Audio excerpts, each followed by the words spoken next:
Alright, what's going on, guys? Where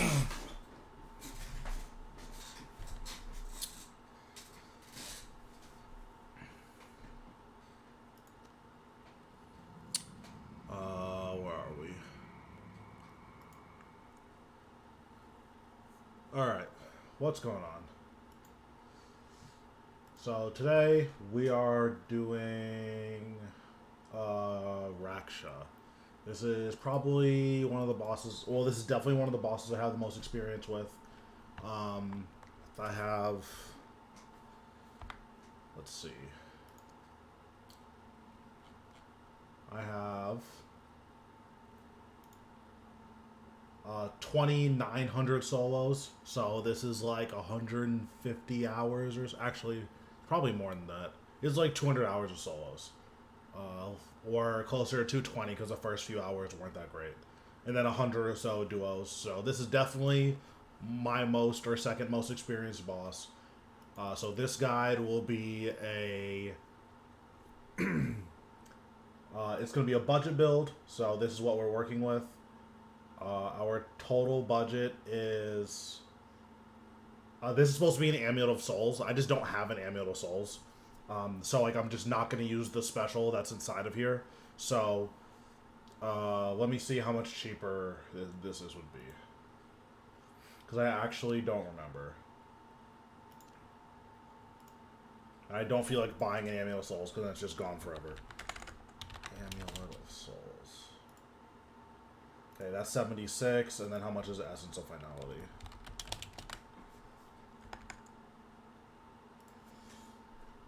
$311, so minus 240 mil. So the budget for this build is about 140 mil, and half of that is an Amulet of Souls. If you want to use like a Blood Fury, you probably can.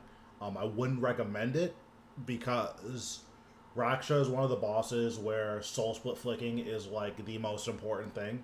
So losing the 10% extra protection on your deflects and losing some of the extra healing on your soul split is like pretty bad. So the budget is around 150 mil. I'm not using Greater Ricochet. None of my gear is augmented. And I'm using like a Book of Jazz, which isn't very good. I'm using a Royal Crossbow. The only thing I would say is mandatory is Fleeting Boots. Fleeting Boots give you so much freedom of movement in this fight that, like, it's really hard to play the game without Fleeting Boots. So that's the only thing here that I would say is mandatory. The other thing that's mandatory is you want a Bladed Dive switch. So you want Laceration Boots, and the cheapest weapon you can use for the Bladed Dive is Laniakia's Spear. You should like eventually work to getting a Noxious Scythe just because Laniakia's Spear can splash. So, and if you splash on your main target, that's really bad. So Laniakia's Spear can't also, because I need to take this off my bar for bombardment. Yeah, so Laniakia's Spear can splash, and that is really bad. So, if you splash on them, because the way that Bladed Dive works is for every target that you hit, or when it kills the main target, it just refreshes. So, let's say you're hitting like a 3x3 box, and then your Bladed Dive hits the unit you clicked on and splashes on everything else, you'll still get a refresh. But if it hits on everything else and splashes on the main target, you won't, which is really bad. So that's the only upgrade I would make. Dragon Rider Lance is pretty good too. The only issue with the Lance is sometimes you don't hit the damage threshold, so it could slow down your Bladed Dives. But this is going to be for Phase 3 with the pools. Yeah. Raksha's not poisonable, so best in slot damage is Ripper Demon. Even with this gear, you shouldn't really be using any food outside of like really bad mistakes. So, you don't need a yak. Generally speaking, this is a boss where if you're soul split flicking properly, you won't take any damage, or you won't take like a meaningful damage. So that is essentially the main mechanic of this boss, is soul split flicking. So we're just going to get in there and yeah, and we're gonna start this. For the aura, you can basically use whatever you want. For safety, you can use vampirism. I'm just gonna use vampirism, period. But for safety, you should use vampirism. Once you're comfortable, you can use Majorat, or Majoret, or you can use dark magic. I personally use dark magic. If you're using Hydrix bolts, you can use like inspiration, but like that's like the way down the line. The biggest thing is you just want to not die here, because you will kill this boss eventually. So Raksha does mechanics every 4 auto attacks. So what I'm going to do is just during the kill, I'm just going to go over what mechanic is coming next. And then he does a new mechanic. He changes phases every 200,000 HP. So we're going to get in there.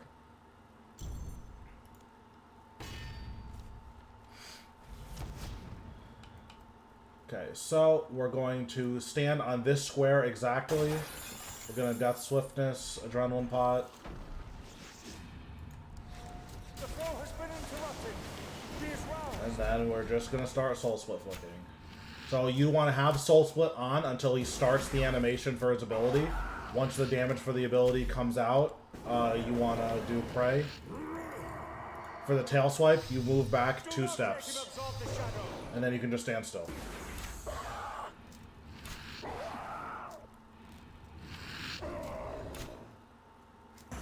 So in 2 more attacks, he's going to stun me, so I'm going to anticipate now. This is a Shadow Bomb. You just need to just move away from it. It's easier to move away from it if you have Fleeting Boots, that's why. And it's easier to move away and still do damage if you have Fleeting Boots. So his next mechanic is going to be another Tail Swipe. So as soon as he roars, we're just going to leave. Back up 2 steps. Go back. Okay, now he's going to do the Rock Fall. You just want to run around and try not to like run in a straight line. Even if you do, it's like fine. You might take a little bit of damage here or there. But like, just make sure you keep moving. We're going to Vuln here just because he's not Vulned. So now here he's going to Poison the Mind. And then these orbs are going to spawn. You're just going to click on these orbs. The damage stops.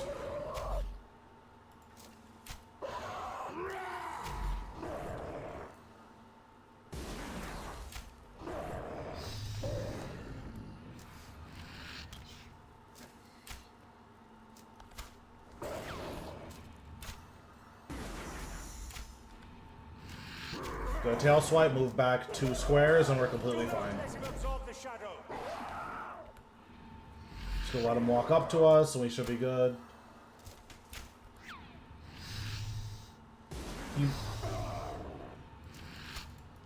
Okay, so now we're gonna put these on, and we're gonna turn on Turmoil, and then we're gonna get ready to Bladed Dive.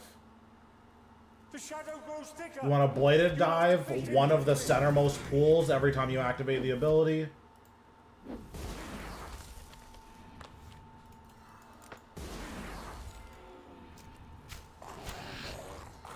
And then we're gonna kill this guy. You kill the Shadow Manifestation because it drains your overloads if you don't kill it. He summoned the 2 things for Poison the Mind, so we're just gonna use them. Or we're just gonna click on them, makes the damage stop.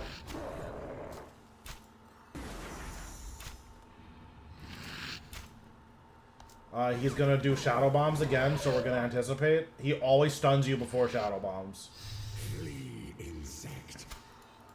So he shoots out 3, so we're just going to run.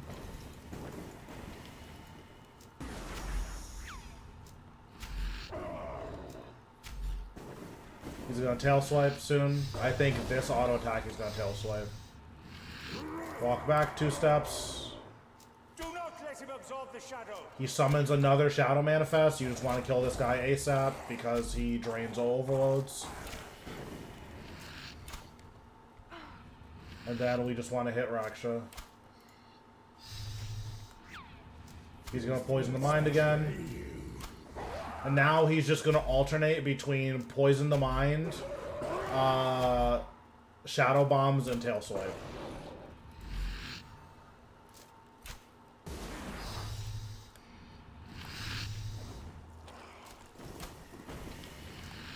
Gonna anticipate. Free insect.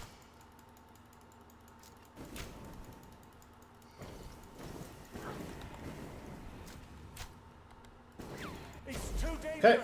And now we're on to phase 4. Now here he's gonna tail swipe every 2 auto attacks. Release me. Release me. You must finish him quickly. The secondary defenses. So just walk back 2. Along. Go back in.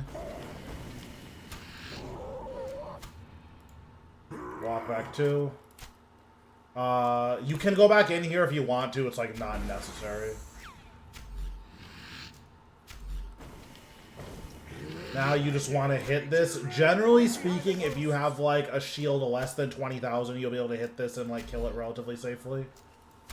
I'm actually not too sure about this one, so I'm just going to go behind here to dodge the execute. If you're not sure if you can break the shield, just stand behind the thing and then it won't kill you. We're just running around picking up the Shadow Anima now.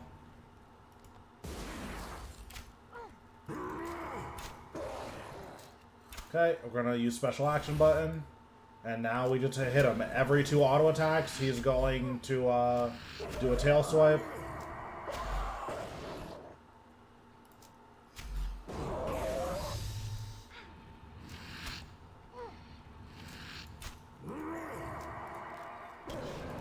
So just walk back in. And this is the whole fight.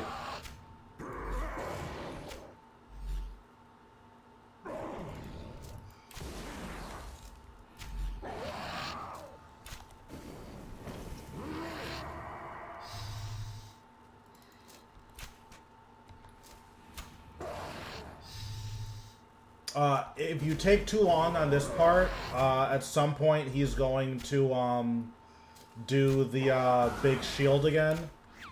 So you just do the same thing we did last time. Yep, so here's the big shield. Behind the posts. We're just going to try to get as much damage on this as we can. I don't think we're going to kill it, so we're just going to stand behind here now. We're going to do the same thing around. We're going to pick up some anima here.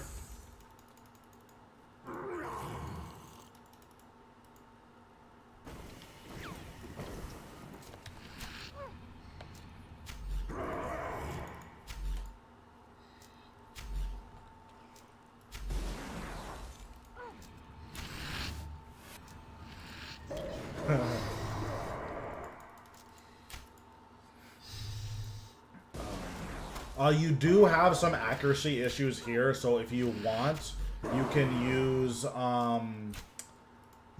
Sharpshooter.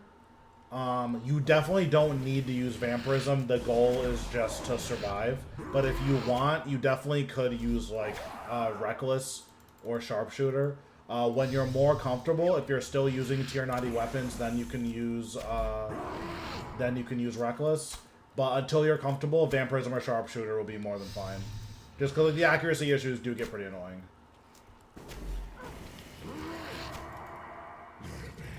Nice. So, that's Raksha.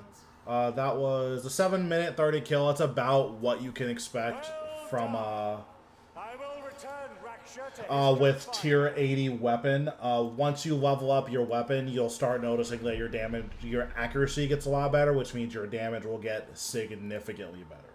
Because like probably a minute and a half of that could have been saved if I just wasn't splashing. But The biggest thing about this boss is Soul Split. Oh, I forgot that I don't actually have a bank space for this. I guess I'll just put this here. But okay, so the biggest thing about this boss is Soul Split flicking. So I like did a demonstration of it, but like to be like more precise on what it is or like how to do it effectively. Essentially what you're doing is you want to have a Soul Split on for as long as you can, and then when a hit is about to come towards you, you want to protect against that hit, and then as soon as like the damage goes through, you want to go back to Soul Split. This is one of the most important mechanics at high-end bossing. If you can Soul Split flick, then you can do anything. Like, you can learn any boss because Soul Split flicking saves you so much health. I did that entire kill with tier 80 gear without using any food. So, like, obviously that's, you know, with the experience of Soul Split flicking. But that's just something to think about. That, like, you just... And that's why I brought a Ripper Demon. Because if you can Soul Split flick, you do not need food here. So I'm going to go in and do a practice mode, and then I'm just going to show you how I work on my Soul Split flicking. Okay, I just did a regular kill. That's not what I want to do.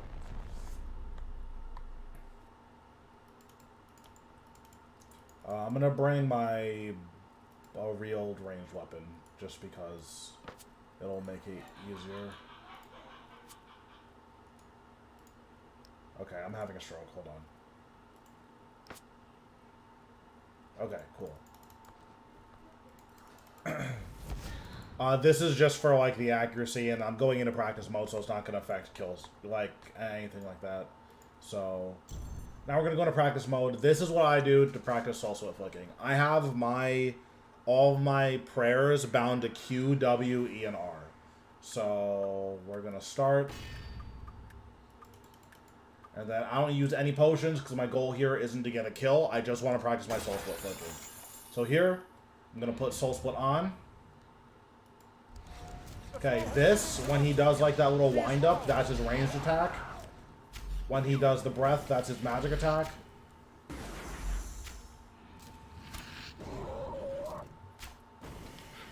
Okay, we're just gonna move back two steps. And then all I'm gonna do is just worry about Soul Split flicking. So when he leans back and shoots the spikes, that's ranged. When he like does that little nudge into the headbutt, that's melee, and then the breath is magic. And then you just wanna... Oh, also, if that stuns you, you can just free him and move. There's, like, no danger here at all.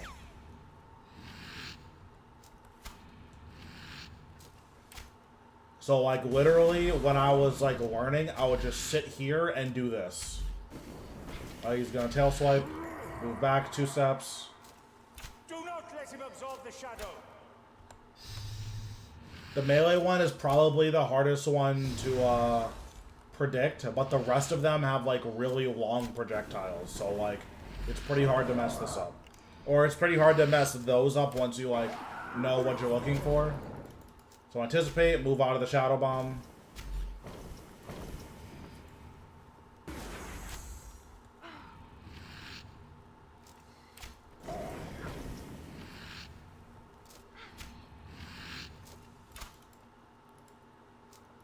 So this is what happens if you take too long to kill him.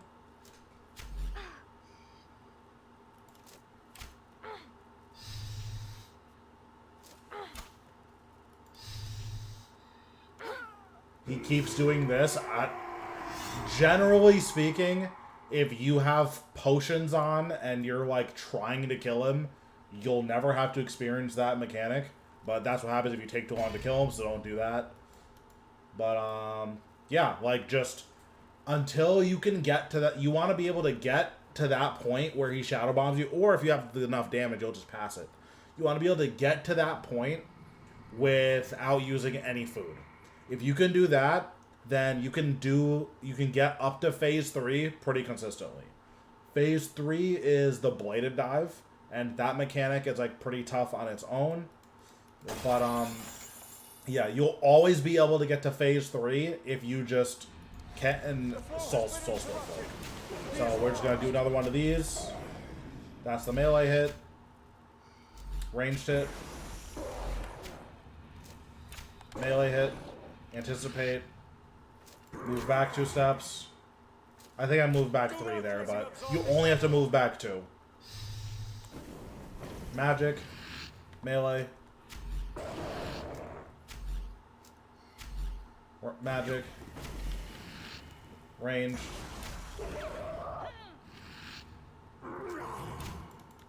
Freedom. I anticipated like nothing because I forgot what mechanic was first, but it's fine. Ranged.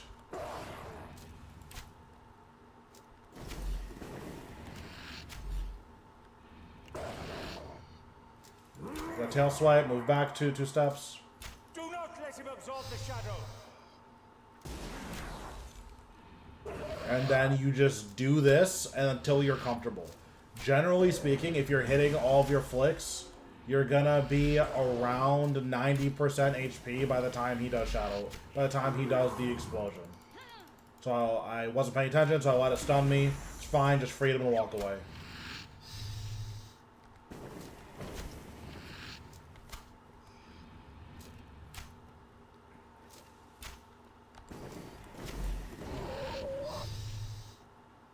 Now he's doing this, and he's just gonna kill me, which is like fine.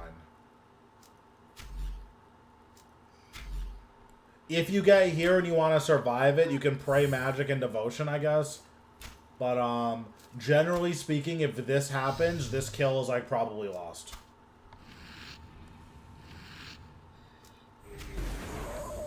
Okay, my prayer ran out, so I'm just gonna kill me now. But yeah, so that's what I would do to work on prayer flicking. Just go in, don't use any potions because you're practicing, you're not trying to get a kill, and then you just want to do that.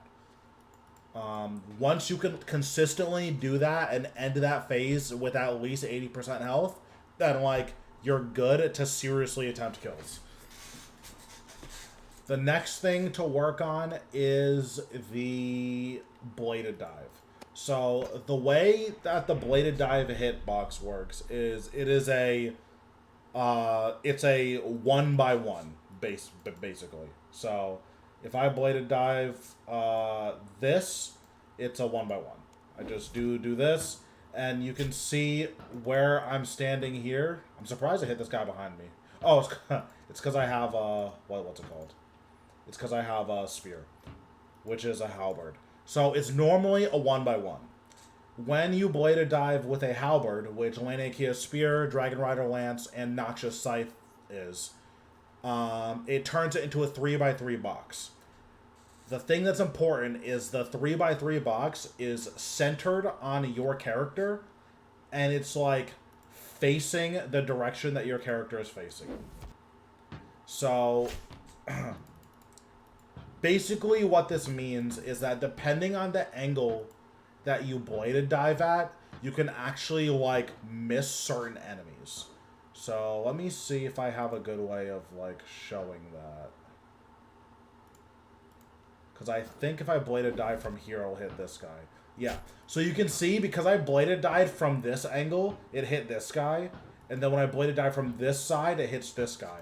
So your bladed dive is like a 3-by-3 box that's like facing in front of where your character lands. So the important thing with the pools is that if there's a pool that's I need to like bring up a notepad or something. Do I have paint on this computer?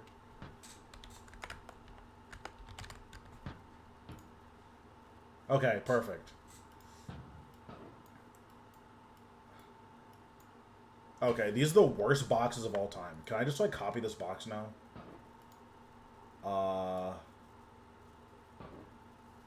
Okay, how do I not do boxes anymore? Okay. Okay, whatever.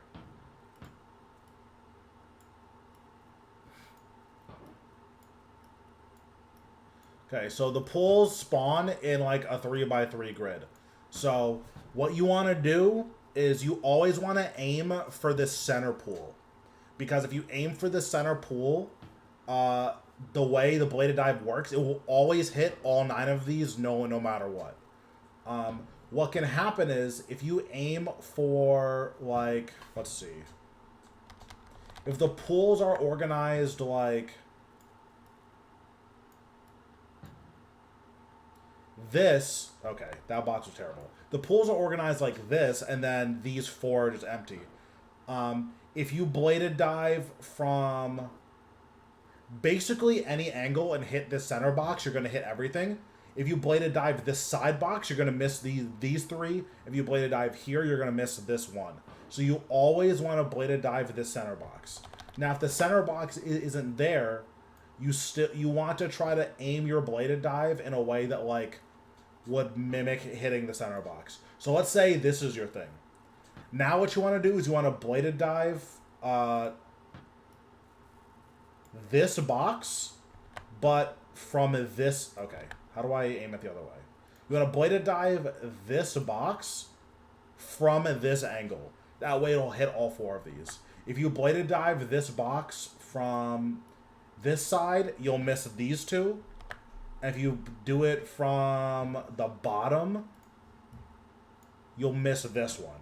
So this generally isn't like crazy important, but it just helps to know, because if you like a miss-bladed dive like 2 or 3 of the pools, it can make your kills significantly harder. Where if you miss, you know, only one of them, or you know, you just don't have the damage for one of them, it's like fine, it's not that big of a deal. So that's just like a little thing about bladed dive to think about. It's not crazy important, but it does matter. So let's... I will try to show, like, why it's important during this kill. I'll just, like, show you where I'm aiming my bladed dives. So we're going to get back in there. We're going to do another kill.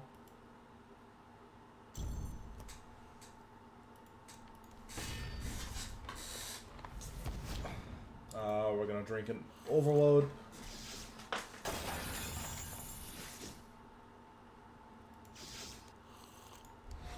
The flow has been interrupted. He is roused. I'm going to put Fragmentation Shot and then walk him 1 because Fragmentation Shot's a bleed. So here he's going to tail swipe. Just move back two squares. You don't have to move back forward, but I do. It's just muscle memory.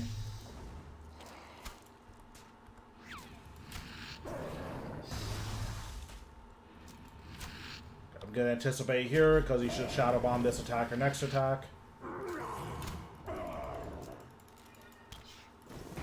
Just move away from the thing. Now you don't want to re-step on this, but it's like not going to matter that much. Like, just don't walk over there. It's not going to pose a problem. Move back.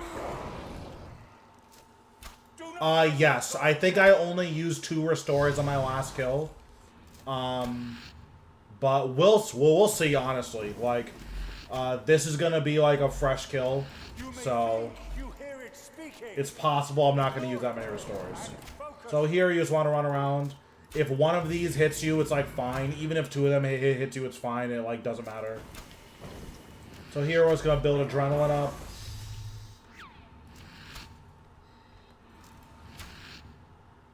And then we're going to Death Swiftness.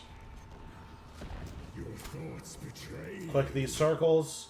If you want a better if you want to see those circles better, you can change your camera so that it's daytime. And then it'll be significantly easier to see the circles. But yeah, we're just soul split flicking. I think he's gonna tail swipe and next attack. So we're just gonna back up. Move back 2 squares. Again, don't have to move back in. I just do because it's muscle memory.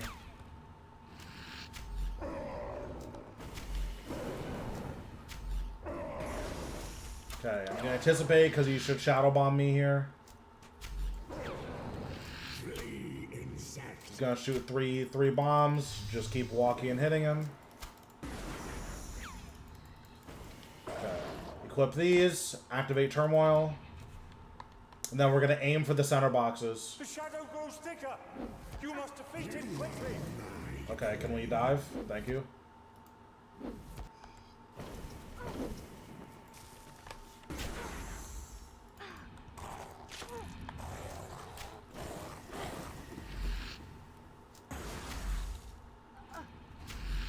No, it doesn't matter at all. The biggest thing is you want to be in melee range of Raksha. I'm going to use Excalibur because my health is kind of low. Yeah, the biggest thing is you just want to be in melee range of Raksha. Because it makes it so that he doesn't do any, like, weird mechanics. Because the tail swipe, if you're not in melee range, he'll do, like, a charge instead. And the charge can just be pretty annoying to deal with.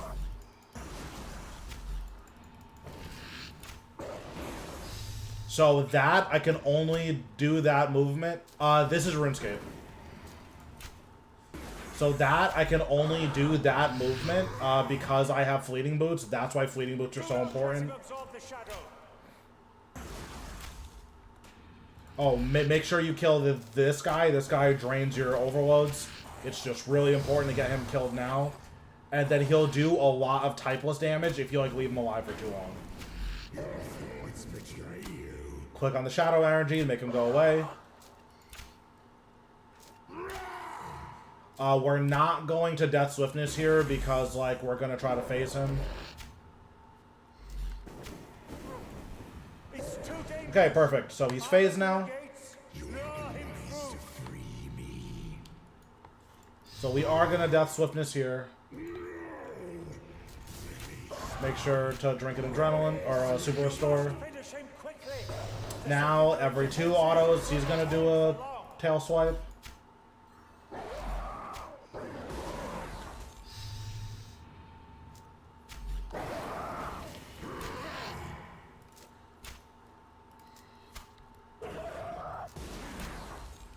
Okay, now he's gonna do the shield. So I should have enough damage to break his shield here. So I'm just gonna stand here and break it. Nice.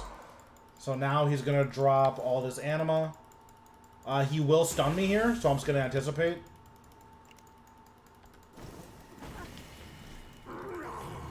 Then we're gonna walk back to the spot where we started.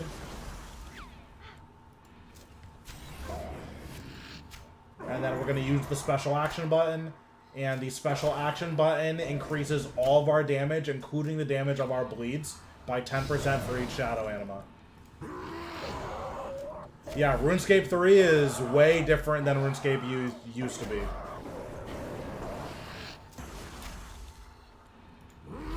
And now every 2 autos, he's going to use his Tail Swipe, so we're just sticking to that, making sure we don't get randomly caught by one.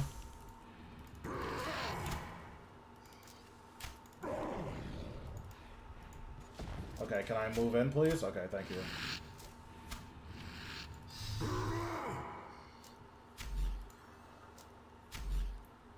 So I think in 1 or 2 more tail swipes, he's gonna do his shield again. If you do get hit by the tail swipe, all you want to do is freedom and then just walk back so he doesn't melee you.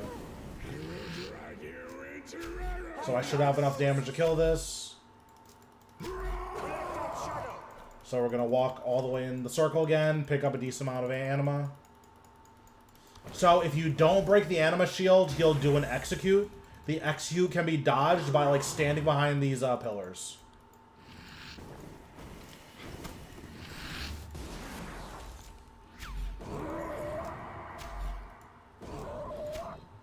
So right after I get the kill, I'll, like, show you where you can stand. Yeah, so you can stand here. You can stand in this position, like on any of these pillars, and it will stop the execute from hitting you.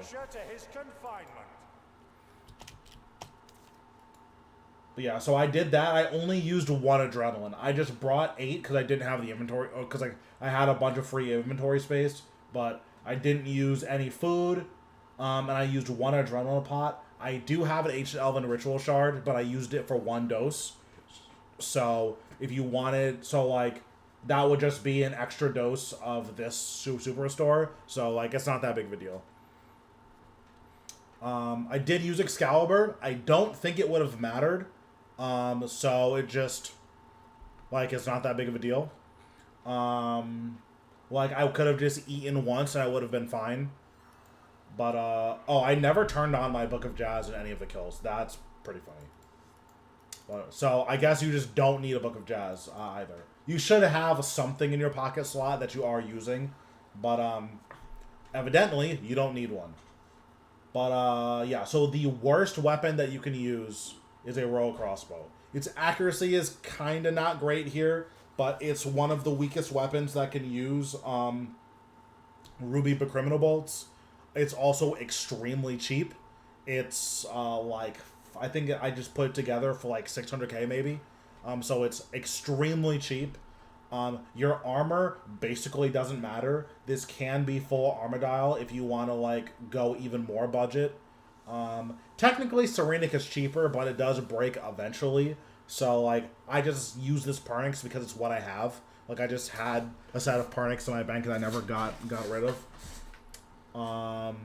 I have a Zuck cape. I put out guides on Zuck a couple weeks ago. They're in the highlights on my channel if you want to like check those out. So I'm assuming you have access to a Zuck cape. It just makes your dead shot stronger. It makes it cost less adrenaline, which is really good.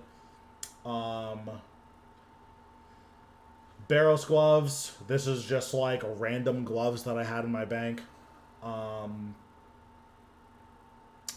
think, let's see what other options you have. Nightmare gauntlets are like decently expensive. So you probably, but like Armadial gloves probably have a better strength bonus than Barrows gloves do. Fleeting boots are mandatory. If you plan on doing a range like ever, you should just get fleeting boots. These are mandatory. This ring is just a random ring I had in my bank for budget reasons. If you have a Luck of the Dwarves, you can wear Luck of the Dwarves. If you have a Ring of Death, you can wear a Ring of Death. If you have tier 90 accuracy, you can wear a Reaver's Ring, and then you should still have around 100% accuracy. What's going on, Italian?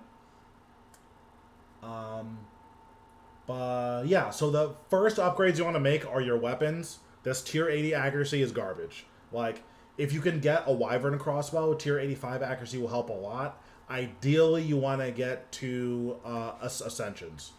After you get Ascensions, upgrading to an Essence of Finality, because I didn't use the spec I have in here, so like it was effectively an Amulet of Souls.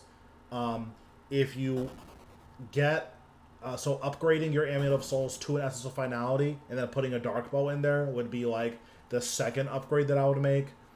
Nightmare Gauntlets are a decent upgrade to make. But like, if you're ranging this boss, the first Greater Ricochet you get, you should use it. Greater Ricochet will dramatically improve how much damage you're doing to this boss. And I will show you with this kill now, actually. Your damage goes like significantly higher with Greater Ricochet. So let me fix my bar now.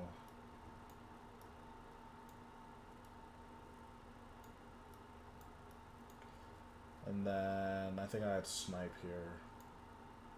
Yeah, okay,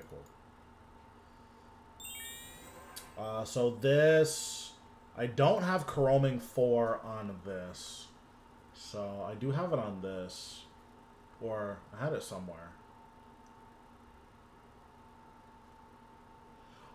Salt in the Wound's good. I just wasn't using it. It's like it's not hard to keep the stacks on Raksha, but there's a lot of places where it'll like force you to break the stacks. So you lose all of your stacks after 9 seconds. So that means you're gonna lose your stacks whenever you clear pools, and you're gonna lose your stacks when you transition to phase 4. So for me, it's just at this boss in particular, it's really hard to keep stacks on this boss. So I wouldn't worry about using Salt the Wound. You can use Reprisal. This is more of like an educational guide rather than like okay, here's like where you can min-max. Because like once we're in like min-maxing territory, like the gear upgrade goes way up, right? Because, you know, we have Bow of the Last Guardian, we have Elite Sorcerenic, we have, you know, Stalker's Ring, we bring a Grimoire. Like, we can do all this, but like that's like not quite the point of this guide. But yeah, so Greater Ricochet is like the next upgrade you want to make. Greater Ricochet makes a substantial difference on how much damage you do. So let me... I wonder if I bring a Shadow Glaive, if that'll like show it, but it's like not that important, I guess. So what I'm gonna do is I'm not gonna... No, that's not like a good comparison. I don't actually have a main hand range weapon anymore, which is really funny. I guess I can just buy a main hand Ascension, right? Yeah, I'll just buy a main hand Ascension and I'll sell it after this. Because I have an offhand with Greater Ricochet. Or with Coroming 4. 111. Okay.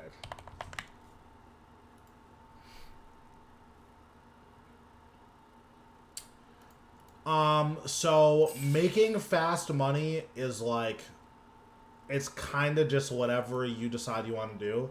So like this build that I have for Raksha, this is a no food build. You can reliably kill it with no food, and none of my gear is augmented, and I didn't have Greater Ricochet on my bar when I was killing it. So like this is just regular Pernix. Like, this could honestly be Armadile if you want to go even cheaper. And then I have a Royal Crossbow.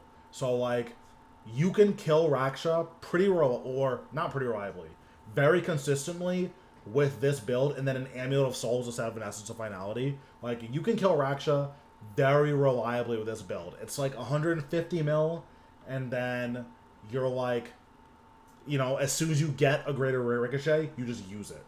Because, like, you're going to be camping Raksha for a while, I would assume, you know. Same thing with Greater Chain. If you get a Greater Chain, you should just use it. If you get a Divert, you should just use it. But if you want to make money, there's a lot of ways to just make money. So, like, I guess this is where, like, the Raksha guide will end and more into, like, general money making. I don't remember if I have best in slot perks or not, but for my chest, you want Crackling 4, Relentless 5 on one of your slots, and then on the other slot, you want Biting 4 with anything. I didn't feel like rolling the dice on Biting 4 Immobile or Biting 4 something Slayer. I didn't feel like rolling the dice on that. So I just didn't bother. But if you do feel like rolling the dice on it, then you can. I just went for 100% chance of biting forward and I was just done with it. On your legs, you want Enhanced Devoted 4 and Devoted 4, Impatient 4. If you have to pick between Devoted 4 and Impatient 4, I personally would pick Impatient 4 because it's more damage, because you're getting more adrenaline. But ultimately, it's up to you.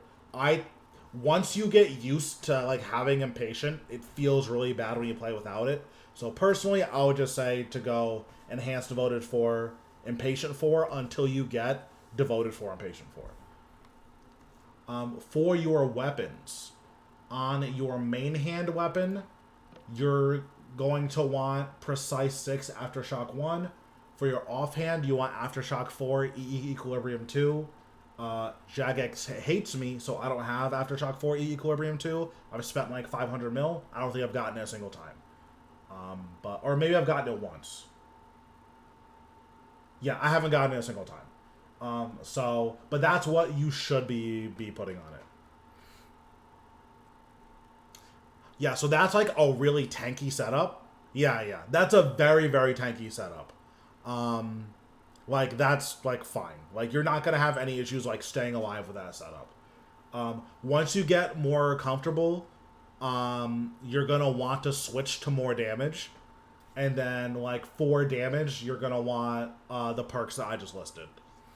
So that's just something to keep in mind. So, when it comes in... Oh, and then also for two-handed weapons...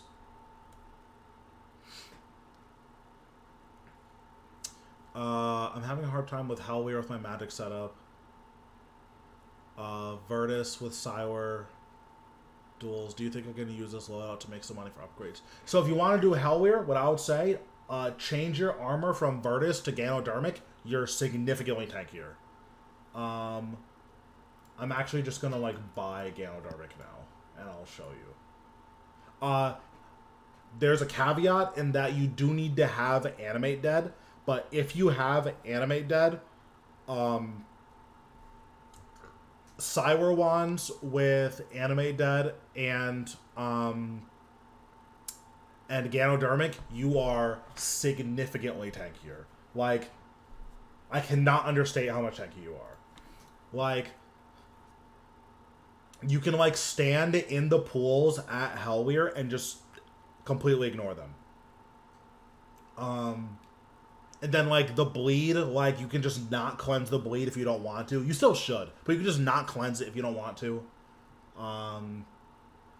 Yeah, that's what I would say for making money. Or for, like, a Hellweir build specifically. So when it comes to making money, there are a lot of things that you can do. So, yeah, Animate Dead only works with tank armor. So if you have Cinderbanes, Hellweir is poisonable. So you can use Cinderbanes and a Blood Reaver at Hellweir. And like that alone will increase your damage significantly. But Animate Dead only works with what's the word I'm looking for? With tank armor. Raksha is an abuser, so it'll probably just be terrible.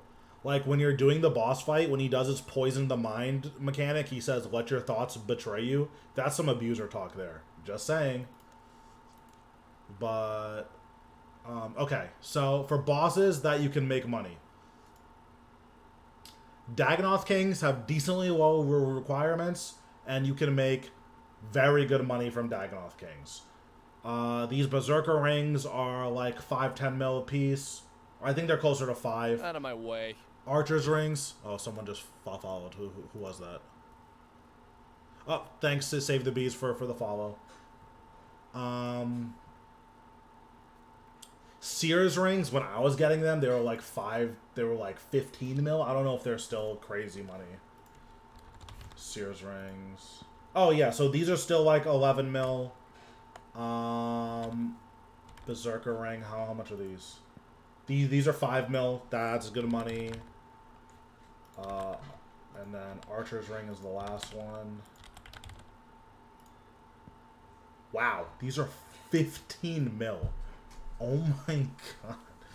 That's so nuts that these are so expensive. I thought these were like 3 mil still. These are 15 mil. Dagannoth, okay, so Dagannoth Kings are disgusting money, as you can see. This is a boss that for lowish level players, I would recommend doing. You don't need crazy gear for them. If you have full War Priest, you can do that. If you have, like, what's the lowest I would go to Dagannoth Kings with? Well, let me see. You can go with full War Priest and like tier 80 weapons, and like you're good there. What I would say is until you have tier 90 weapons, I would only spawn them on fast.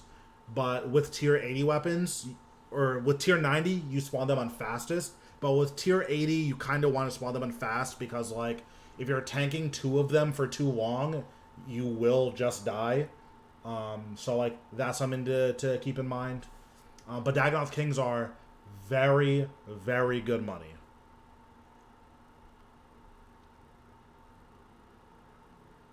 Yeah, Solak is extremely high requirement, I would say.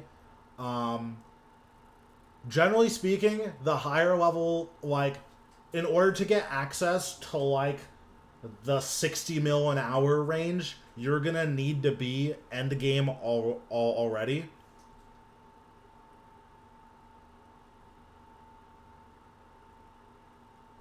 Yeah, exactly.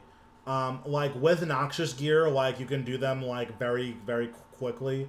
You should be overloading them just because if you kill them faster, there's less chance that you get piled, right? But So there are a lot of ways you can make money. So with bosses, Dagonoth Kings, super good boss. It's probably the highest money making low level boss. God Wars 1, all of this is like decent stuff. Personally, if I had to choose, I would just do Dagonoth Kings. Like, if I had to choose between God Wars 1 and Dagonoth Kings, I would just do that. But it's all decent money. Out of God Wars 1, Krill and Kriara are going to be the best money just because they have the most drops that are worth something. Those are decent bosses to pick up when you're low level. Another decent boss to learn is Vindicta.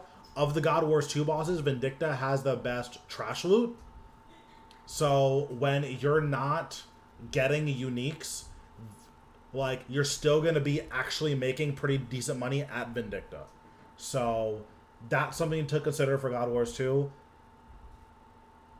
Yeah, Krill is really nice. And then once you get gear, you can just AFK him. Krill is really nice. Same with Kriara. Kriara's probably, or Krill is has the best trash loot, I think, of all God Wars 1. But Kriara is like really good too. Let's see. So I think for bosses, those are the Queen Black Dragon is like a consistent 4 to 5 mil an hour. You're not gonna get any heavy hitters outside of like maybe a Draconic Visage. You're not really getting like, oh, like it's 1 mil an hour, then here's a 40 mil drop you get every 10 hours or something. Queen Black Dragon is a consistent, with little to no variance, 4 to 5 bill an hour. So like, this is a good place to just, if you want to guarantee you buy a Dragon Rider Lance in 10 hours, you can either go to Vindicta and pray, or you can go to Queen Black Dragon and it's just, you will have it after 10 hours. So for bosses, I would say it's God Wars 1, Queen Black Dragon, Vindicta, and Dagonoth Kings. Those are like the low level money making bosses. When it comes to Slayer, Ascension bosses, or Ascension creatures, they are pretty good money. Ever since Ascensions tanked to 100 mil, the money isn't like as good, but it should still be like decent money.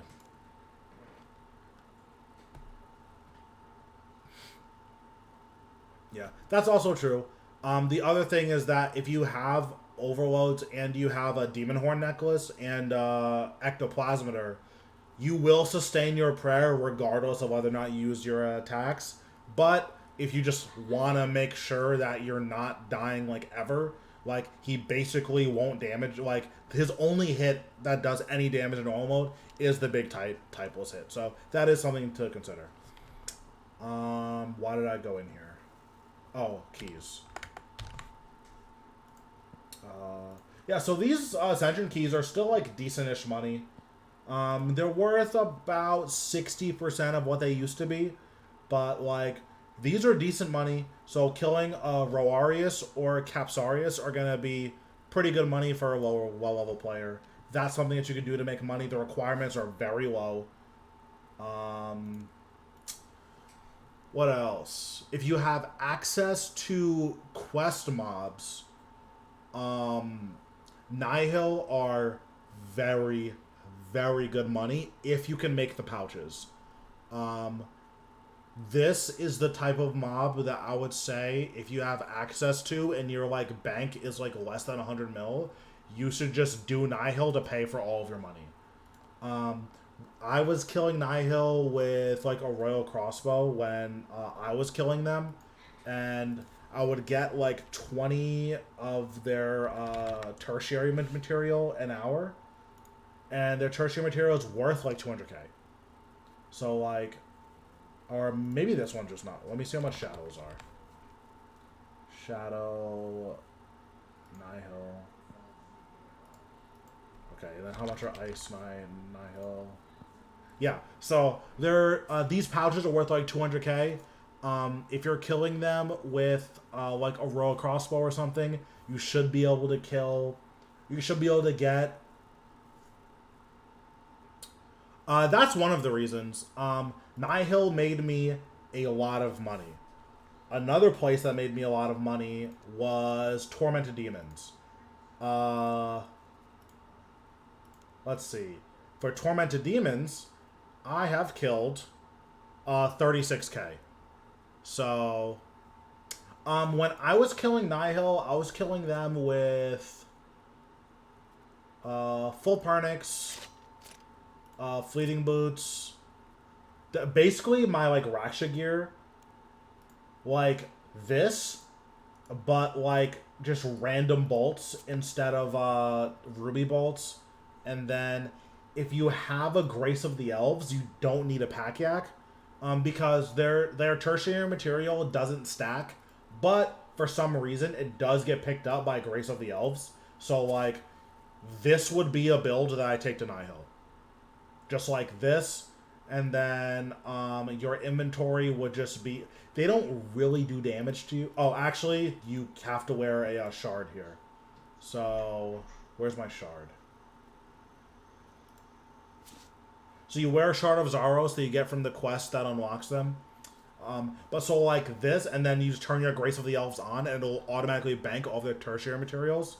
So like, this is a build that I would bring to Nihil. And then your inventory for like an hour is going to be like 2 overload, like not even that. You don't need all that. Like 2 overloads, like 10 super restores, and then like Excalibur and this. And then like this is just what your inventory would look like. So like if I were going to Nihil, this is what I would bring.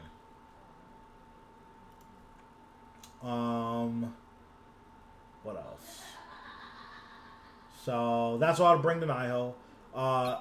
Tormented Demons is another thing that I made a lot of money from. This is also a quest boss, or a quest mob, but you need pretty high requirements for these. You have to finish Dimension of Disaster for Enhanced Dark Light. It makes your kills significantly faster if you have Enhanced Dark Light. You don't need Anima Core of Sliske. It helps a lot. But if you don't have this, you can just use War Priest. Any hybrid gear is fine. Cinderbanes are like, they're not mandatory, but they help a lot. So it's just, you know, stuff to consider. I think when I was first doing these, I brought Barrow's Gloves.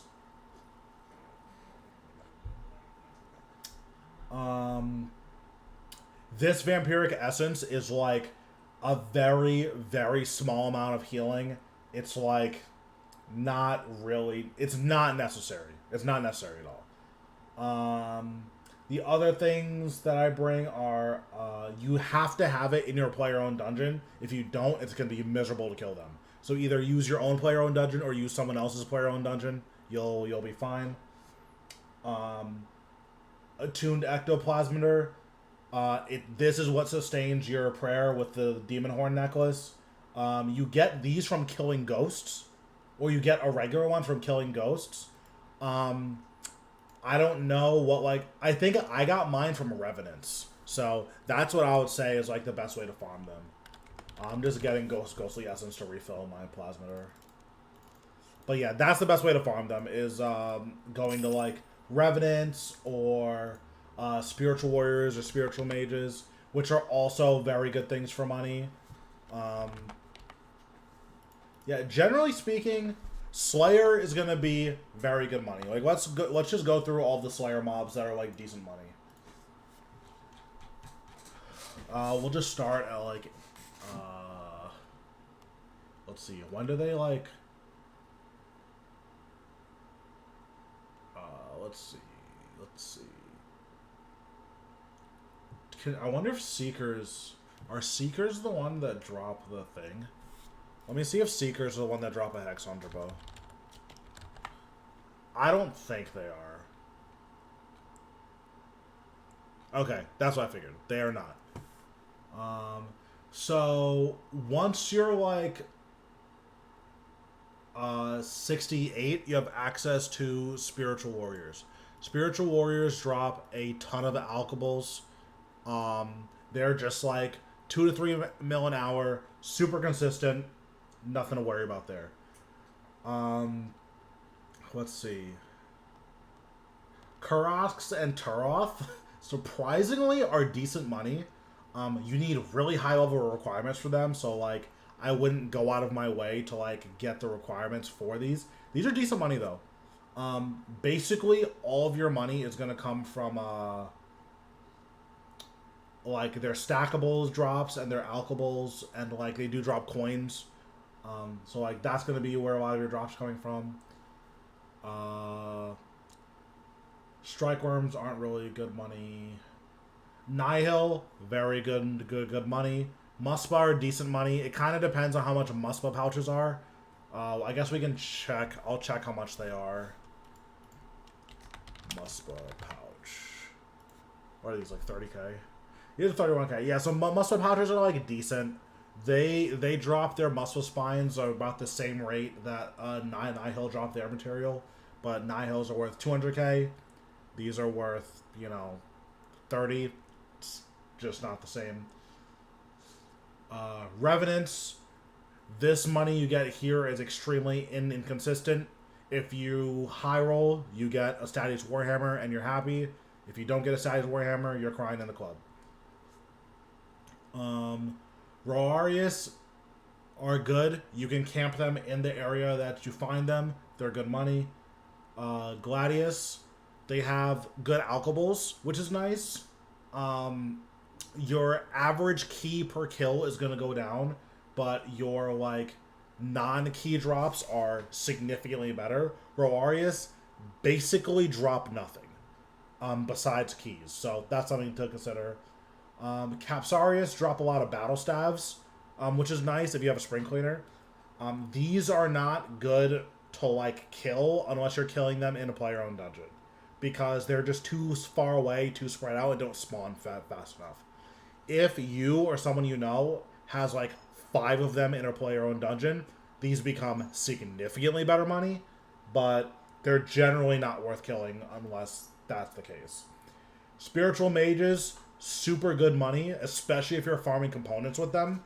So in my player-owned dungeon, I have 5 Armadyl spiritual mages. Because of that, the GP per hour is like significantly higher. Sorry, my phone's like vibrating and like I wanted to get it to stop, but I don't know where it is. So, oh, it's right here. Okay, cool. Okay. But so like if you can get Armadyl spiritual mages, or if you can get Zamorak spiritual mages, those will be very, very good, because on top of like the 3 to 5 mil an hour that you're gonna get just from like all the soul rune drops and all the alkables, you're also getting War Priest armor, which you can either use or you can disassemble them for components. Abyssal demons are just like AFK 2 mil an hour. They're also really good invention XP. If you just have nothing going on, you can 100% just go to Slayer Tower and just AFK these. It's decent money. Dark Beasts are good money. They're kind of tedious to kill. I think they're a little bit too spread out, so I would just say don't bother with these. Edamu are good money, but you need 115 done, so like you probably don't have access to these. Feral dinosaurs are not worth. Corrupted creatures are obviously good.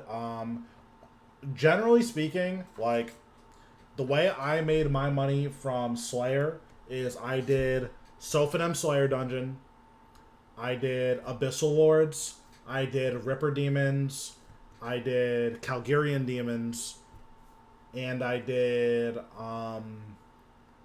what else did I do? I did Nihil, I did Tormented Demons. You can do Dragons if you do EED2. If you like Karapak, you can do Node and Dragonkin. What else did I do for money? For dragons, for dinosaurs, I only do the venomous ones. I don't think the other ones are worth it. They just take too long to kill. When I was doing Ripper Demons, I did them in my dungeon. I actually think they're better to do in the wilderness if you have like really good gear. So I have really good gear. So when I fight Rupert demons, I just wear Crypt Bloom and just can't protect melee. And then their bleed, it does like no damage, and their spin attack does like no damage. You just have to like watch out to see if they're going to execute you. But for whatever reason, in the wilderness, they don't do it very often. Like, you'll have 5 of them on you, and only 1 of them is generating adrenaline. Yeah, if you don't kill them fast enough, then they'll do that. But, like, I'll actually just, like, show you guys, like, how I kill them. Again, I have very good gear, so, like, what it looks like for me is going to be different than what it looks like for you. But, like, when you have access to, like, Crypt Bloom, then, yeah, they're significantly easier. The reason they're one-hitting you is because they have an adrenaline bar. Then as that adrenaline bar fills, they, like, are building up and execute. And then when it's full, they jump in the air and land on you, or they land on the square you were standing on. If you're still standing there, they'll hit you for 32k, which, as you'd imagine, is not easy to survive. Technically, if you're psychotic, you could reflect and power burst to tank the hit. You could also just move, but that is an option.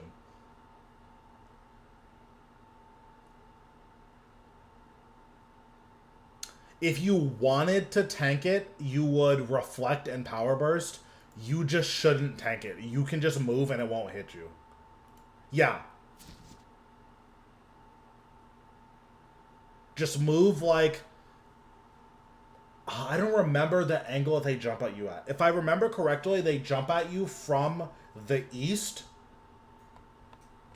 Yeah, if I remember correctly, they jump at you. Whenever they do the jump, they jump from the east. So when they do that, you just want to move 2 squares west and you'll dodge it every single time. But I don't actually remember which angle they jump at you from. So I'm just going to do this. I guess I'll bring this.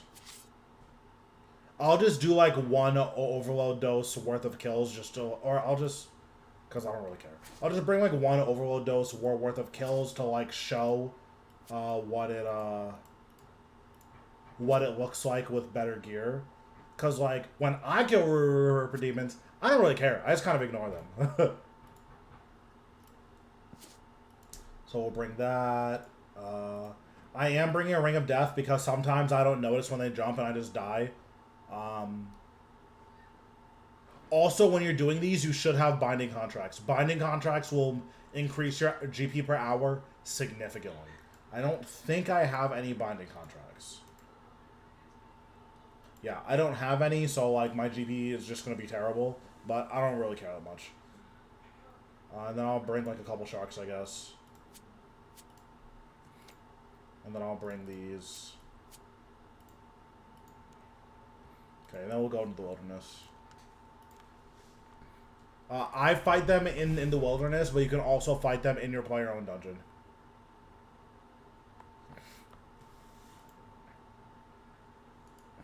So you'll see here, my like food needs are like not that bad. Like I'll refresh my vampirism, activate. Yeah.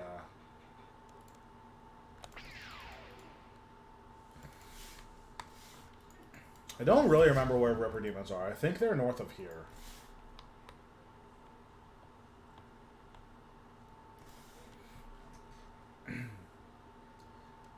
But yeah, if you bring tank armor and animate dead, they're significantly less lethal. If you're maging them. Obviously, if you're doing other combat styles, you don't always have the luxury of just using animate dead, but... Okay, I thought that they were here. Animate dead is a magic spell that reduces the damage you take by a flat amount.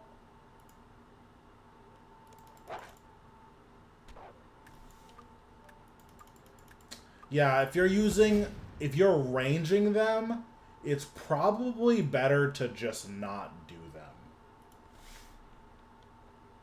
Okay, I don't remember where Ripper Demons are. I'm gonna look it up. Ripper Demon Wilderness. Okay, is there like a spot on the map where they are?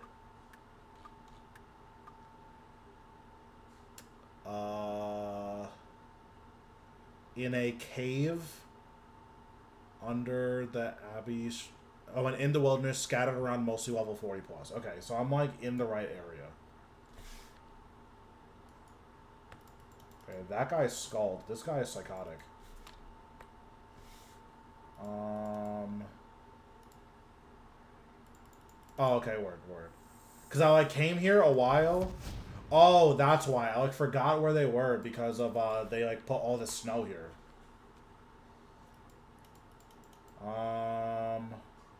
That's Abyssal Lords and Abyssal Beasts. Maybe they're this way? Oh yeah, perfect, okay. So we're gonna pot up. I have Animate that on. Protect from melee. And like now I just do this. Like this is how I kill them. And like I'm just not taking any damage.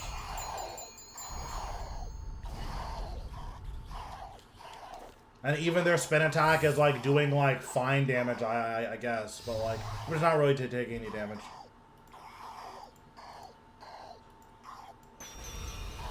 None of these guys have the bar on them. So if you kill them in the wilderness, because there's so many of them, they just won't have like the bar that filled. So this one, the bar is filling up. So if I don't kill it in time, I'll show you what the jump looks like.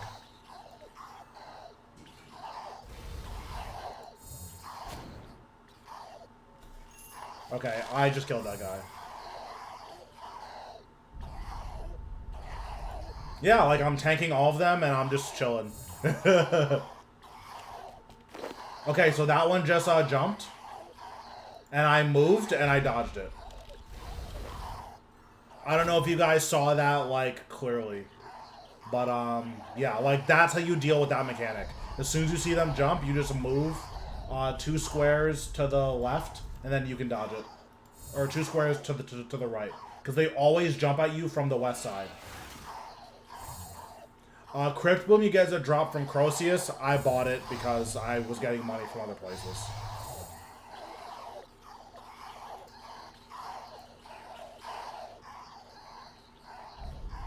These are also poisonable, so I'm using Cinderbanes here.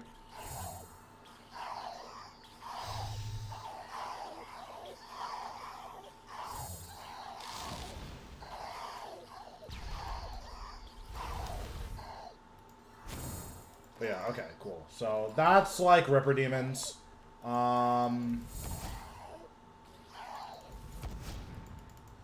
If you have Ganodermic, I don't think you kill them as fast, or I don't think you can kill them as safely, but like you can just bring a yak full of food, and then like that will help you deal with them. Crypt Bloom is very expensive. I think it's like 1.8 bill or something. If you wanted to, you could bring Ganodermic, and then you could probably do the same thing. I don't actually know. I've never done it with Ganodermic, but it is magic tank armor. So as long as you have magic tank armor and Animate Dead, like those enemies generally just don't do that much damage to you.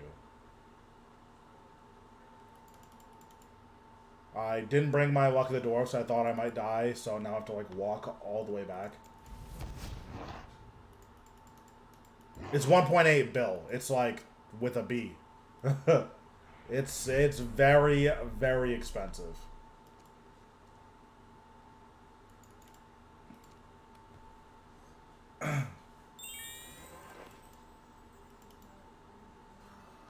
Yeah, Crypt Bloom is very good.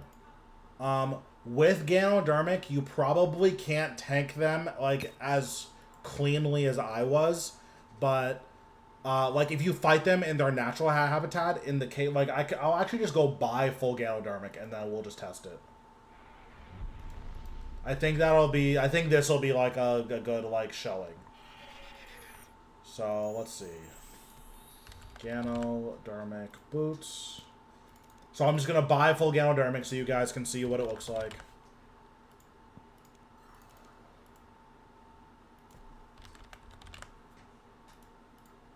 I already have the poncho. I think it was like 600k or something. I already have the whatever the headpiece is. The visor. I already have that. Out of my way. Thanks for the follow.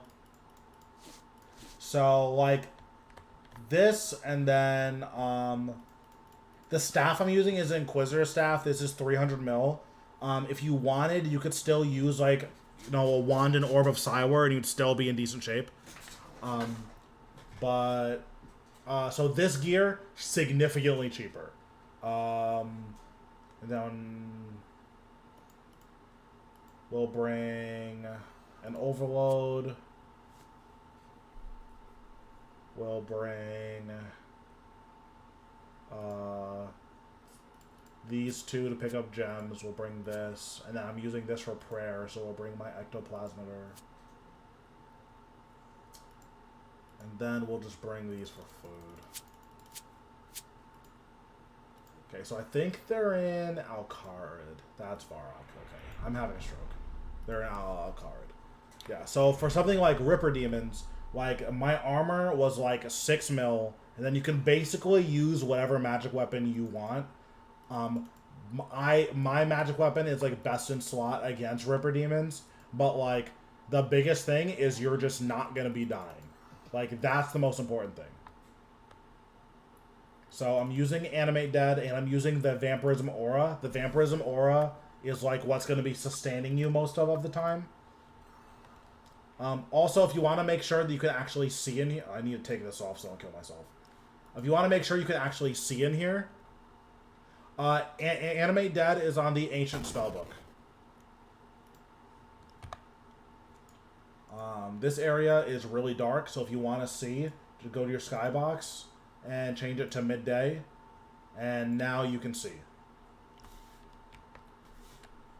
So we'll drink an overload, we'll put on protect from melee, and we'll hit this guy. And I forgot my runes. Yes, Animate Dead is on the Ancient Spellbook. You also need to complete a quest called City of Sanniston, I believe.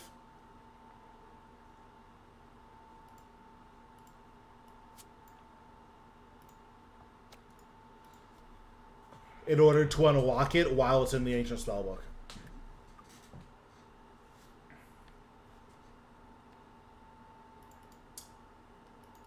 So let's...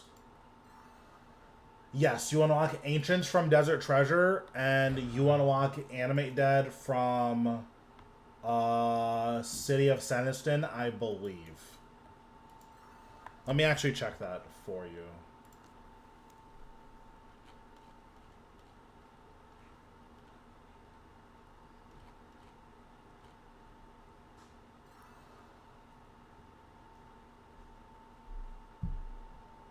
Okay, why is it sorted like this? Can we just do this? Okay, thank you.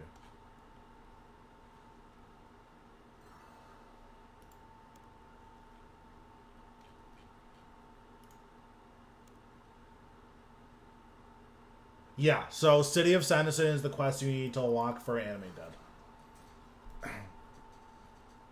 So this armor I'm bringing is significantly cheaper, and we're gonna just see what killing these looks like with this armor.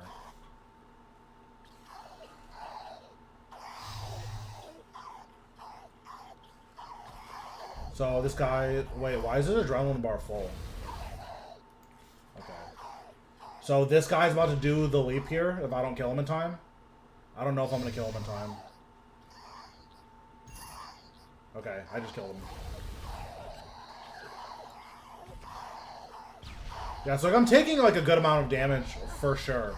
But like even with just this armor, the damage I'm taking is like way, way, way lower. I'm also tanking 3 of these, so we're just gonna leave. But yeah, if you can like make sure you tank 1 at a time, like you can deal with these. It's like not that bad. Oh, I think my health is too low, so I actually just need to leave. So we'll eat so that my health isn't low. And then we'll go back in.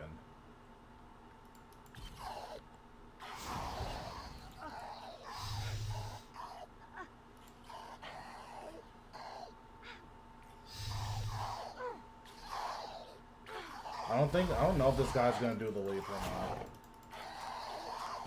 Because adrenaline bar like isn't filling.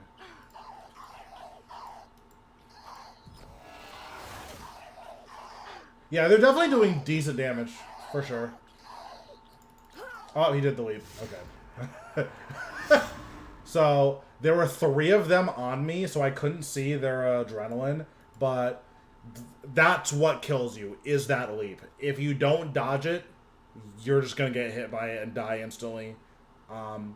Because I was in a corner, it was, like, hard, and I couldn't see what their health bars were, or I couldn't see what their adrenaline bars were, but, like, the way you dodge them is just you move 2 squares to the right. What's going on? But, yeah, so anyways, all this to say, Slayer, very, very good money. I already talked about the bosses that were good money. For skills, all of the gathering skills are going to be, like, varying amounts of profitability. Archaeology is by far the most important skill in the game, I would say, because it influences all of your other skills, and it gives you a lot of starting money. Like, if you make a new account and you just get 120 archaeology, you're gonna profit like 1 to 2 bill. Archaeology is an insane skill for just making money. Farming is decent money as long as you're doing your herb runs. I actually need to do an herb run right now, so that's what I'll do. But, like, herb runs are very, very good money, especially for low-level players. I'll actually just go and show you what my herb runs look like. Our archaeology is slow, for sure, but it's so profitable, and it helps all of your other skills. Like, if you have shows you want to watch on Netflix, and, you know, you want to catch up on some anime or something, just do some archaeology in the background, you'll be good to go. This skill is incredibly powerful, because there's so many, like, perks that you get from our archaeology. Not only do you get a ton of, like, residual money, but you also get access to this interface, which are relic powers that you can activate.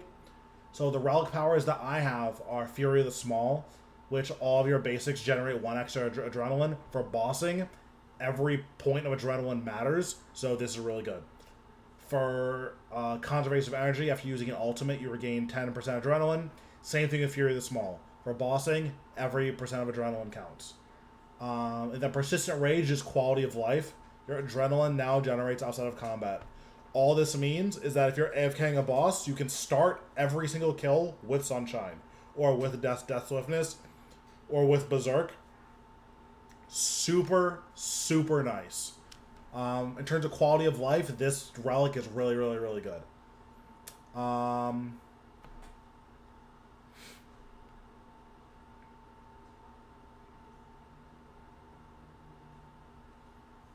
Yeah, as you get more powerful abilities, you'll start to notice that, like, you're using your adrenaline more.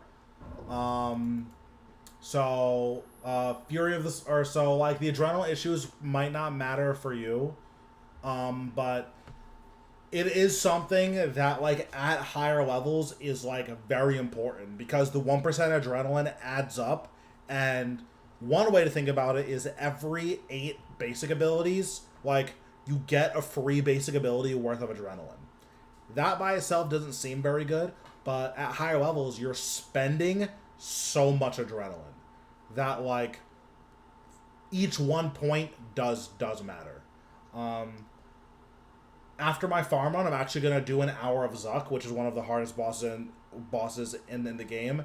That will be, like, a good example of, like, oh, you're using, like, you spent 400% adrenaline in 10 seconds. I see why the 1% adrenaline matters now. So, like, that's just something to keep in mind. But farming is another skill where you will just make just good money just doing farming. I'm gonna clear my skybox because this is like really bright. I can't see. But yeah, farming is good money. All of the gathering skills are like varying levels of good money. Wood cutting is probably the worst of the gathering skills because the best methods to do generally don't give you any logs.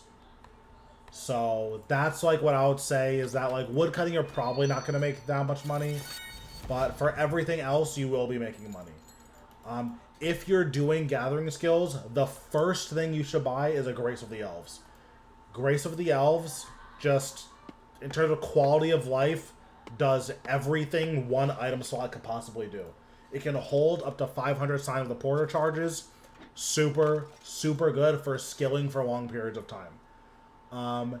It can also, like that little blue spirit thing that you just saw that I clicked on, it spawns those every so often. Whenever it spawns those, you just get like an item between like 1 and like 500k. Yeah, skilling is definitely boring, but it's just really good. Like it's good to do.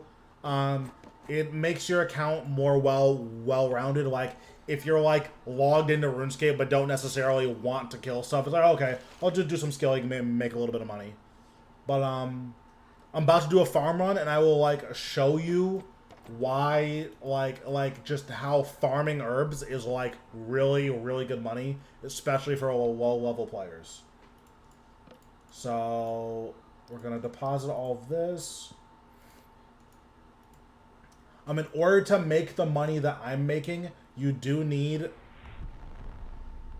in order to make the money that I'm making, you do need to buy these upgrades. You can get these upgrades with a mystical sand seed, or you can teleport to Alcarid and just run north, and then you'll get to here. The really good money per hour is you talk to this lady and you buy plant powers 1 through 4. That will get you like the money that I'm making. Doing herbs is effectively like 15 mil an hour, which is really good, especially for low level players. And what I mean by effectively is I'm going to be doing this run for about 6 minutes. I'm going to profit like 1.5 mil.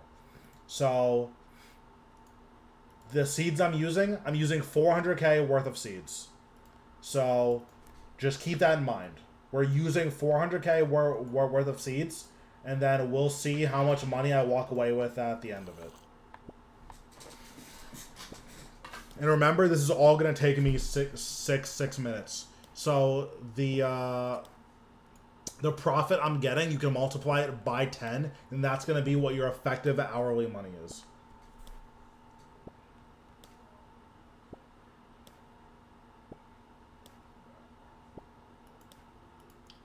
Also, I have the 99 Herblore cape, so every so often I'll just pick an entire plant, like I'll just get all of the materials from it.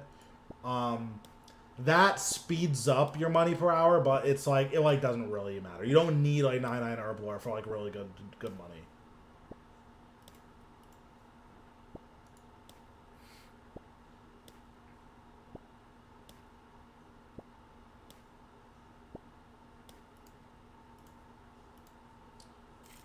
Okay, and then we'll teleport to Cywars, or I don't know how to pronounce this. Yeah, I do have legendary green fingers. I use legendary green fingers, Juju farming potion, and Master Farmer. I don't know. Master Farmer gives you like a 10% chance of getting more. I also use patch bombs. What these do is they give you all of the resources from a particular plant, I only really use patch bombs if my Juju farming potion is about to run out. What's going on, boss? Oh, we'll take this. Okay, can we please get this? Okay. I don't know if you wanted the Raksha guide, but I did that at the beginning of the stream. I'll make that a video whenever I log off for the night. Now we're going to the cabbage port.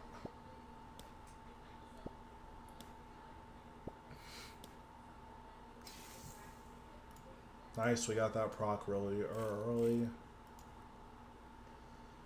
Now we're going to Catherby. This is where another one of the patches are.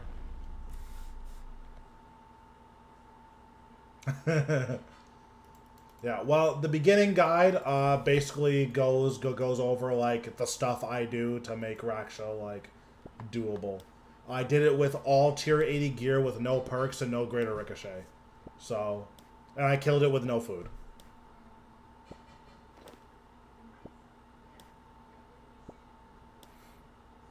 So if you have like real gear, you'll be like way better off. The biggest thing is soul split flicking, which I go over how I learned how to soul split flick.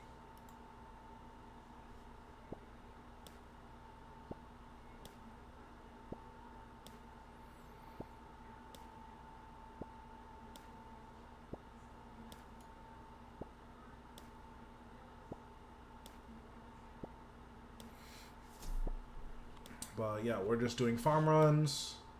And then after this, I'm going to do Zuck. And then I have 2 more Reaper tasks to do. Manor Farm.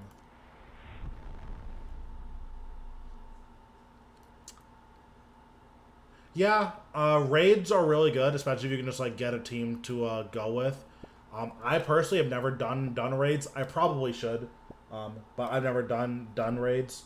But the Mazcab ability codexes, you should use them. They're like really, really good.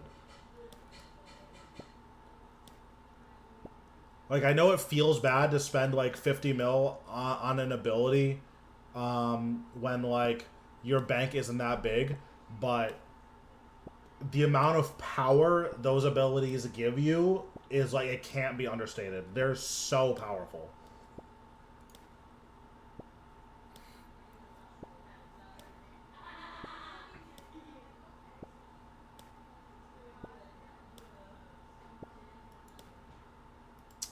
So we have 2 more patches after this one. I'm probably just gonna patch bomb them because this is like taking forever. Or I'm not getting any of like my 120k procs.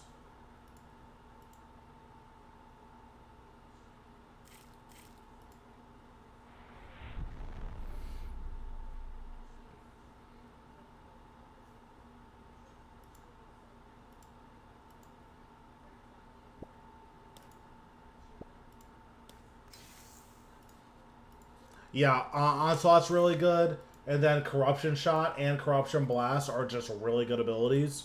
So, the last one I go to is the Wilderness one. You can plant anything in the Wilderness patch. You don't have to plant Bloodweed here if you don't want to.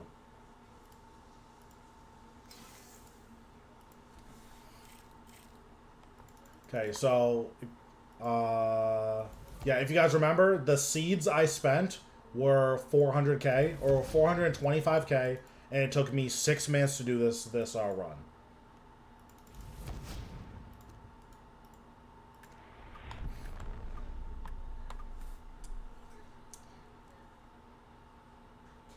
So I spent 425k, and I got 1.68k. So I profited 1.25 mil in 6 minutes. So that's like 12.5 mil an hour, effectively. And then you can do this every hour and a half. So if you just do farm runs, you don't do any bosses, you don't do anything else. You just do herb runs. You can do 6 of them a day and profit like 9 mil.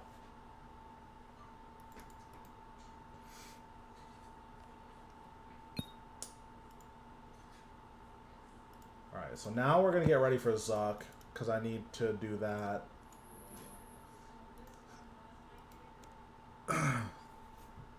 Okay. I'm gonna update my stream title. We're not doing Raksha stuff anymore.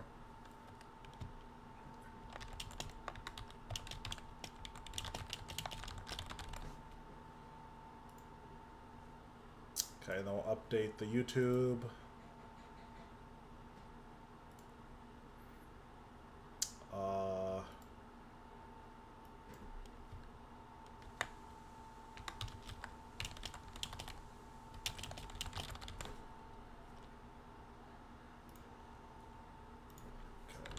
RuneScape, RS, RS3, LSRS.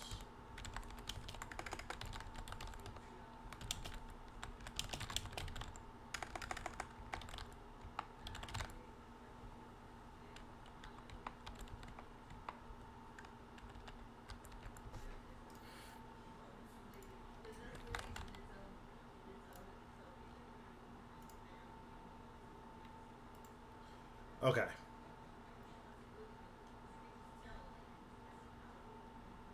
Yeah, Zuck, I really, really like this. Like, Zuck's character is really cool. His voice actor is, like, really, really good.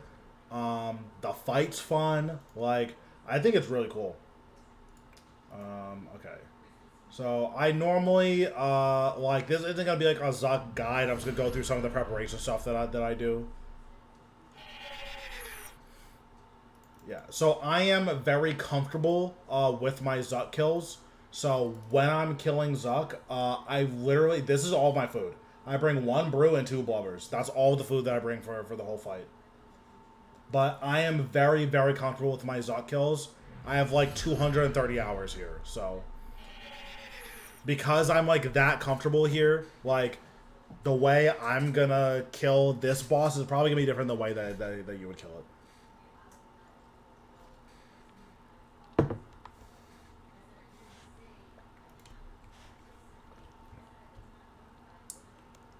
So we're doing this.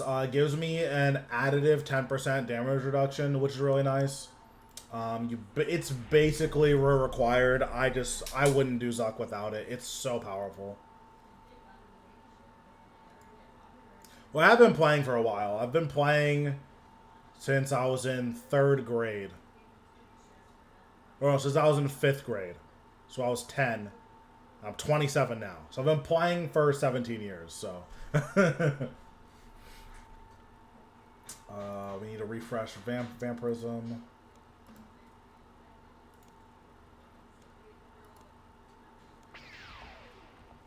Yeah, I've been playing for a while. Okay, summon Calgarian Demon. Interesting. You return to the slaughter.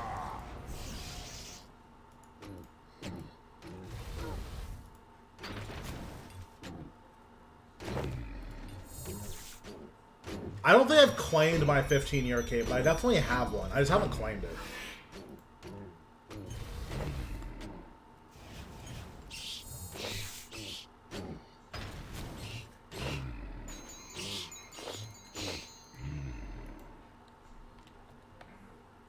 Fight, worm, or crawl and die.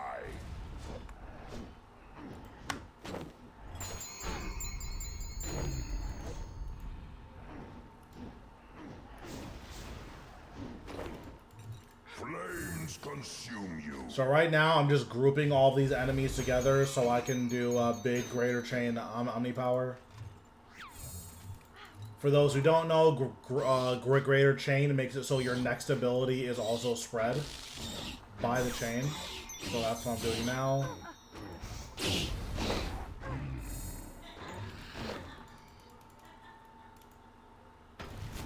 So I just killed all of those guys basically instantly because of Greater Chain Omnipower.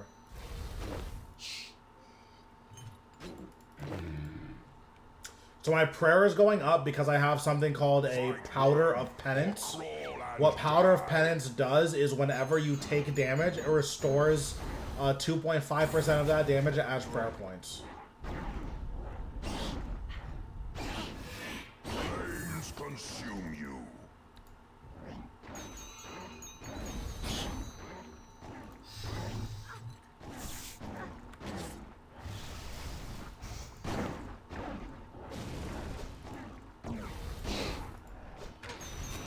Yeah, so because I'm doing a lot of damage and taking a lot of damage, it's better for me to I can just use Soul Split and then let these guys damage me, and then I don't have to worry about health, and I don't have to worry about prayer.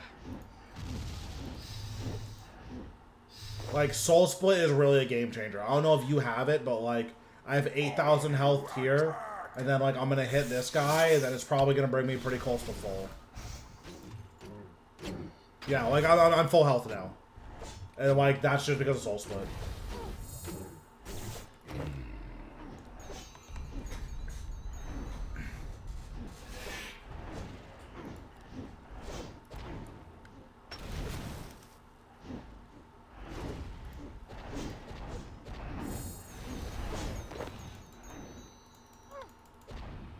Soul Split, unfortunately for you, is quest locked. In order to get Soul Split, you need to do Temple at Seniston. That quest is extremely powerful because you unlock curses, and curses are a game changer. Like, because I have curses, I don't think I could play the game without them. Like, they're like that powerful. Oh, I didn't realize Greater Chain wasn't on my bar. I was wondering why, like, my damage was so low. This literally just wasn't on my bar. That's so nuts it wasn't on my bar and I didn't even know. Even the weak may rise from the ashes.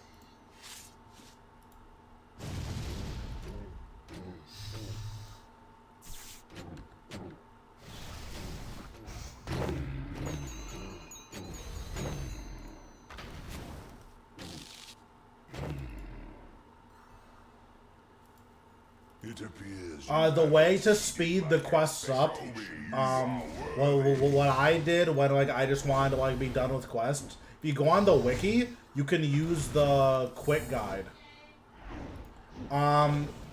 This is a power burst of vitality. It temporarily doubles your health for like 6 seconds. I do not use it for the entire fight. The only time I use it is during the very, very last phase of Zuck.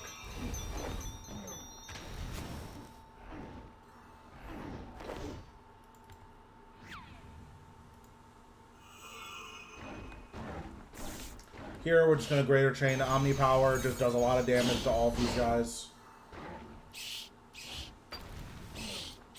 We're killing these little birds first. flames consume you. It is not a third-party program. It's just a website.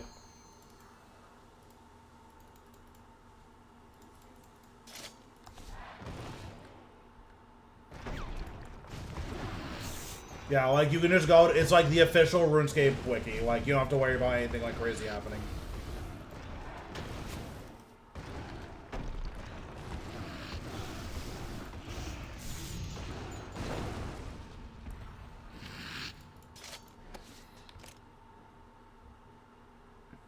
Show me you are worthy.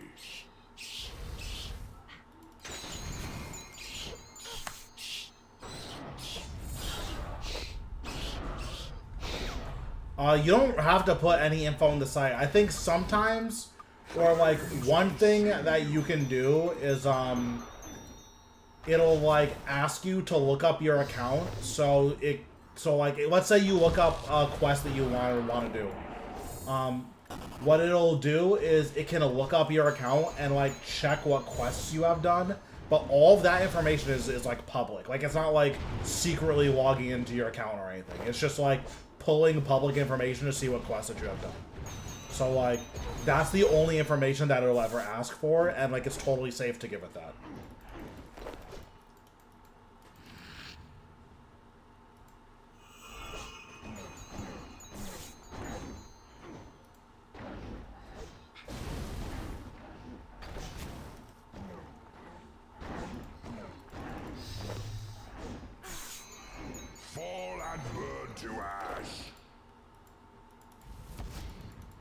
That's so sick. Fight, worm, or crawl and die.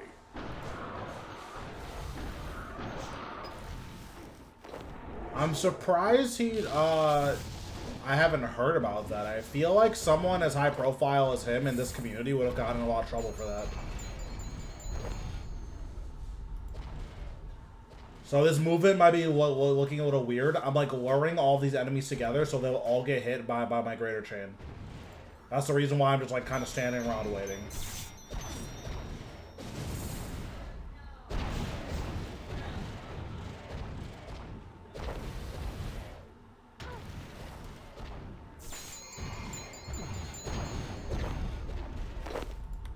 Fall and burn to ash. Yeah, that's like nuts though. I'm like really surprised that that happened.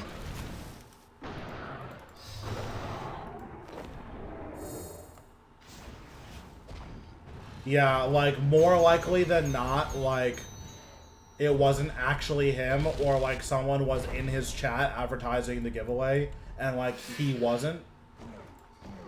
Like he personally wasn't doing it, he just like didn't see it. That would be my guess.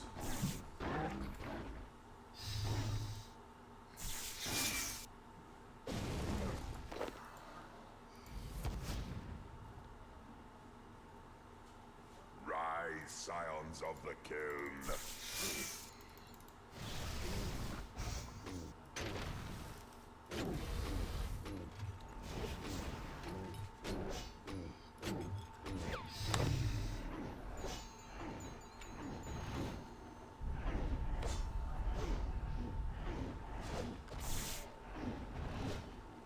Oh, that's not that bad. Definitely could have been a lot worse. Which, I mean, I guess if that's your whole bank, then, like, that's really bad. But all things considered, that's like 20 mil.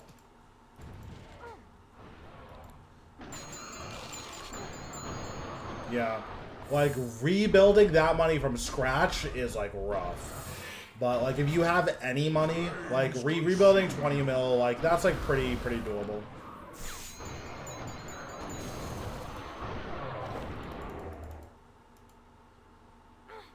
Yeah, I mean, the sentimental value and just, like, the fact that you worked for it on your own, like, that's all important, too.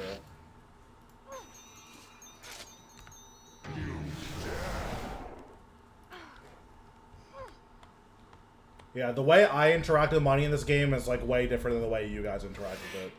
Just because I have so much of it. Lucky hit. Like, I spent 3 bill on cosmetics, like, yesterday.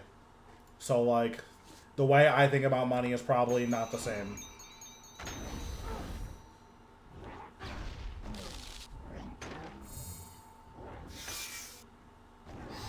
Okay, hopefully these hit decently high. It appears you have exceeded my expectations. To the slaughter! I wish. That is unfortunately not enough to buy a Ferrari.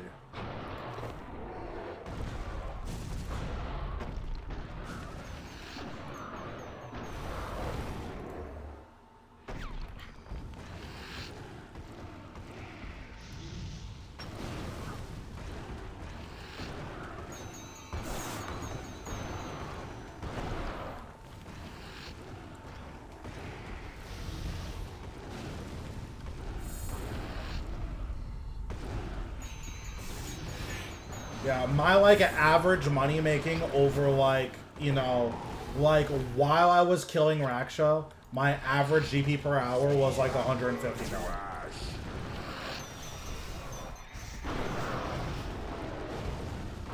And then my average GP per hour while I'm killing Zuk is, like, 90 to 110 mil.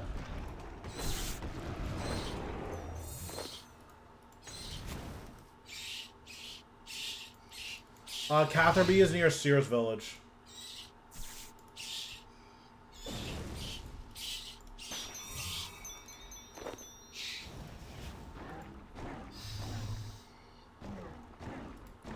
Yeah, like, I have a decent RNG at Zuck, and then, like, all of his drops are just worth so much money that, like, for me, Show me you like, are worthy.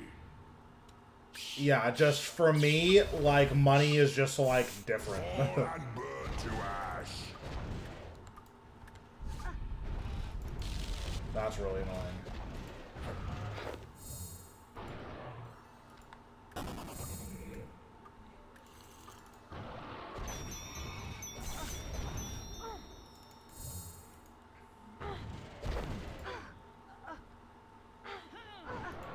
Okay, can we stop? Thank you.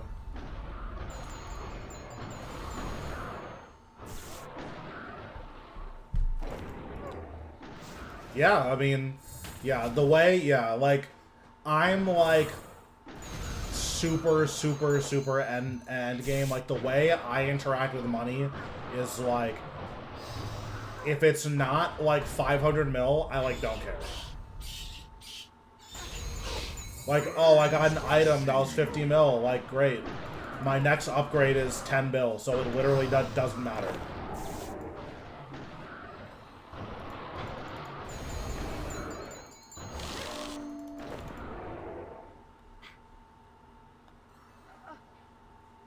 To the slaughter. I think he was just using it as, like, an example.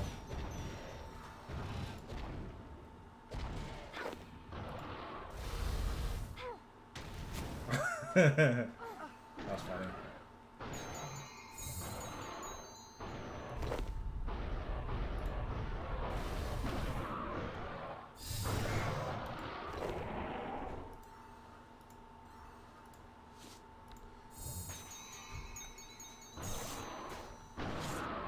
I think you need decently high fishing for that, but they're like decent money.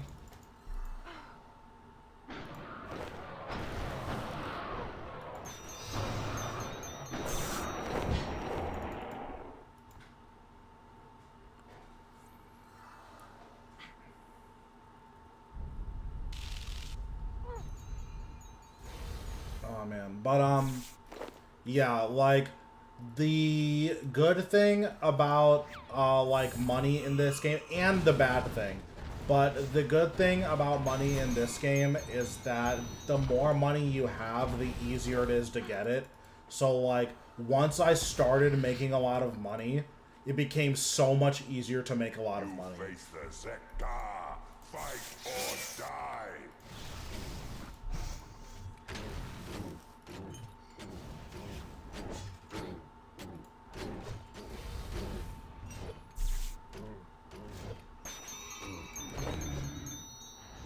Cause like think about it like this. With like budget gear, you can kill one Zuck every like 45 to 50 minutes. That's like very like long term. Like there's a couple of things like cosmetically that I want to get before that. Like I want to get a Black Santa. I also want to get, like, more dyed weapons. Because I have 4 dyed weapons, and there's 3 more that I want. Well, at least 3 more that I want to get. So, like, a party hat would definitely be cool. But that's, like, pretty low on, like, the list of things that I want to get. Trick.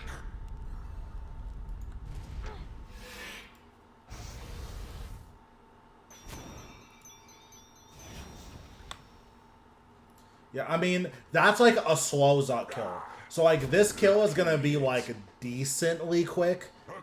Like, it's gonna be one of my slower kills, but, like, all things considered, it's gonna be, like, decently fast. And, like, this is gonna be, like, a 25-minute Zuck. And, like, the thing about this boss in particular is that because of, like, the way his drops work, he has a very high drop rate of like a lot of items. It just takes a while to actually roll for those items. So what that means is that like each Zuck kill is valued at like 30 mil an hour. So if you can spend like 10 mil to kill one more Zuck an hour, it's like worth it. And, like, that's kind of, like, how making money in this game works. is that, like, the more money you can throw at something, the easier it is to make money. So this is what I was talking about with, like, why adrenaline matters. Like, I just spent, like, 200% adrenaline in, like, 5 seconds. Flames consume you.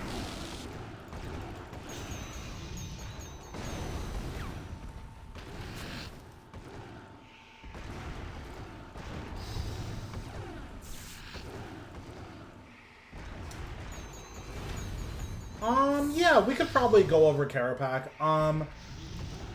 So what I plan on doing, that is true, like, keeping your money and, like, being more efficient with your money, is better the less money that you have.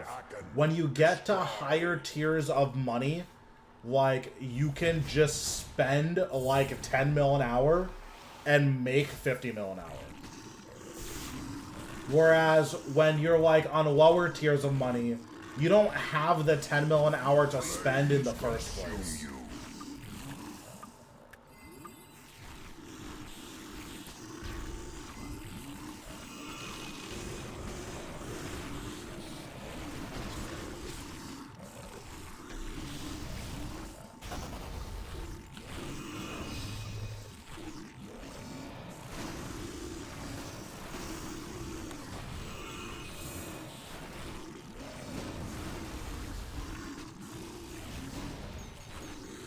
I haven't done normal mode Karapak in a while, so I'm, like, not too familiar with it. But, that's definitely something I could look into doing. So right now, my current plans for, like, content is every Monday, I'm gonna, like, teach a new boss. So, 2 Mondays ago, I did normal mode Zuck. Last Monday, I did hard mode Zuck. And then... today I did Raksha. And all of it was with, like, decently budget gear.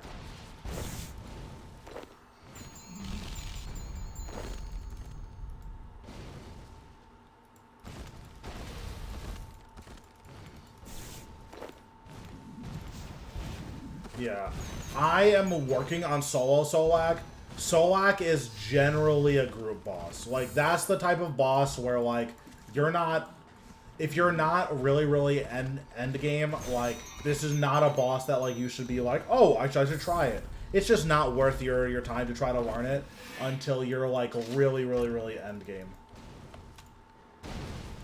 Flames consume you.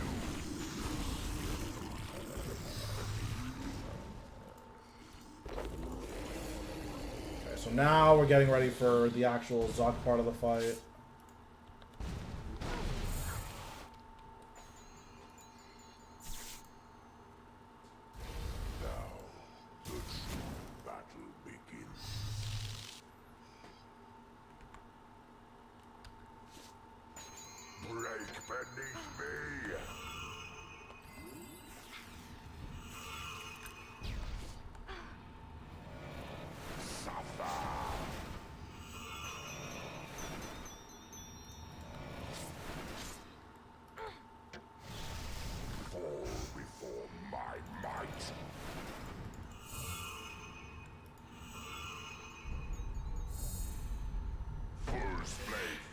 Within me.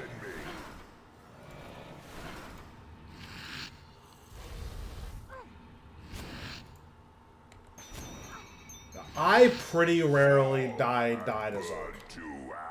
Whenever I die here, it's usually during the waves. I rarely die to Zuck himself. Yeah, I really like this boss fight. Like, Zuck has a lot of personality, so, like, it's just, like, fun, just, like, listening to, like, how much detail he has.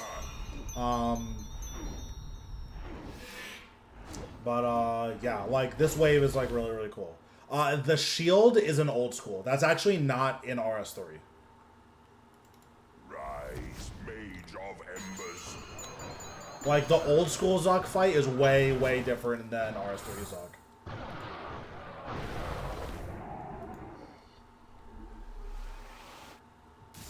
Flames unending. Coward's trick. Not bad.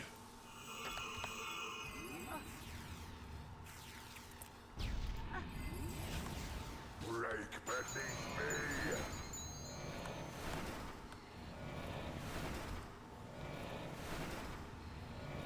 Burn.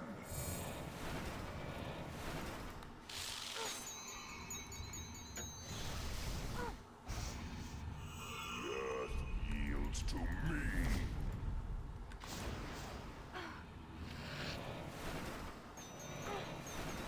Thor's flame burns within me. Nice, I got a 2-cycle. That's so good. I've like literally never done that. It also doesn't matter because I did the early waves too slow, but yeah, that was a disgusting amount of damage. For like context, I did 430,000 damage in Unworthy will burn. 30 seconds.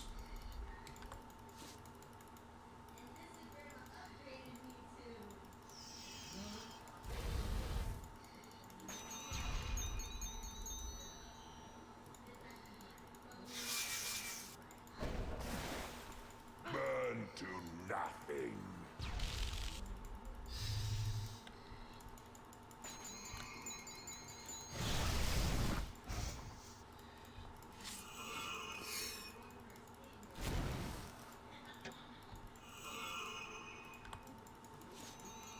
Oblivion awaits.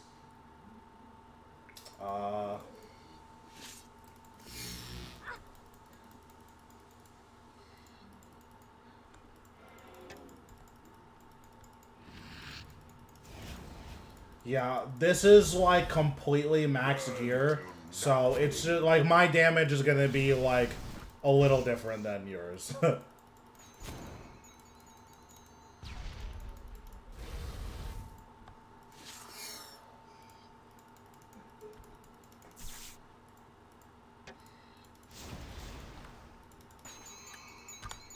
unworthy will burn. Okay, and we're done with the kill. Finally, after thousands of years. Nice. What do we get? We got 100 Wines of Zamrock and 4 Bladed Orichalcum. Okay, cool. But yeah, that's the Zuck fight. Yeah, when you get like really, really, really insane like levels of money, that's like what unlocks that level of damage. Like, let me see if I can like price check my stuff.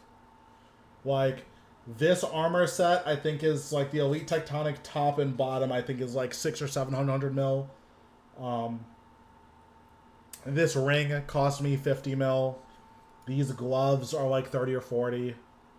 Yeah, this is with Fractured Staff of Armadile, and then I have an Armadile Battle Staff in my Essence of Finality, because it's a 5-hit multi-hit, and each of those hits can crit.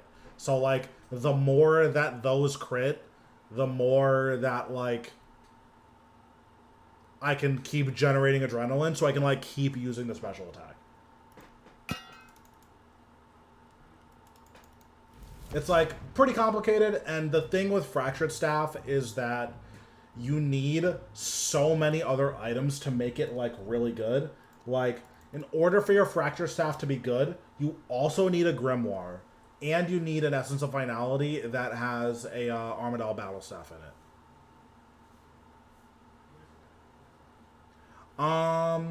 So I did put a Fractured Staff, but I was speaking specifically about the Armadile Battle Staff.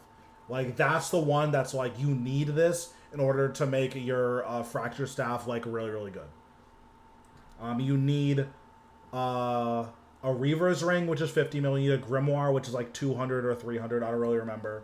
And then you need an Armadile Battle Staff, which is, like, 200 or 300.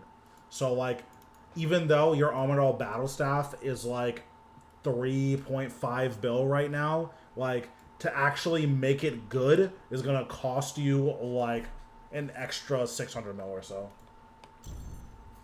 Let me turn on this book. Interesting. You return. To the slaughter. But yeah, I have one more of this for my Reaper task, so we're going to do one more, and then we're going to get a new Reaper task.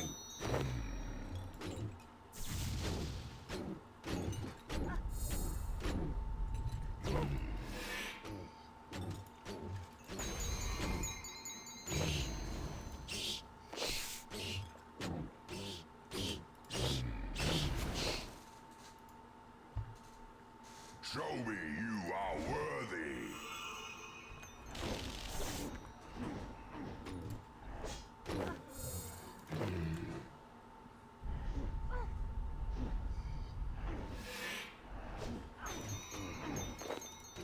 The skies burn.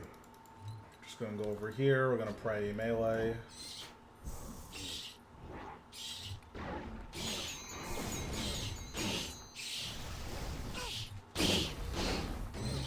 Chaos Elemental isn't bad, he's just really annoying.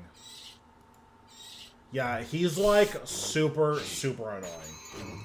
So, the way you deal with that mechanic is he can only unequip your stuff if you have inventory spaces for him to like put the items. If he doesn't have anywhere to put the items, he can't unequip your stuff.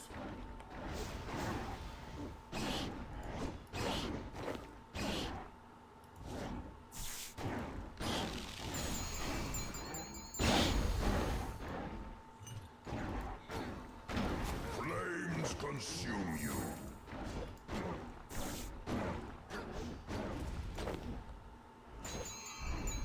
So like normally what I do is I bring a full inventory of food and then I just pick up all of his drops whether or not I'm going to like use whether or not the drops are worth anything, because again, as long as your inventory is full, he can't actually unequip your stuff. Like he has to put it somewhere. He's not going to drop it on the ground. Rise, scions of the kiln.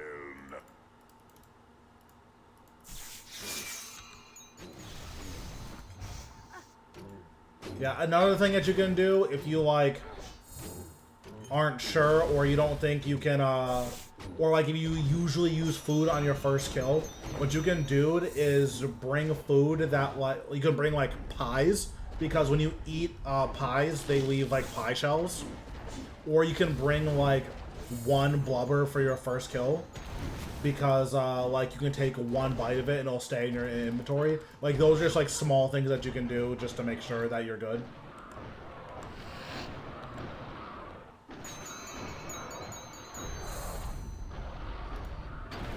Fall and burn to ash.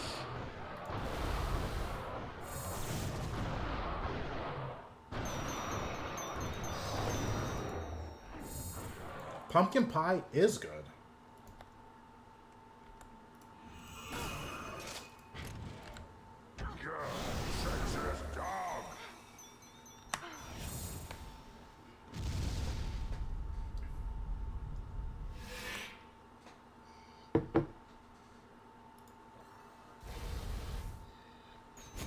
Okay, these hits need to be a little bit better. Okay, thank you. Caught me off guard. Attack!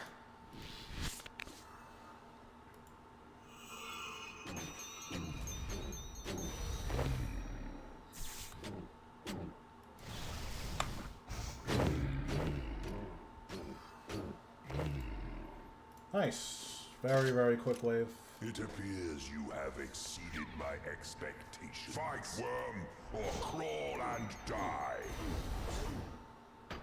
But yeah, if I get a Reaper's Choice for any of mine, then like I'll pick like one of the easier bosses, and then we can like go over like what I would do to deal with them.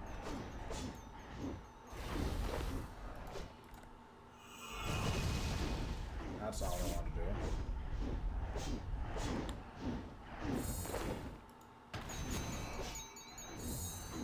Oops, that was that bad muscle man.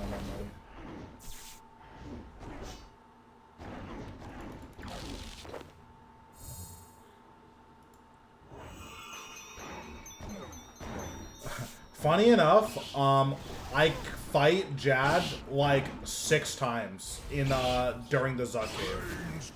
So like this right here, this is Jad. Like this unit here. So I'm actually just gonna like, the way you beat Jad is to just prayer flick. So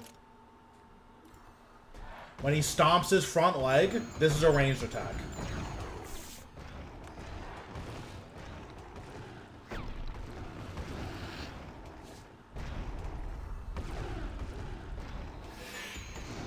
When he gets up on his back legs, that's a magic attack.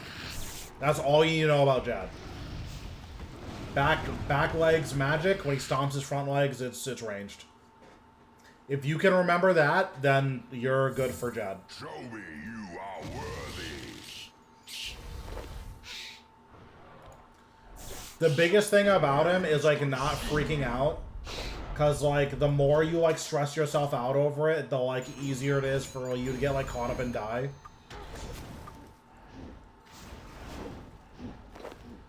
Like when you're killing Zuck, the scariest units are actually these rangers. These are like unironically harder than the Jads.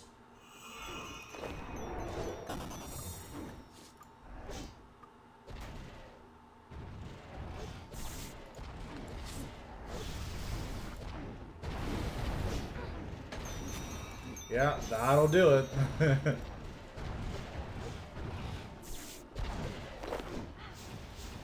But yeah, Jad is very simple, but he is very punishing. Like, every mistake, if you don't have 99 HP, like, every time you miss a prayer flick, you might just be dead.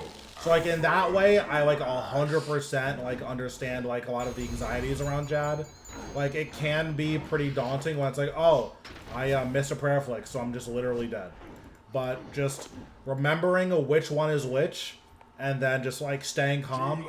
Because, like, the biggest thing, if you know which attack is which, you can't die. Jad can't kill you if you hit your prayer flicks. Like, you don't have to, like, it's not like there are other mechanics. It's just prayer flick against Jad. So, like, if you, like, remember that, it's a lot easier to, like, get into a headspace that, like, lets you kill him.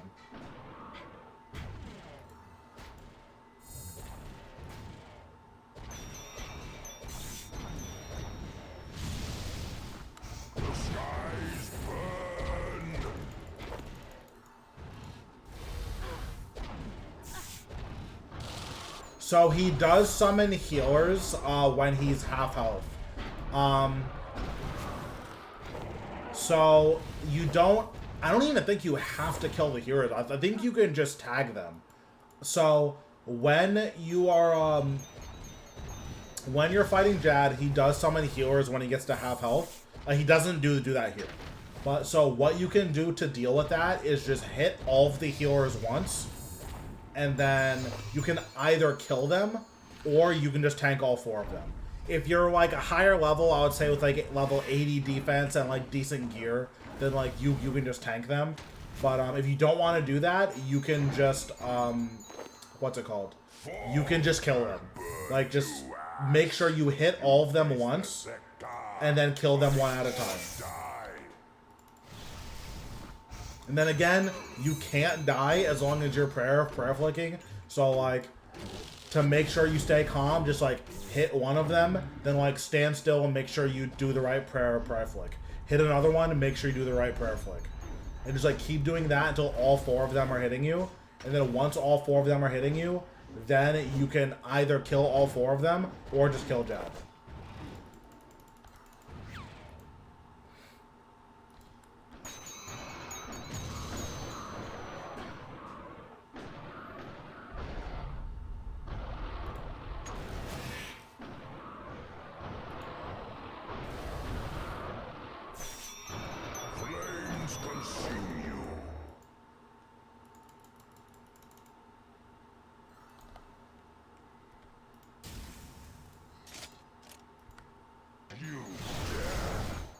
Those were pretty bad hits. Might not make it this phase. Yeah, these hits are worthless. Jesus. Yeah, I have the lava tsunami ability. Now, there's a cosmetic override. I don't remember where I got it from. I'll look it up after I do this kill. But there's a cosmetic override called lava tsunami. The same thing with my sunshine being red. That was from one of the Yak tracks. I believe Lava Tsunami was also from one of the Yak tracks. It appears you have exceeded my expectations. Show me you are worthy.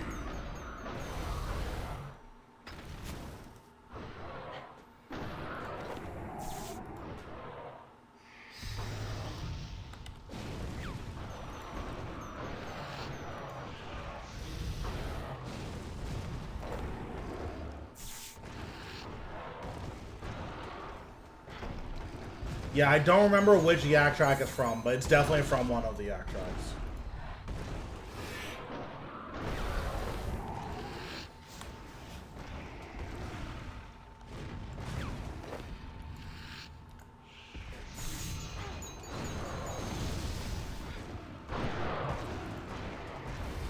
Also, another thing that you can do against Jad, you can eat up to, like, above your max health with, like, brews. That way, if you get hit, you, like, might not die. So, like, because I have so much damage reduction here, I can't get one hit by, Jad. So, like, if I do mess up a prayer flick, it's like, okay, like, I just need to chill and then make sure I hit the next one and then I'm good again.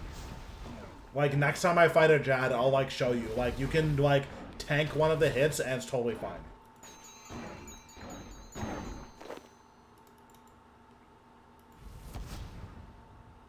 Fight, worm, or crawl and die.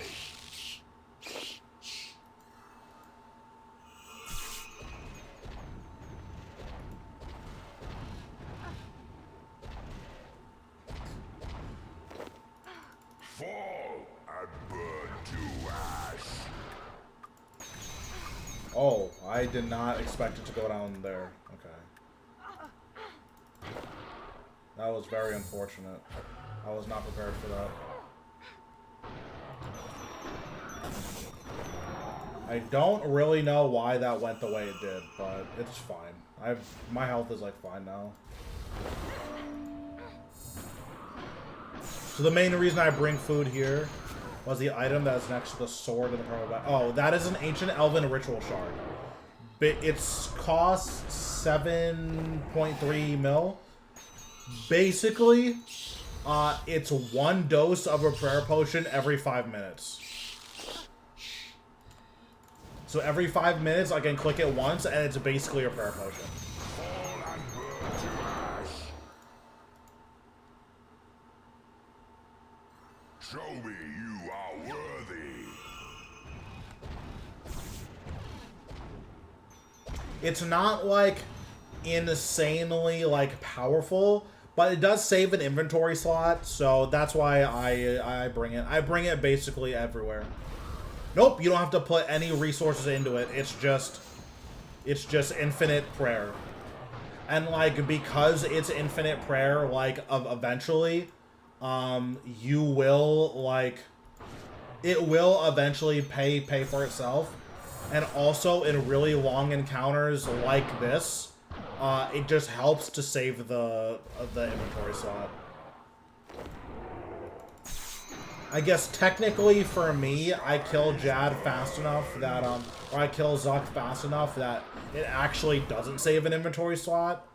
But when you're doing, like, longer encounters, like when I was doing, 45-minute kills, it does actually matter. Because, like, that's, like, in a 45-minute kill, that's 9 doses of prayer potion in one inventory slot. Like, if you're running, like, when you're trying to make room for as much food as you can bring, every point of inventory slot that you can save matters, right? So, technically, for me, I, like, don't need it. Like, I don't have to bring it, but it is really good.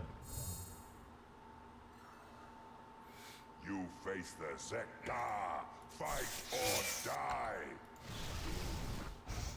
Oh, I did get a 2-cycle on Zuck earlier, but it didn't matter because it was in the same kill. I got a 2-cycle Huraken, so I didn't get to PBR on that kill. But if I got the 1-cycle Huraken, I was looking at, like, sub 21 for sure.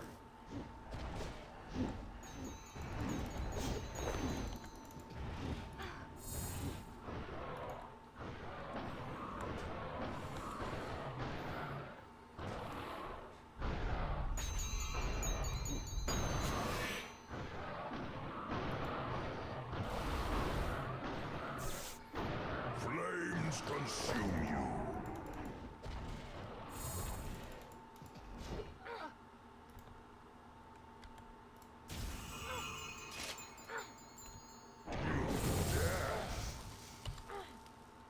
We're making decent time here.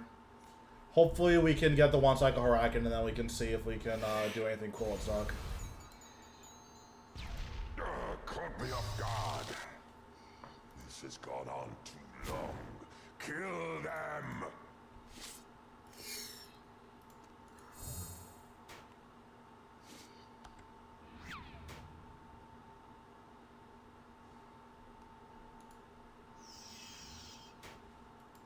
It appears you have exceeded my expectations. Unleash Jad!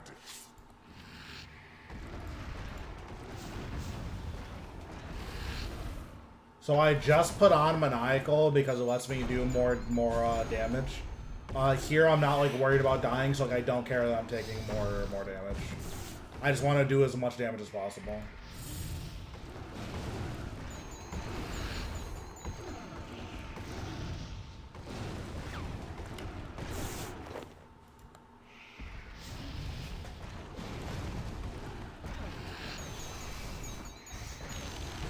Maniacal is a aura that boosts your damage by 15%. Gives you, I believe, 10 magic levels, but it also reduces your defense, and it reduces your defense and makes you take more damage. So I'm taking like 15% more damage right now.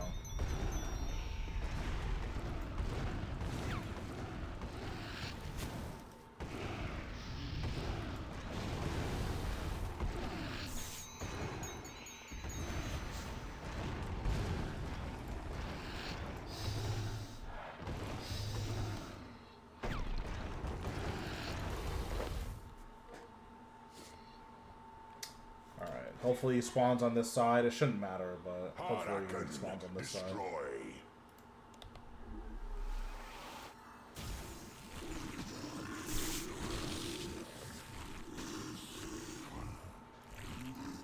Fall and burn to ash. That's not the button I wanted to press. Oh, it's so annoying. Okay, it doesn't matter. We got it.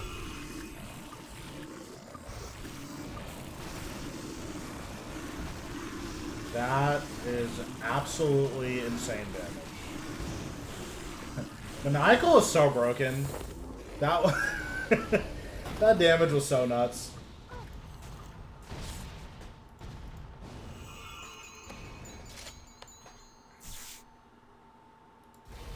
I don't even think I can 2-cycle him now because I'm not gonna have my Sunshine up in time. But maybe I'll just late Sunshine.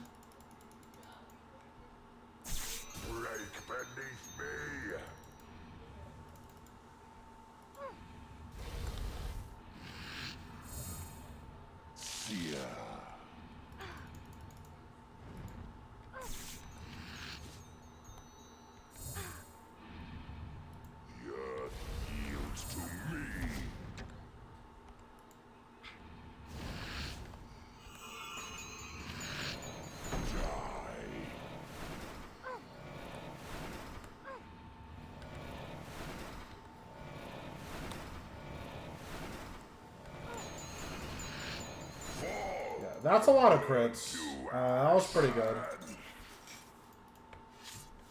Oh, I was in my Crypt Balloon too. That's so bad.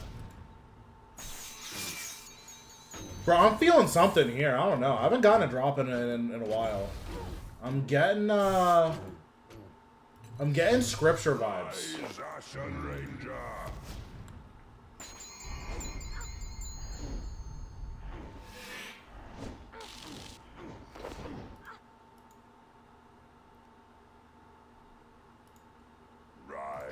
Mage of Embers.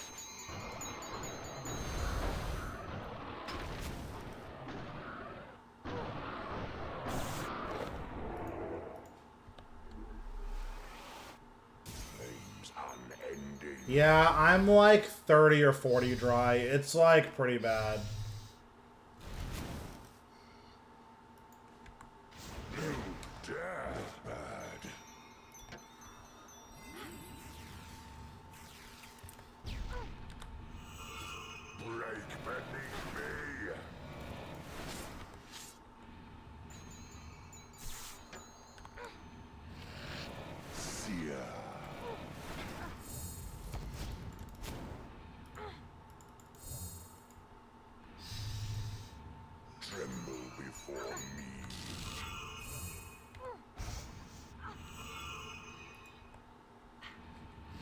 Well, that rotation was really bad. Jesus. I, like, didn't get any crits there. That was so bad. The skies burn. Rise, warrior of flame. If I get a staff piece after this kill, I will be very confused. It would be cool, I guess, but I would be super confused. Rise, Ashen Ranger.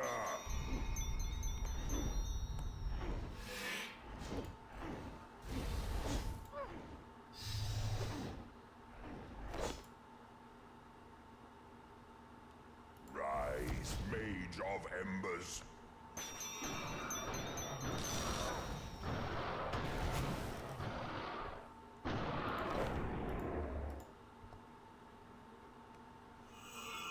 Flames unending.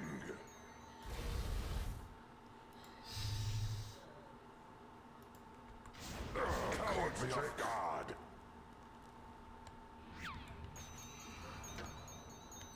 Oh, I shouldn't have used Limitless there. I guess it doesn't matter, but I definitely shouldn't have used it.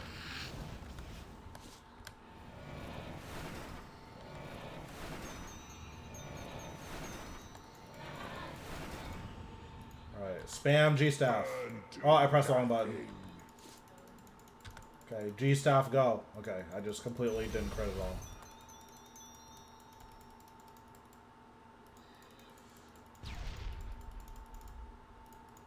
So we're gonna power burst this first one.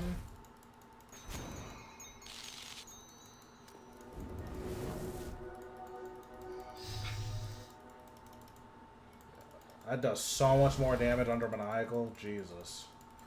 Burn to nothing. Okay, I don't know why I'm standing still. Please stop.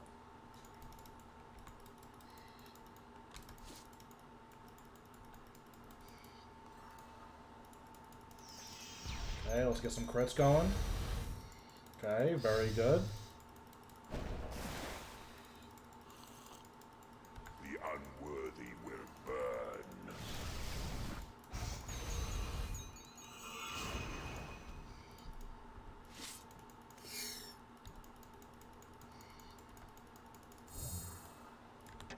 Oops, that was the wrong button. Oops, oh well. Burn to nothing. Yeah, I clicked on the wrong amulet and just that wasn't good.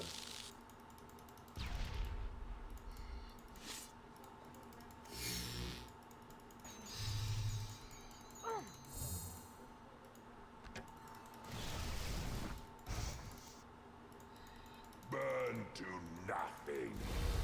Alright. Do we get anything cool? Not since That's good. Brandos. Yeah, barricades for babies.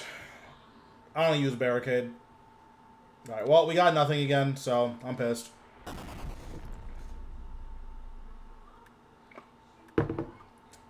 Never using barricade in my life.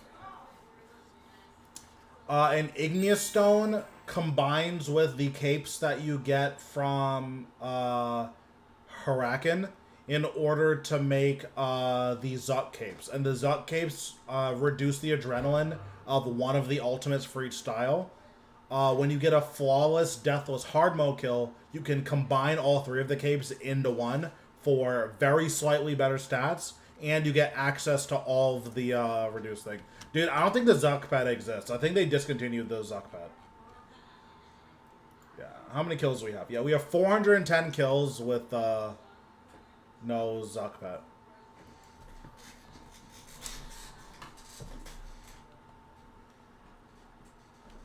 But it also uses 100% adrenaline, which is 100% more adrenaline than I want to spend on that effect.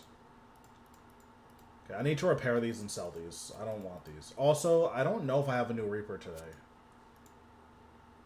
Okay, cool. So I can relog. Yes, Zamorak is the one exception. Zamorak specifically can hit through defensives, which is very annoying.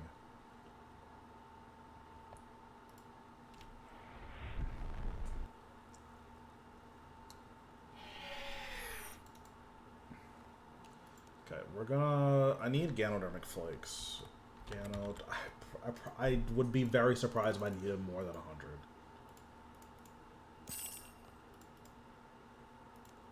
Oh yeah, I forgot I need a needle. Or no, I need thread.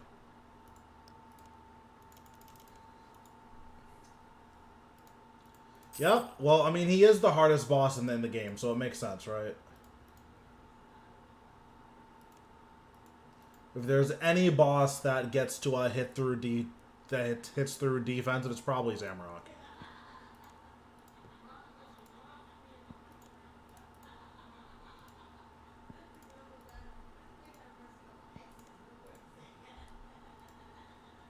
Okay, we'll sell all this. No one's gonna buy this. Whatever. Oh, surprise! The thread actually sold. Oh, I think I have money in my Alkers.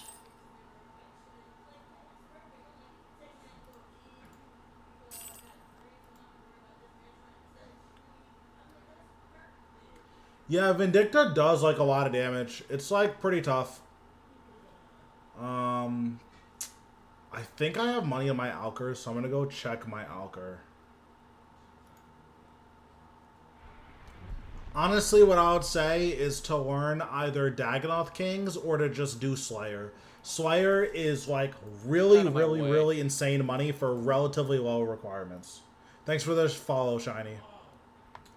But yeah, Slayer is very good money if you approach it in a way like where you're trying to make money. Like, I didn't do like any of the high XP skills. I only did the skills that made money. Or I only did the Slayer mobs that made money. So, it just depends on how you approach it. I forgot I got a Visage. Okay, so I need to hop worlds now. We'll just go here. That's a good question. Where are Jungle Strikeworms? Jungle Strikeworm. They are south of Feldup Hills and west of Uglog. So, what does that mean? South of Feldup Hills and west of Uglog. So, they're probably, like, right here. This is probably where Jungle Strikeworms are. Actually, I'll just go check. So Slayer doesn't start becoming like insane money until, or it doesn't start becoming like good money until like 85-ish when you unlock Abyssal Demons. Because then you have like 5 to 10 like decent tasks. It becomes like disgusting money once you're like 105. Like once you can start reliably doing Sophonem Slayer dungeon, that's when Slayer is like, okay, this is like best money in the game. Like it's not close. Oh, let's do my keys. No, let's do this.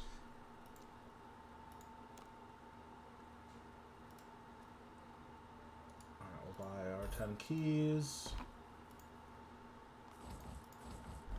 Don't care. Don't care. Nice. Sure. Okay. Scammed again. Okay, this is just worthless. Okay. And I got scammed. Okay. That's what I like to see. Okay. I'm pissed. Okay. If that was wrapping paper, that would have been hot.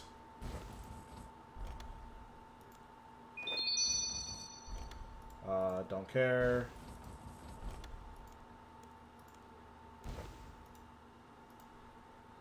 Not bad. Got 8,000 wrapping paper. Oh, I have 15k now. I didn't even realize that. Alright, so let's see what our new Reaper task is. Oh, I get to pick.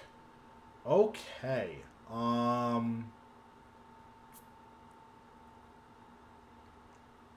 Well, I definitely don't want to do Zuck right now. So, what do I want to do?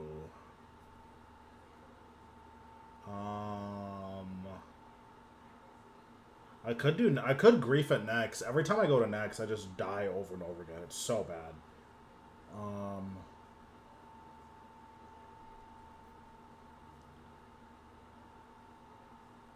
I'm actually not that familiar with the Magister. I haven't done him that much. Next, Angel of Death is like not a soloable boss. Solak is like technically a soloable boss. You probably shouldn't. Generally speaking, the bosses that you're listing, you're not going to be able to do them until you have access to Soul Split and Turmoil. Like, those are going to open up, like, the majority of these bosses. So, like, that's what I would say for that. Let me look up what, like, the gear is for Magister, because I haven't gone to Magister in a really long time. I lost so much money on him, so I just stopped going.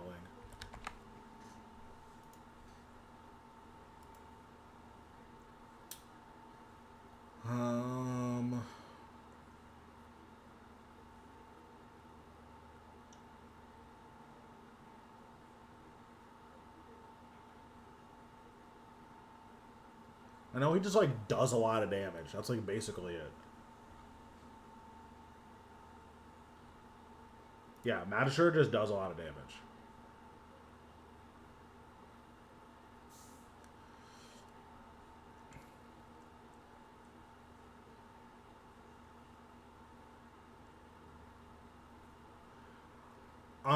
So the issue with next Angel of Death isn't necessarily that it's too hard. It's just not worth soloing. I could probably kill it, but it's gonna take me like 20 minutes, and like I super don't care about doing that. I'll do regular next though. That sounds fun. 18? That's so many. I think I have a preset for this, right? Yeah. Okay. Do you use a defender at next? I don't think so. I don't know why I have this. Because her damage is hard typeless. Yeah, I don't think you use a defender at next. Yeah, so I'll just resave the preset with this.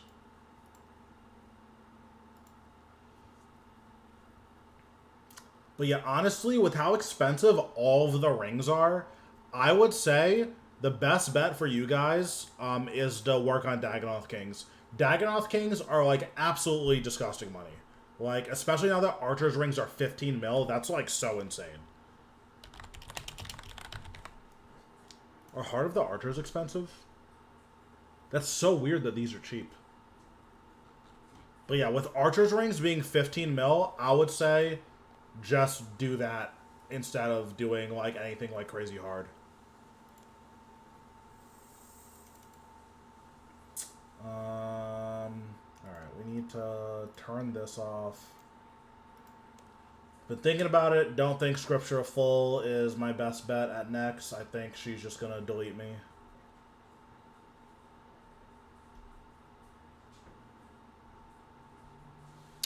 Yeah, I'm an idiot, so sometimes I do get double ice prisoned.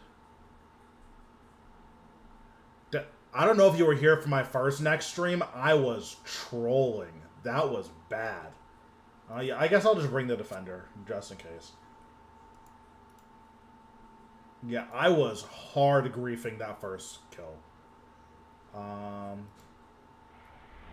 Okay, yeah, let's do some next.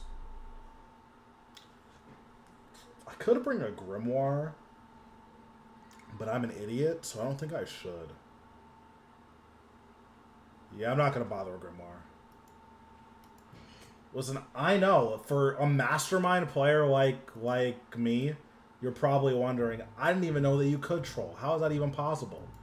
I agree with you, but, you know, sometimes it happens.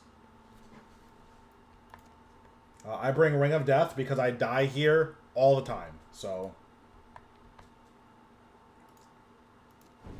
Watch Reckless, summon Nihil. Instanced. I guess fastest, like, doesn't matter, right?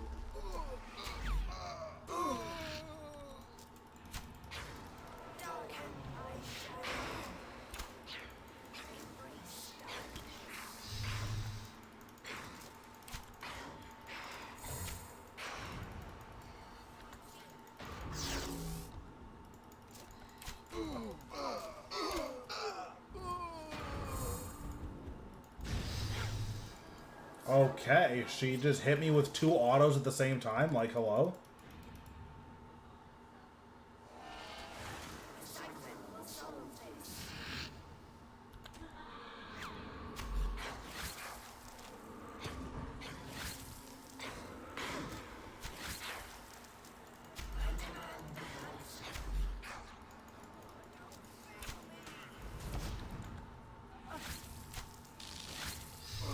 I think I'm gonna get double prisoned. Especially with these hits. These hits are terrible.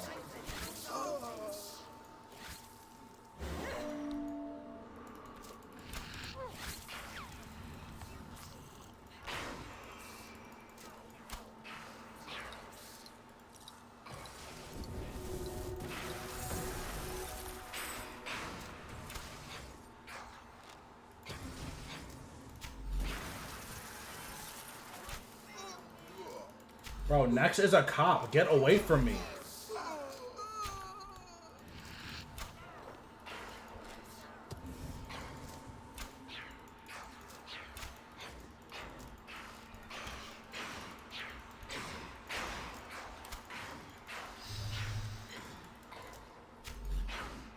This kill was actually, like, really clean. Outside of, like, Blood Phase. I, like, killed Blood Phase, like, kind of slow. But, like, the rest of this kill was really clean, all things considered. Oh, I got seeds. Let's go. You love the seed drop?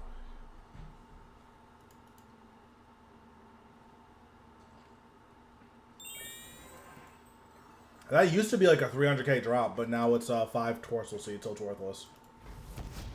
Actually, is it worthless? It's like 60k. I mean, it's more than 0, I guess.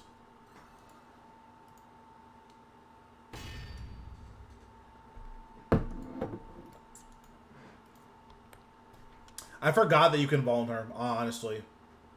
Literally, I just forgot. They're just not on my thing.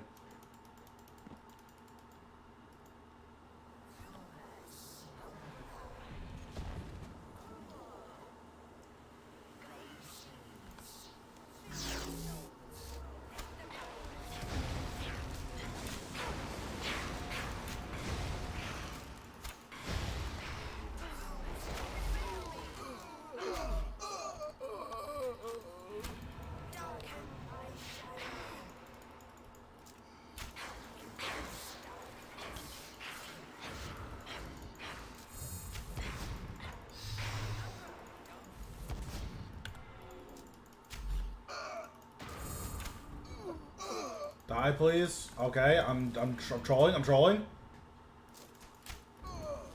Oh my god, please.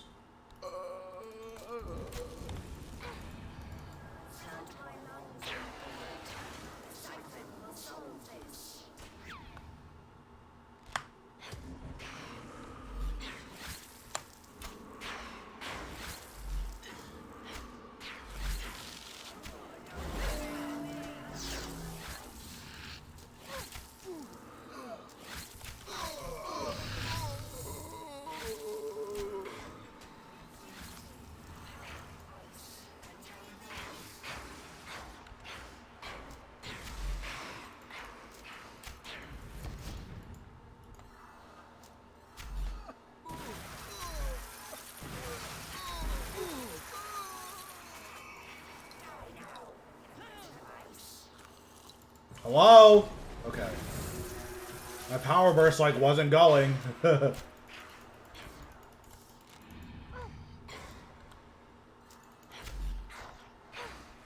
almost died a horrible, painful death.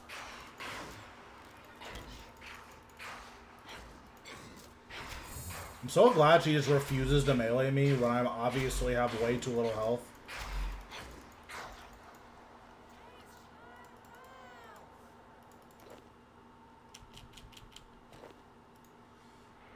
I was like 60% sure I was gonna die there and look like an idiot. But I triumphed, as I always do. Okay, where are my vulns? You only need like 2 vulns for next, so I guess I'll just bring like 3.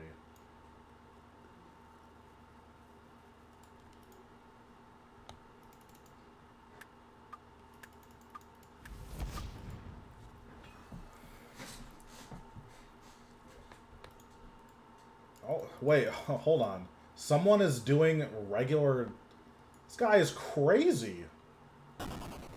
He's in there with crypto... Oh, he's darting next. Okay, I see. I was like, wow, this guy is psychotic.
Okay, hello?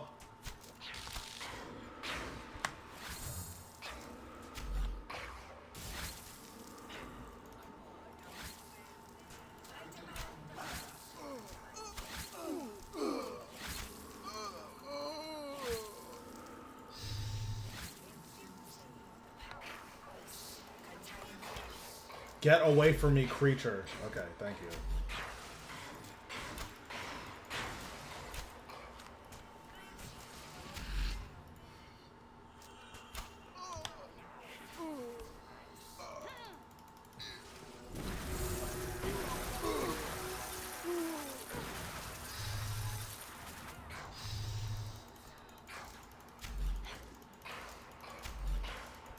Bro, what are these Blood Reavers doing? They're just walking around chilling.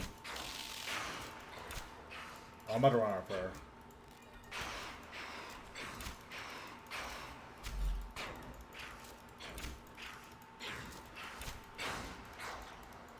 I am actually not sure how the lantern piece works, unfortunately. I don't know if it, like, splits or if it's whoever... I don't know if it just, like if you're in a loot share, I don't know if it just distributes it randomly or if it, or if it gives it to whoever gets the drop. Because I believe the way it works at Calfight King is whoever gets the drop, like, that's who gets the lantern piece. So I would just assume it's the same at Nex. So, like, if you can't solo it, your best bet is just to loot share and hope that loot share gives it to you.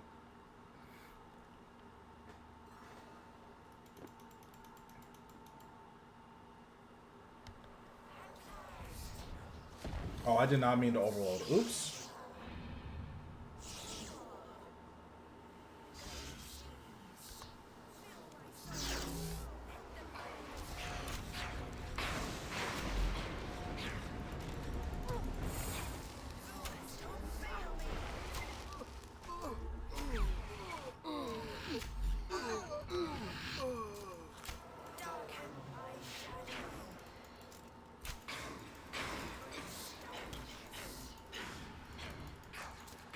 Bro, Nex is actually obsessed with me. Can you leave me alone, please?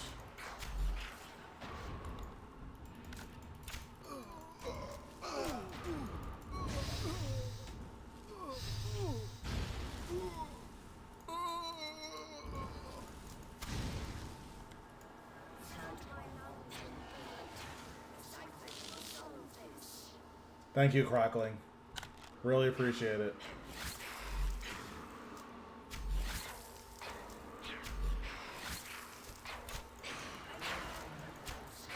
Okay. Okay. Yep, this is just terrible.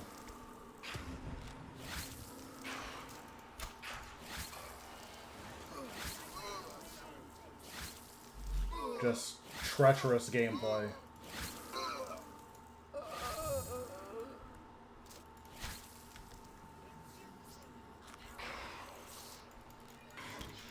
Oh my god, get away.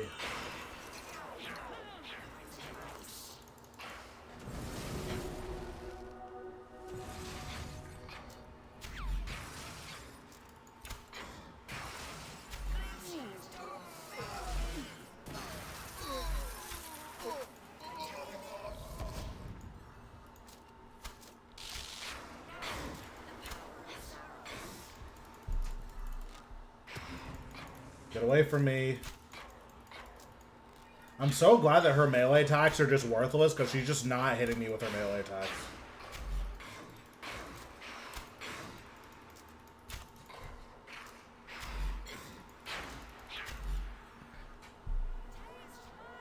Alright. Oh, seeds. Oh, I've killed 300 Nex. Yeah, that's just a Nex god.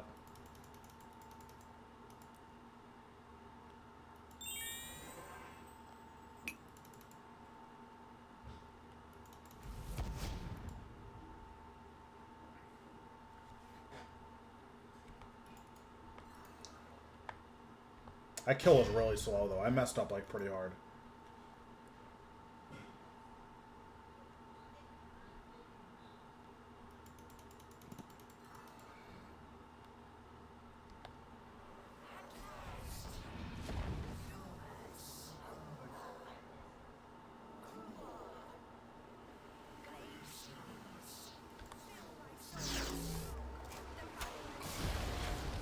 Yeah, I, like, don't enjoy doing Raksha anymore. Oh, I thought she ate my snapshot. I was like, wait a second.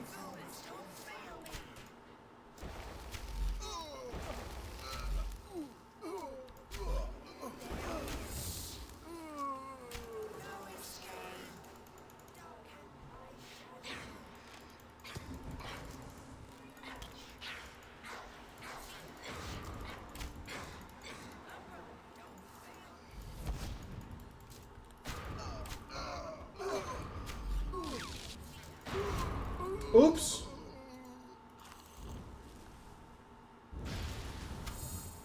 I should have used a different attack.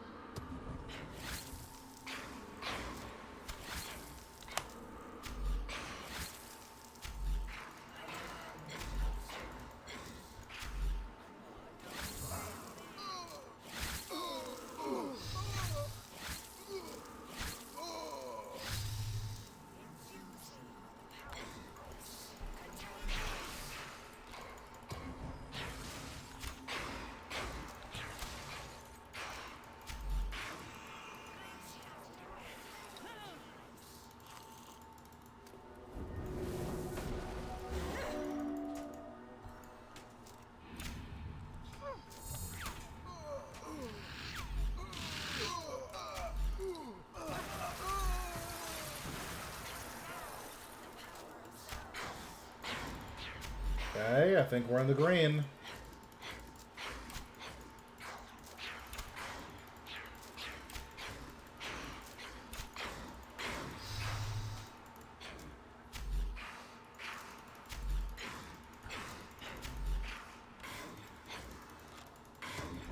Nice. Yeah, I like hate doing Raksha now. Like I put in my, 200 hours. I got my drop log. I got all my ricochets. I'm like good on doing Raksha now. Like I want to get my solos to 3,000 and then my duos to 200. But like once I get those, I'm like super good on doing Raksha.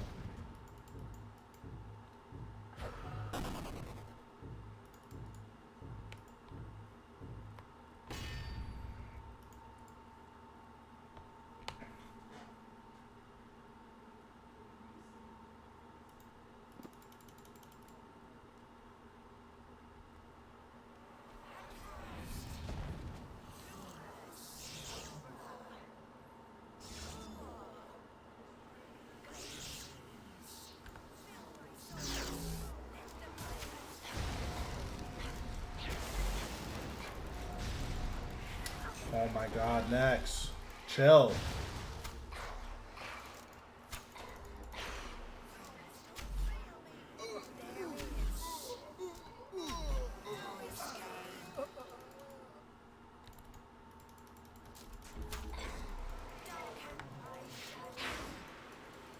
Okay, can we... Hello? Thank you.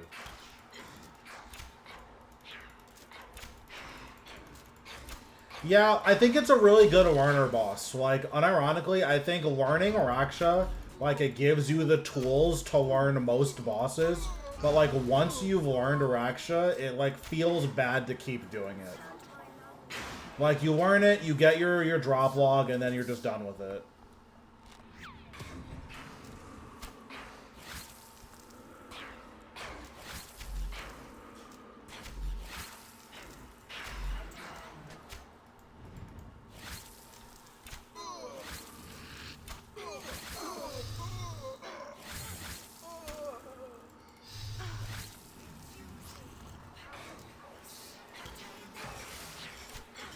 This creature will not get away from me.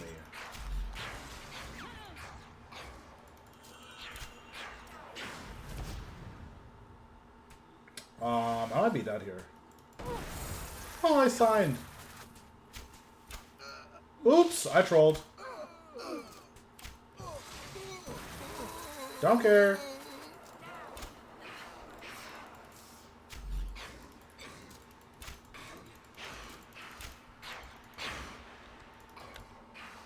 Yeah, I definitely trolled. I didn't have to sign there. But, already did that.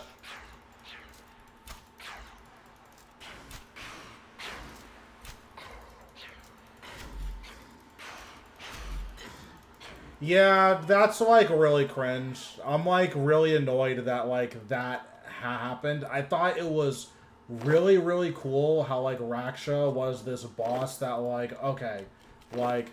This is, like, the premier, like, learn how to play the game boss. And if you learn how to play the game, then, like, if you learn how to play the game on Raksha, you can learn any boss. But, like, now the new method is just, like, yeah, just camp soul split and debilitate off cooldown, and then that's it. It's like, okay. Like, sick.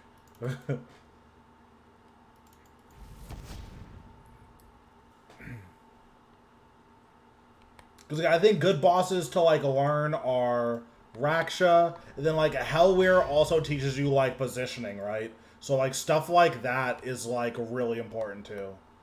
Yeah, with the new melee, like, there's, like, a melee setup. I haven't, like, followed it closely, but you can find a guide for it. There's a melee setup where, like, you can basically just, like, ignore his mechanics and just hit him and press debilitate every now and then. Yeah, it's not, like, easy mode, but, like, you don't have to, like, learn the boss the way you had to, like, up until about 6 months ago. Oh, I hope I don't... Okay.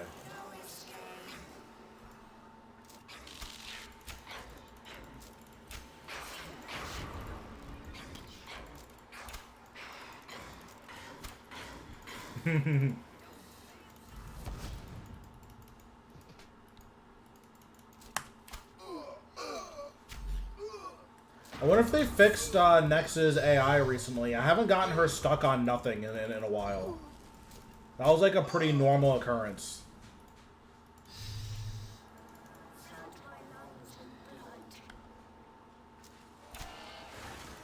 This, okay, and then, okay. I'm like so annoyed with this boss.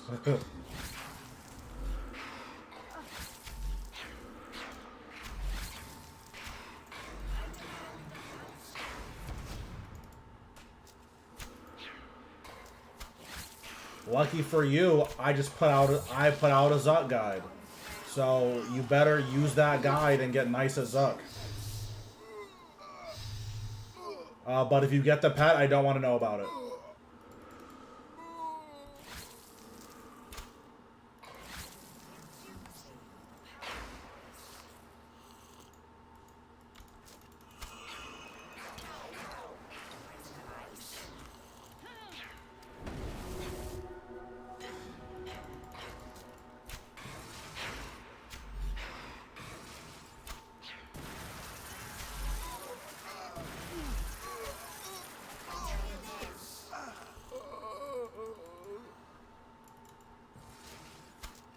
Yeah, definitely if you get a pet, I don't want to know about it. I'm pretty sure they discontinued Zuck Pet whenever I started going for it.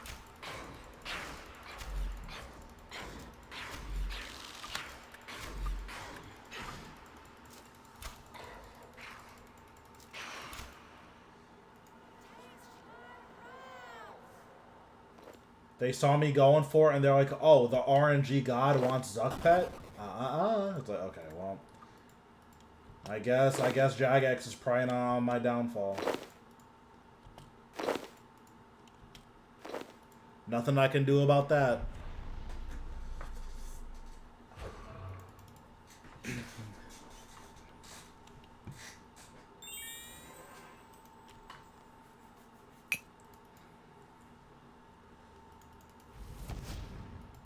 So I can get 2 more kills. I need to refresh my aura. That's like fine.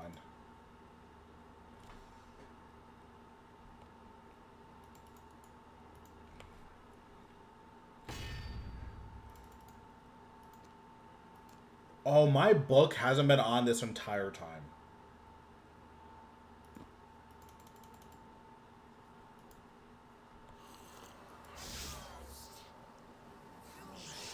Oops!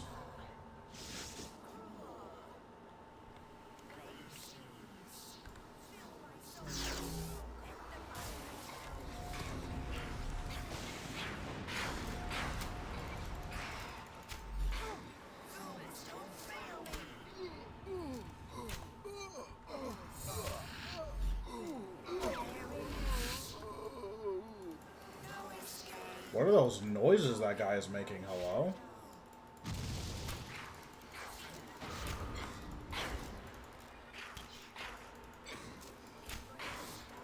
Is she dead to this? Yeah, she is. Okay.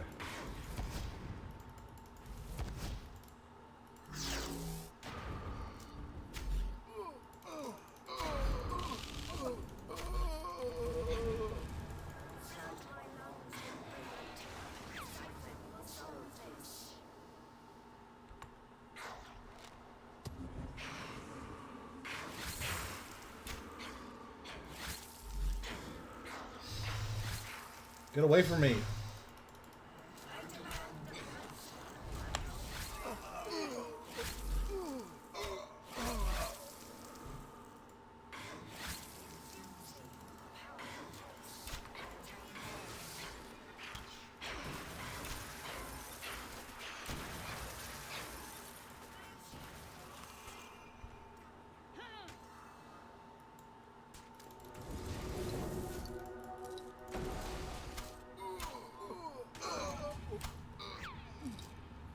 Okay, next, leave me alone.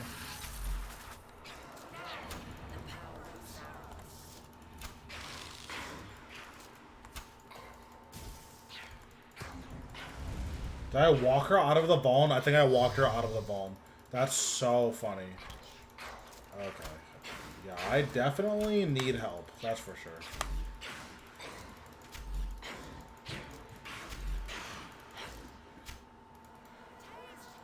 Luckily, I'm the next god. And I got nothing. And I walked into her wrath. Just unbelievable. I don't know what I'm doing today.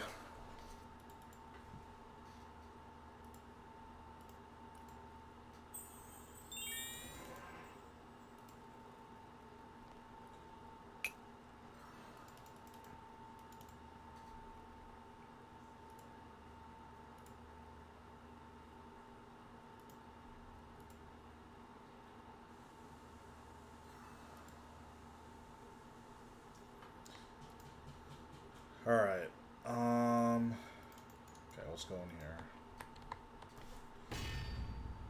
I do really like Nex. Like, solo Nex is, like, surprisingly challenging compared to, like, a lot of the newer bosses that come out, which is really nice.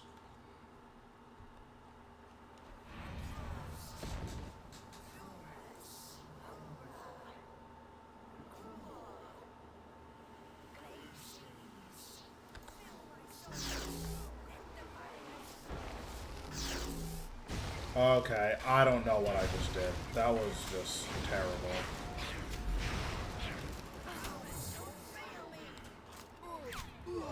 The double ECB was just so bad.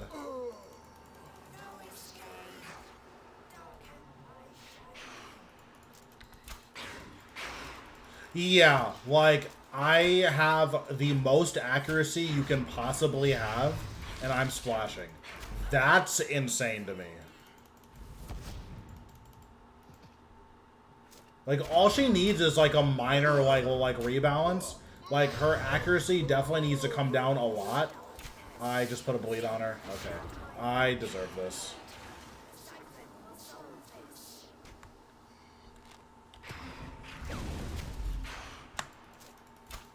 But yeah, it's, like, really nuts that with my accuracy, I'm splashing. I have a tier 95 weapon with reckless and, like, no negative accuracy. Like, that's insane that I'm splashing.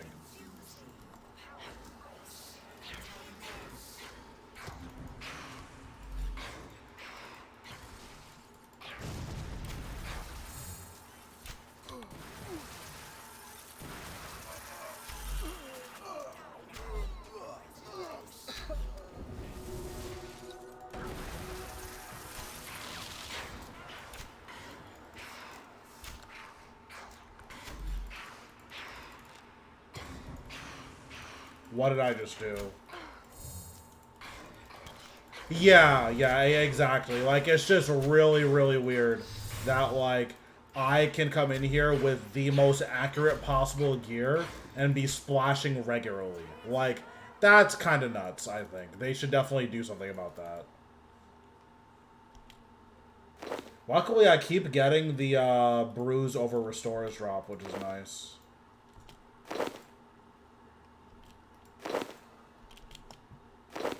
That's, like, really, really good. Although, I don't think it matters anymore. I think these are both, like, kind of worthless, right? Oh, no. Okay, it definitely matters. It definitely matters. But yeah, like, I have higher accuracy at Raksha with tier 80 than I do at Nex with tier 95. That's kind of ridiculous. I don't think that should be a thing. Okay, so we'll deactivate this and then just refresh it.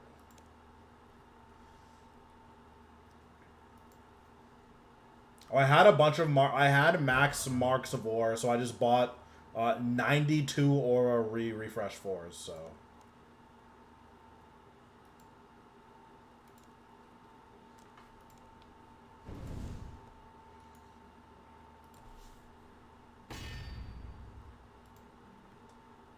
Yeah, like, I think the issue too is that, like, if you're dying to Nex, you should die because you messed up. You, like, shouldn't die because your gear is, like, not cooperating with you. Like, that's, like, really, really weird, I think.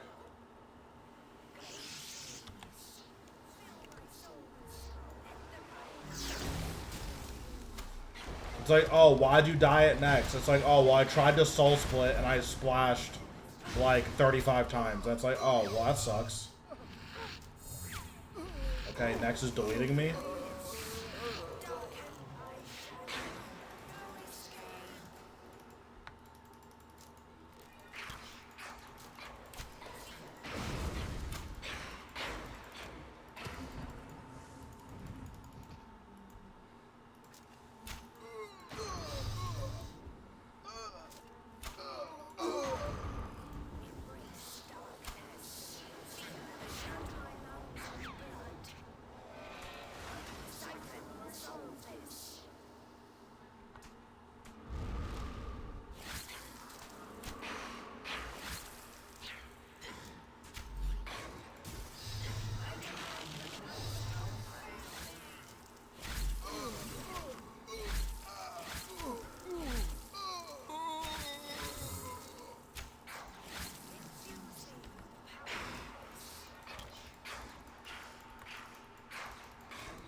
Dang, I could have gotten a prison skip. Dang, I could have gotten a prison skip. That would have been sweet. I didn't believe in myself, so I couldn't get the prison skip.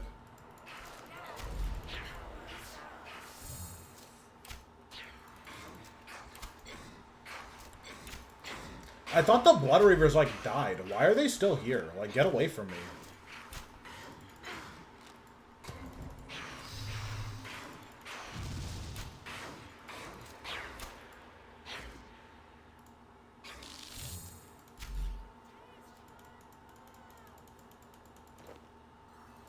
Okay, Onyx Bolts. I like that. Oh, man.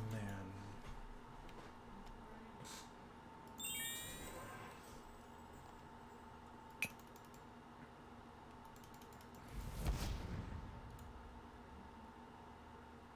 wonder how many Revenants I have. Let me see. Oh, I've killed a lot of them.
I think this kill will be, like, decently fast. Oh, did my Crockling get it?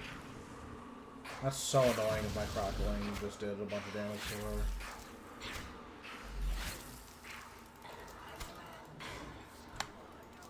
Oh, I didn't mean to do that.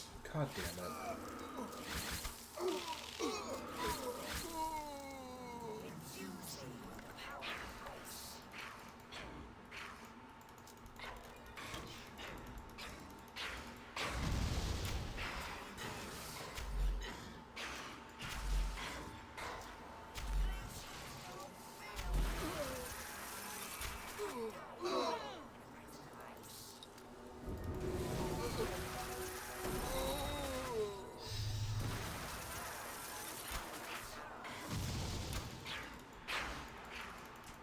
Get away from me.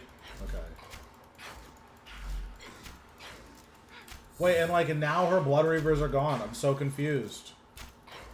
I'm confused.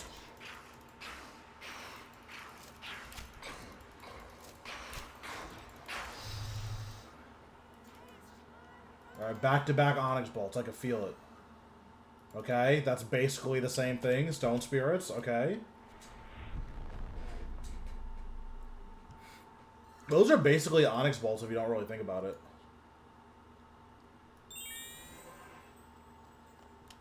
This guy is like too bright. Yeah, this armor is like insanity. This is too bright. I can't see.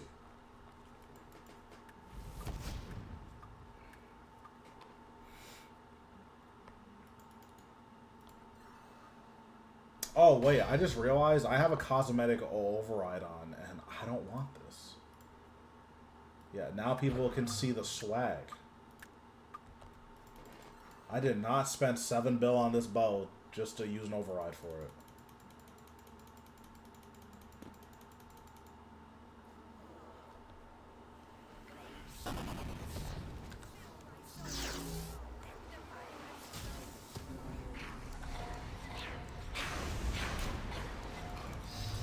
Wow, that damage was actually disgusting.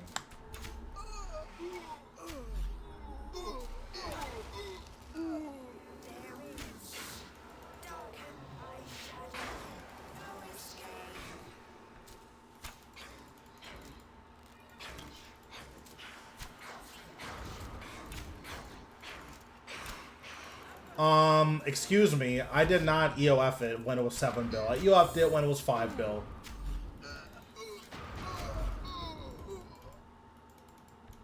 That was, cute, misinformation, though.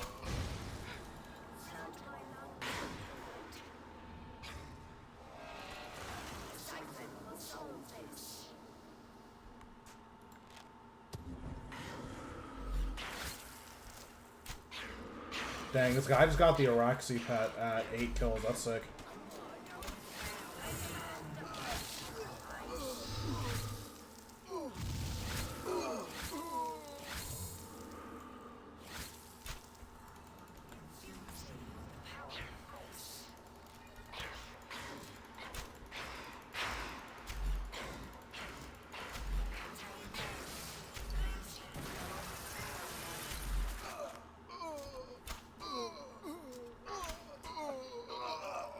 No, I almost had to skip again.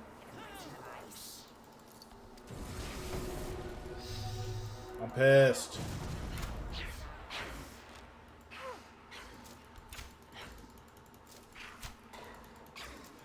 No, I wish I was that rich. That is something I would do. I would 100% buy something really expensive and then EOF it to make fun of poor people. That is 100% something that I would do. But that is not what happened. So I would appreciate you not spreading misinformation.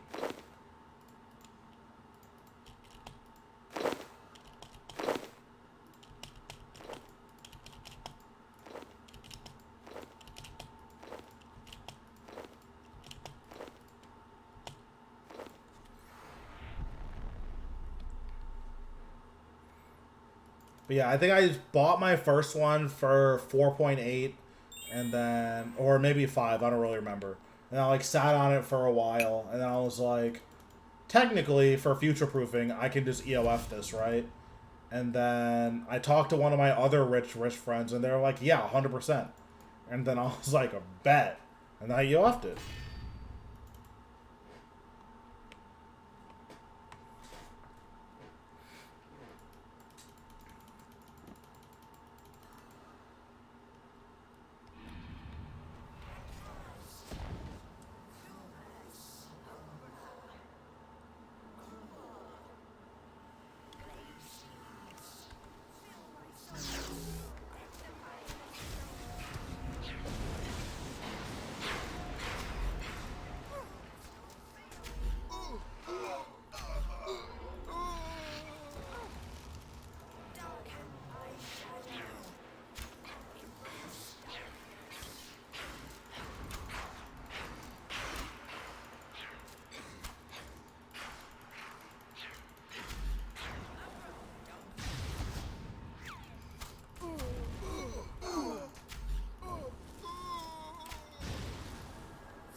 Why am I rooted? Oh, I guess her auto attacks are literally ice barrage. So I guess that makes sense.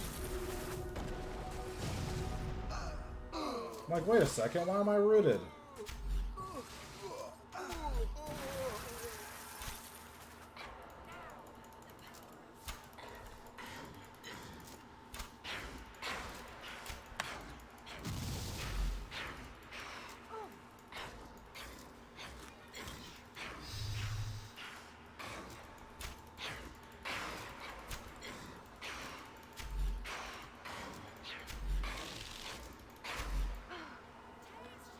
There it is.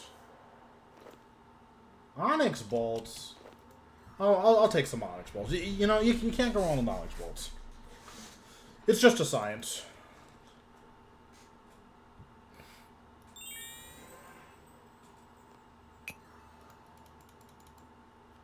Oh, I should probably heal to full, but it's fine.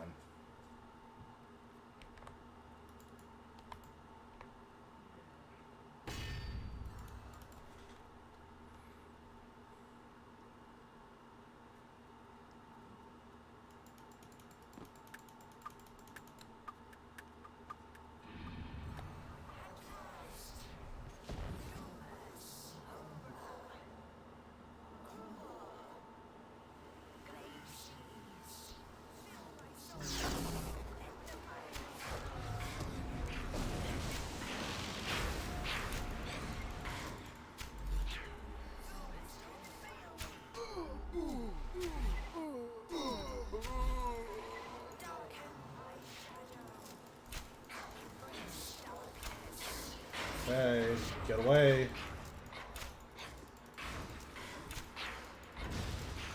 Goodbye. Thank you. I should be using dive more. I guess it like doesn't actually matter, but I should definitely be just be using it more, period.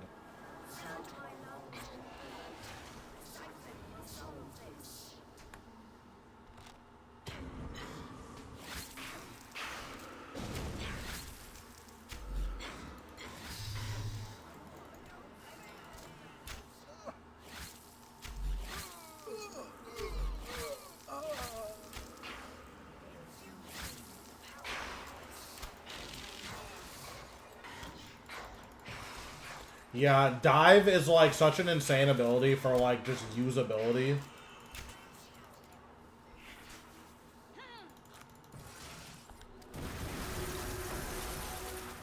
Okay, can I hit this guy? Hello? Thank you.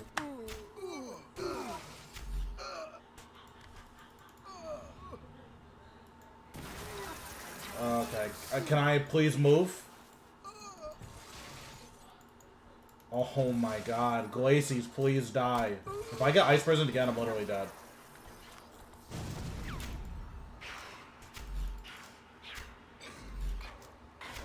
Yeah, that was actually nuts. I just like couldn't move. And Glacies refused to die. I need to eat again. Okay.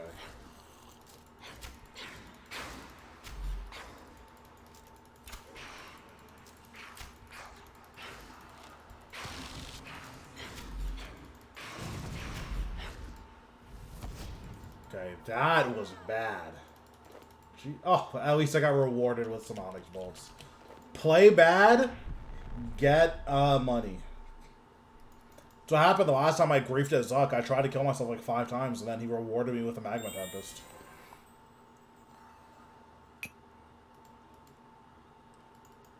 Maybe that's what I should have done on my last kill of Zuck. I should have signed on purpose so that he gave me a pet.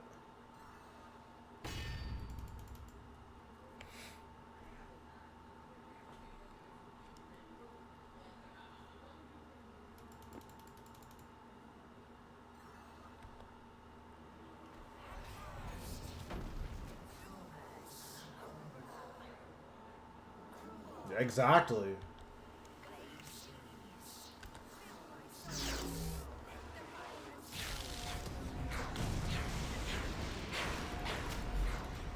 Play bad and get money. Never fails.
pretty bad, but it's all good.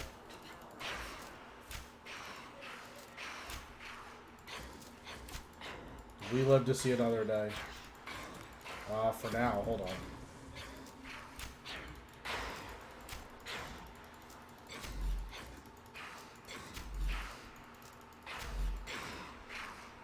Okay, nice.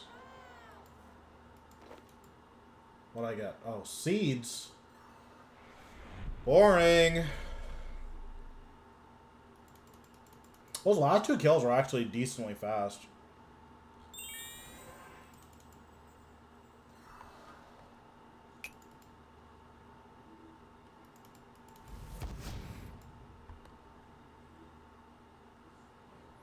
Well, let me check to see what the next wilderness event is. Wilderness flash event.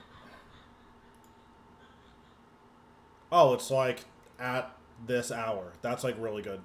Cool. So we'll do this wilderness flash event. Then we will do another Reaper because we have a Reaper refresh. And then, depending on what time it is, I'll decide what we're doing afterwards.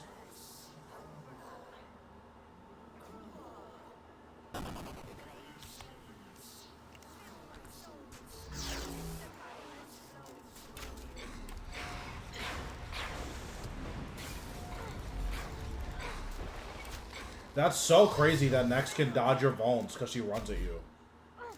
Oh my god, I misclicked.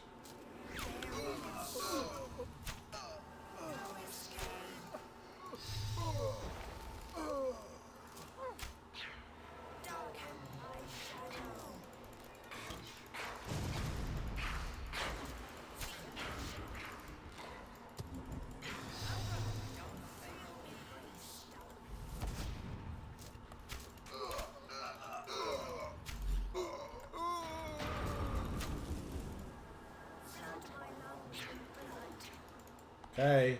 Can you siphon? Thank you.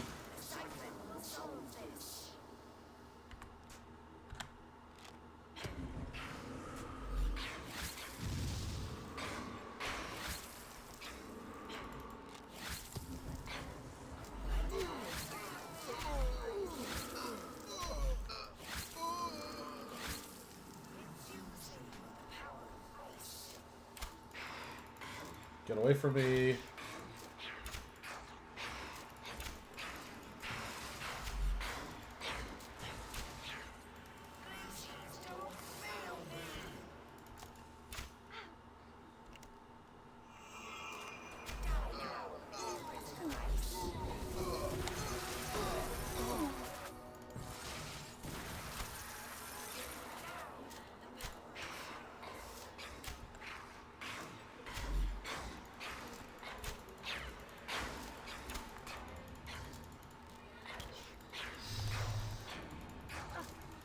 Hey, Nex, leave me alone.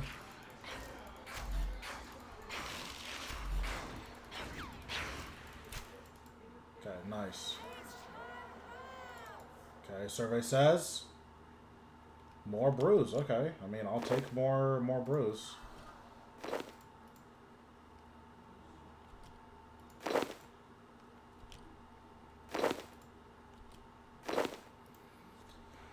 Nice.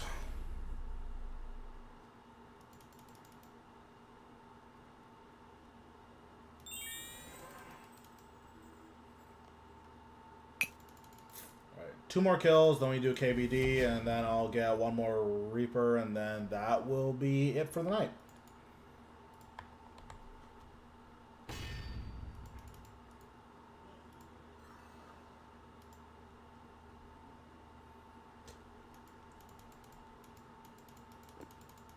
Unless I get a Zuck Reaper. If I get a Zuck Reaper, I don't know if I'm doing another Zuck tonight.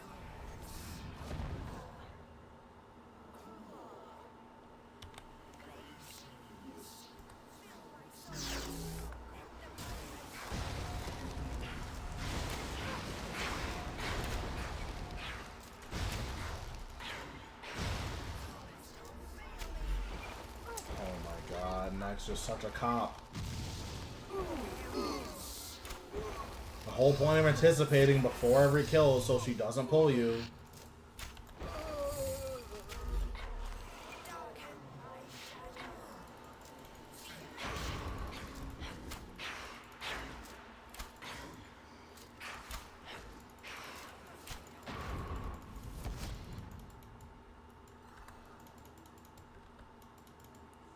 Interesting. It wouldn't let me ECB spec there. I don't know why.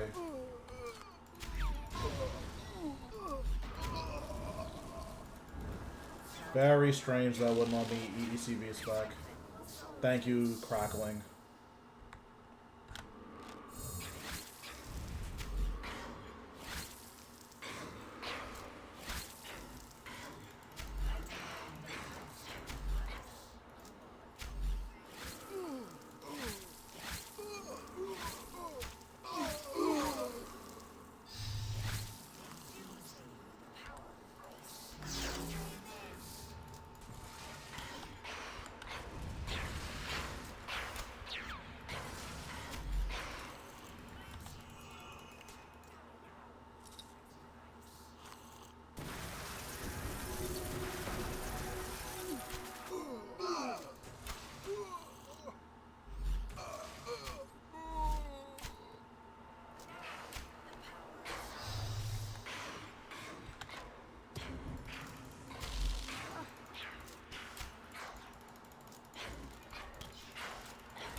Nice. More brews, wow.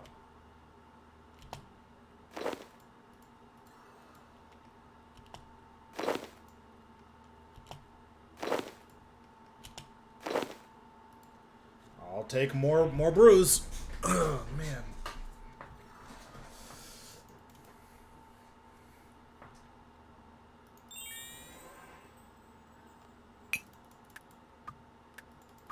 Okay, let me heal to full first. Let's not be psychotic.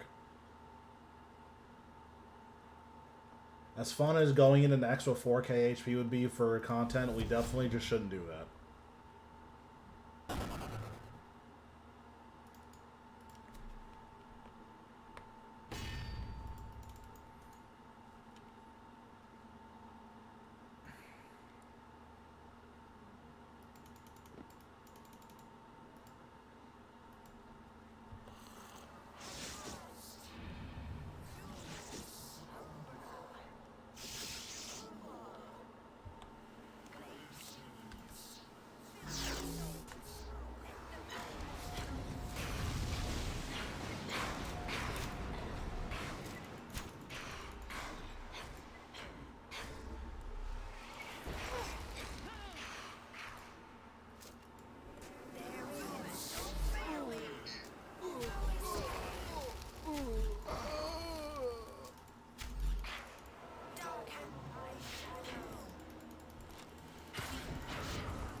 Yeah, dive is actually so insane.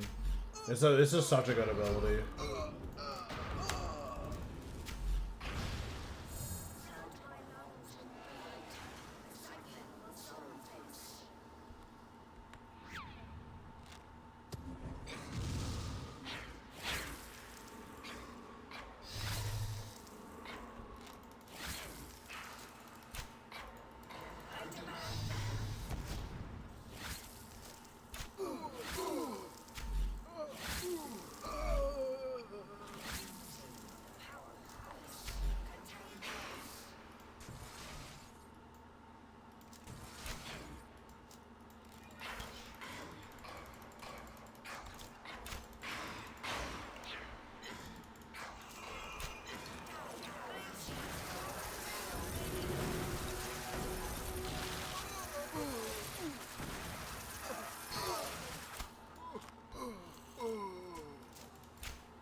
Okay, nice. So we should be good to go here.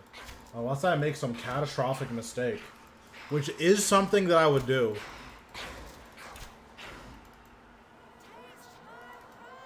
True. I mean, if you do a lot more Onyx Bolts, wow, I got 4 Onyx Bolts drops. That's really good. This ended up being like a 10 mil an hour, even with no uniques, which is nice. But yeah, I mean, between like Araxor and Nex, like you do get a lot of supplies, which is like really nice. Like technically, if you like never have to make overloads again, if you just like, go to Araxor for overloads, decant them into 3 doses, and then go to Nex for brews and restores. Technically. Assuming you get them at, like, regular enough intervals, right? Okay, so we're going to see what our next Reaper task is.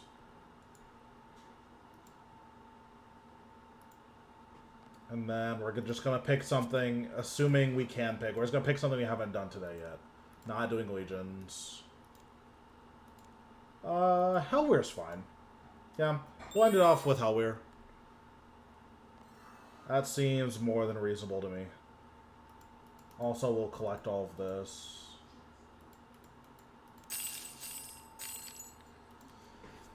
Okay.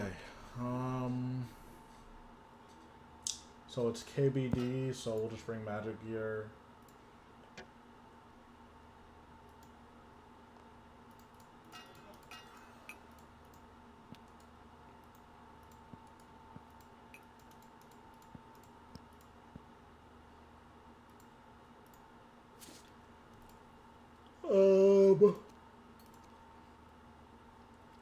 We'll switch back to my magic setup. Also, I need to refill all my pages and all my books.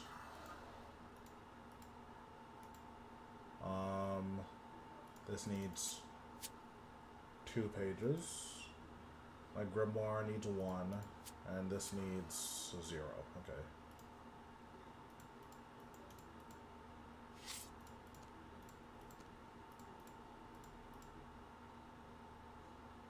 Okay. Nice. We'll deposit these. I need to do something with all these Death Touch darts. I just have a lot of darts and nothing to do with them.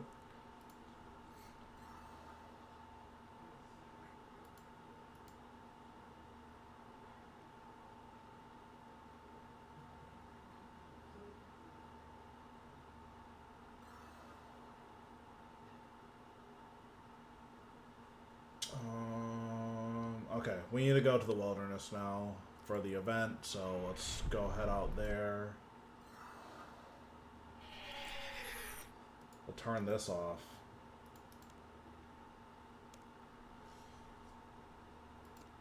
I did not mean to go here. I want to go to Prith.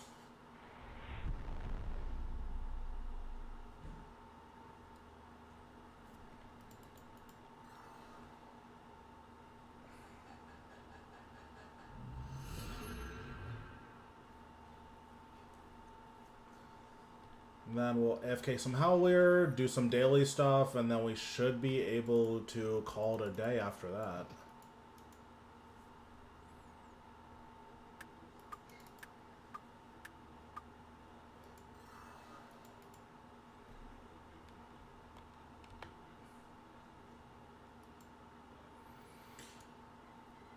Oh, man.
Oh, that's a revenant. I thought it was a person. I'm like, oh, these guys are just dying in front of me.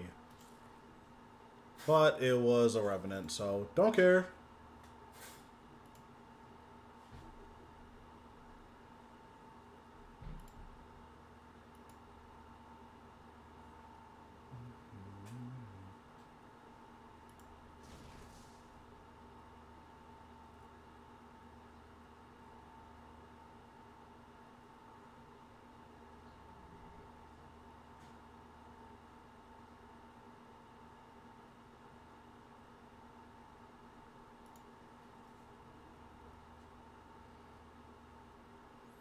Uh,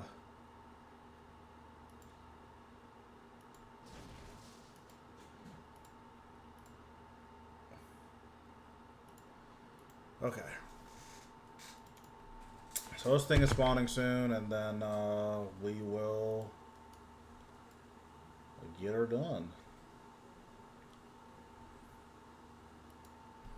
I haven't gotten a big drop in like a week. It's kind of cringe, to be honest.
Yeah, this guy is kind of getting deleted.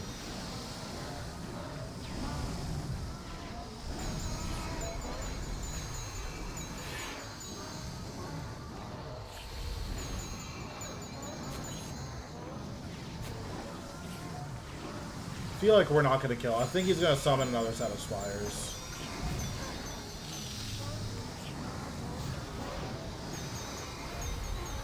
Maybe not. Oh, nice. Okay, cool.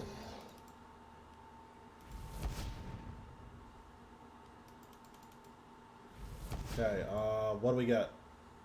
Logs? Okay, that was worthless.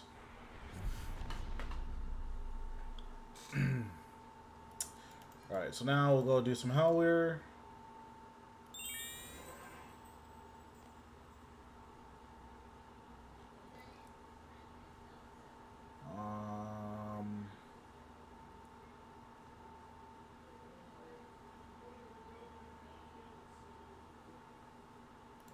Oh, this. Oh, I guess I do need to use this on strength. Okay. I think it's this one. Nope, I just lied. I think it's this one? Yeah, okay, word.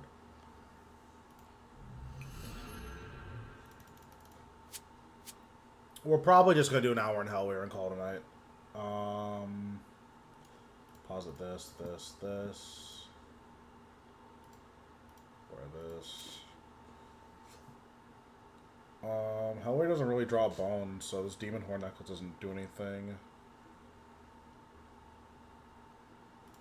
Yeah, we'll just wear that. And then that's good.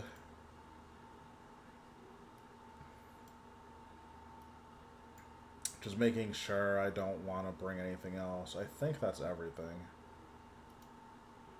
Yeah. Okay, cool.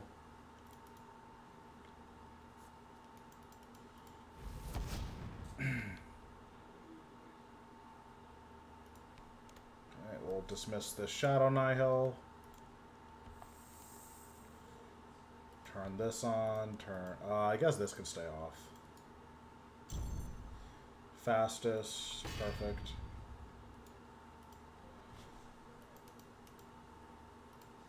Oh, I need to... I forgot about my super poison. Oops.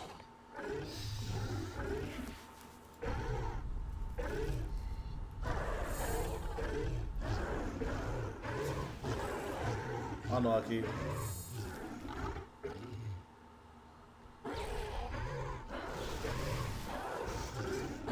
I should probably put Vampirism on too. I'll just reset Vampirism after this. I am losing a decent amount of damage by just not having it on.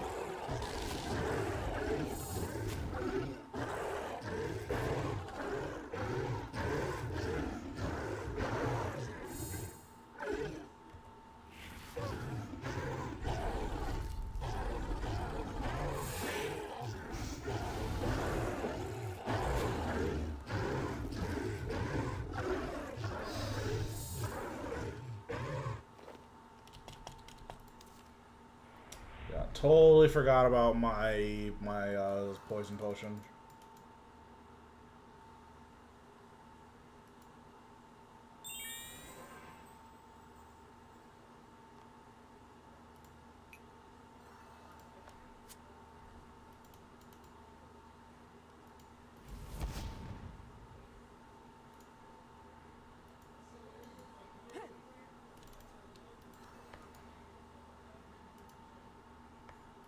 Let's refresh this.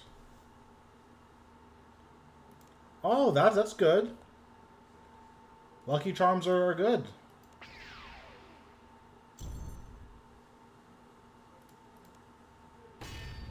Sounds like you're killing some Zamorak.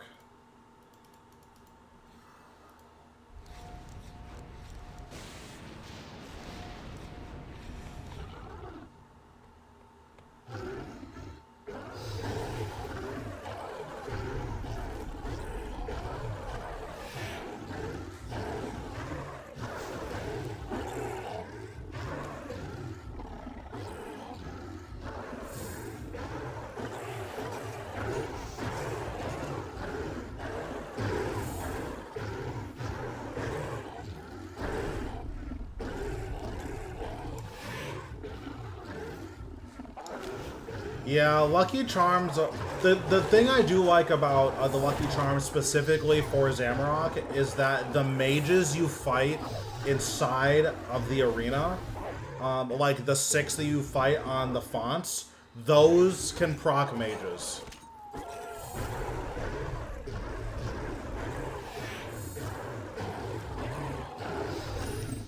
That would be sick.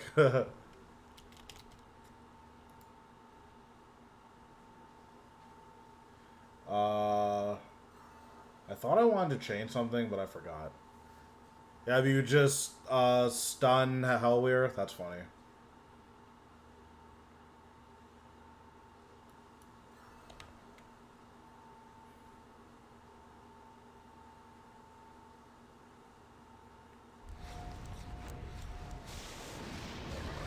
Target cycling is sick. It just lets you hit him before, it, like, it doesn't super matter here. Like, it's just, like, a little bit of damage.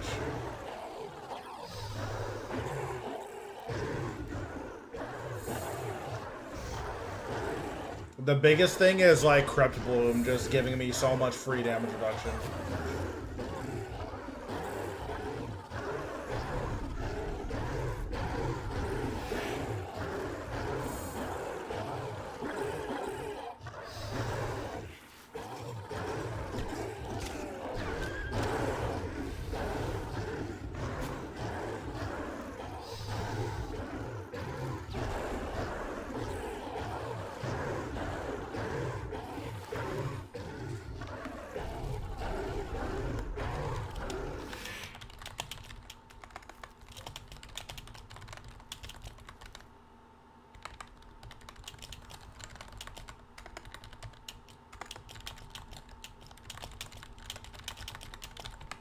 Oh, I didn't realize I was running out of prayer. Oops.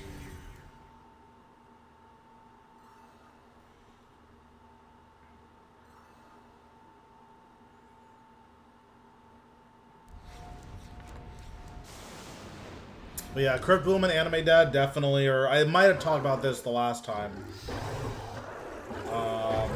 But yeah, Crypt Boom and Anime Dad are why I'm able to like tank this so effectively.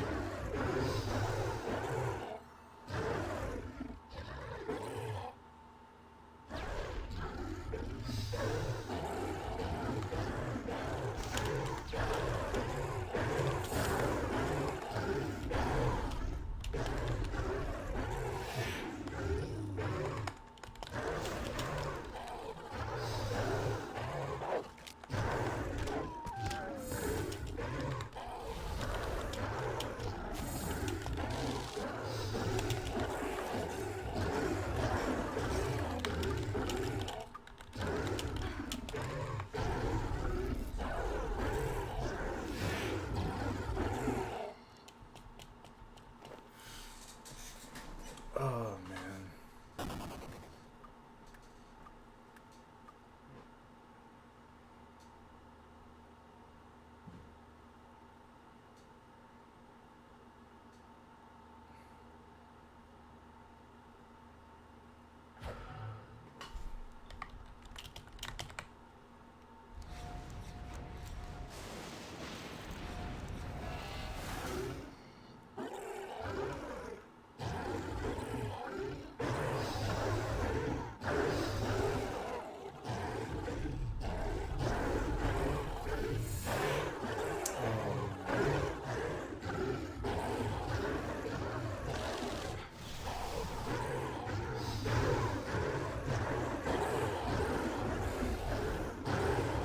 So what's it called? I think the next guide I'm gonna do is either like I might do like a more basic like here are good revolution bars, or I could do like a low enraged Zamrock guide. I could also do like a DK's guide because the money from DK's is like really nuts right now.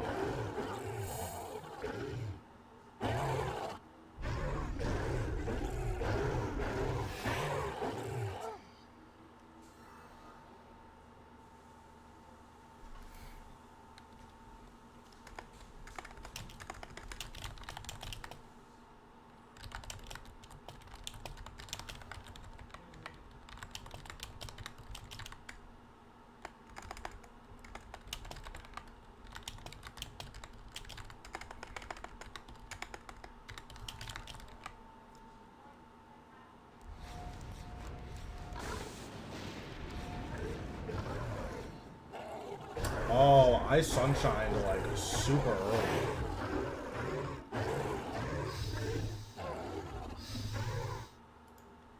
Yeah, I didn't realize that Archer's rings were as expensive as they are. Archer's rings are like 15 mil. That's like really nuts.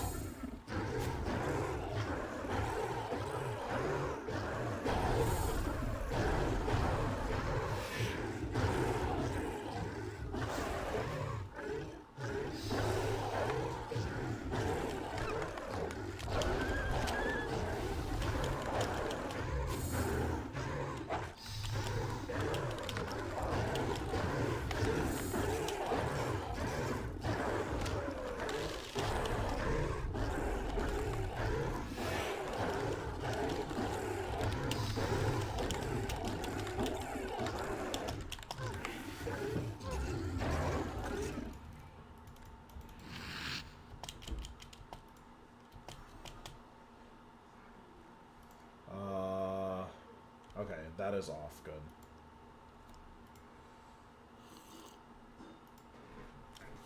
Oh, man.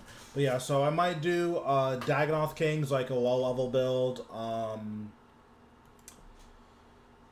Let me see. What else might I do? I could do low in Rage Zamrock, so like sub 100 in Rage. Which basically just means 50 in Rage. But I might do that.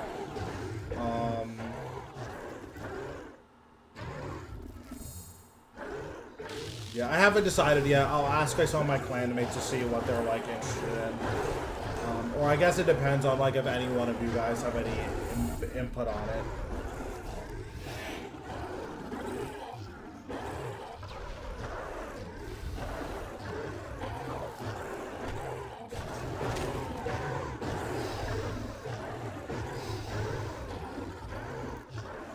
Cause like, I don't think you need like a guide for Hellweir. You can just like walk away from all of his mechanics, right? Like if you're struggling with Hellweir, just move, like literally, just to go in somewhere else, and then you'll not take damage anymore.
Okay, I can actually use my poison potion now, because it'll be, like, synced up with everything else.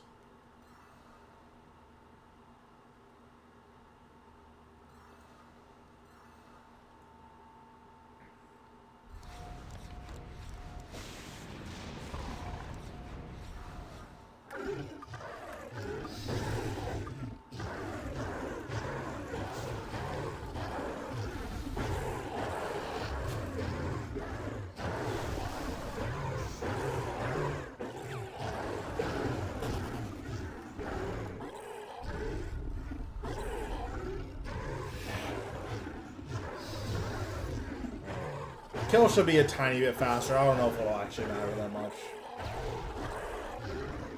But I guess fun tip, if anyone in here needs help with Hellweir, he is poisonable, so you can use Cinderbanes. And if you can use Cinderbanes, then that means you can use a Blood Reaver, and that means that you should also be using Vampire's Nora.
Alright, so I think the next thing I'm gonna do is like low level, or not low level, but like entry bossing, like money making next time. So it'll probably be like 3 different guides.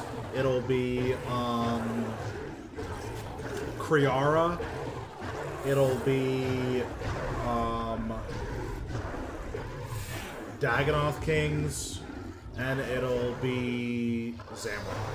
Or not Zamrock. It'll be Krill. I think those would be like really good like beginner money making bosses. So that'll probably be what my next guide will be.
Oops, ran up her.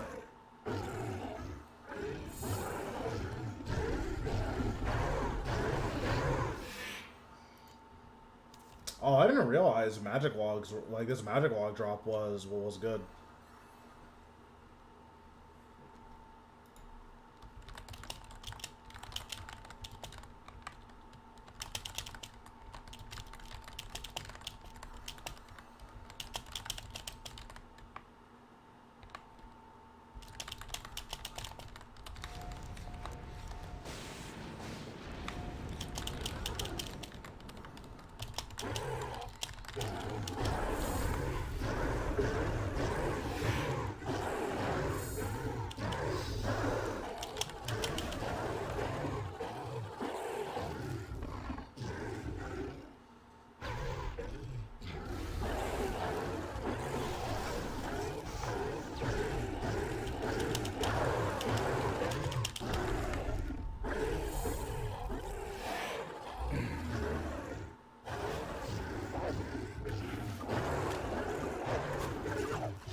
Alright, so what are we doing after this? We're doing...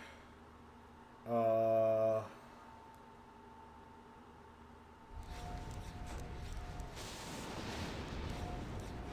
don't know what I'm doing. Oh, I guess I can check my wrapping paper stuff. Because I have like 18k wrapping paper or something.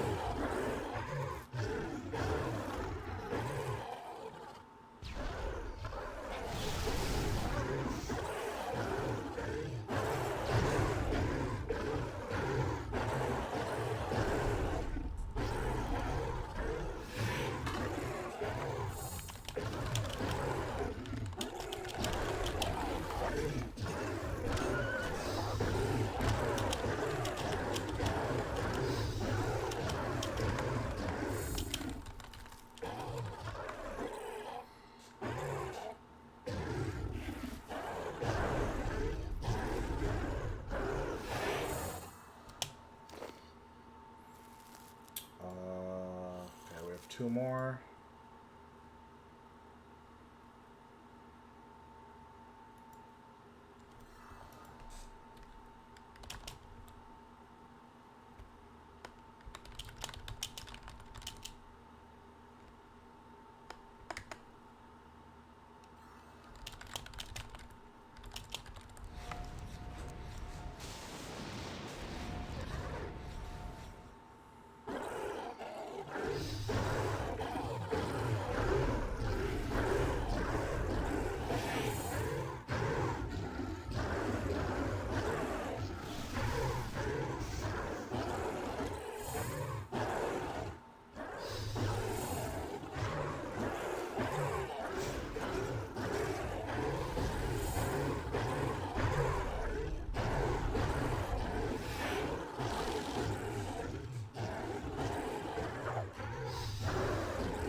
so we have one more. I'll probably stay for most of the hour. There's kind of no reason not to, right? So it's not like I have any other bosses I plan on doing. I could do a couple Zammy kills. That could always be fun after this. Maybe I'll do like 3 or 4. Yeah, maybe that's what I'll do. After this, I'll do like 3 50% Zamorak kills, and then that'll be that.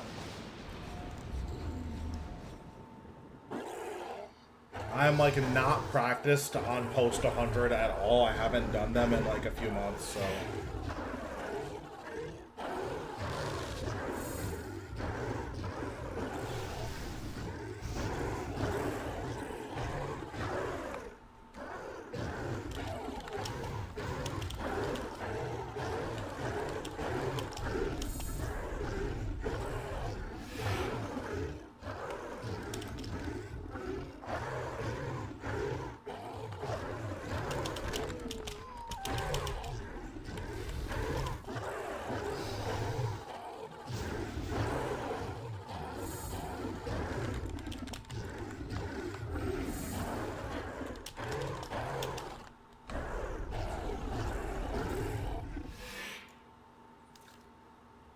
Yeah, I think we're gonna do a couple We're just gonna kill Zamorak until like 10, and then I'll open up all my wrapping paper, and then that'll be that.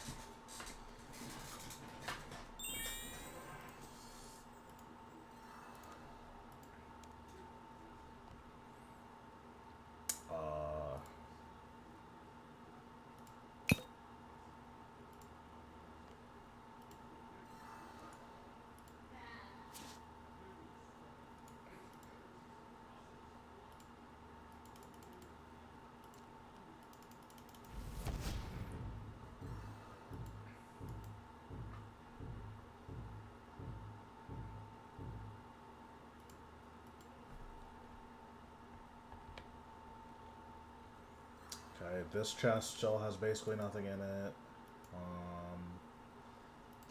Need to put on Penance. No, I didn't want to continue where I left off.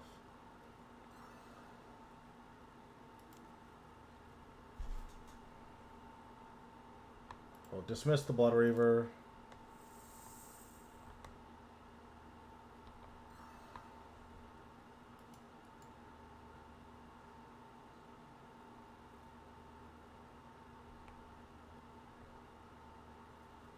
No. Okay.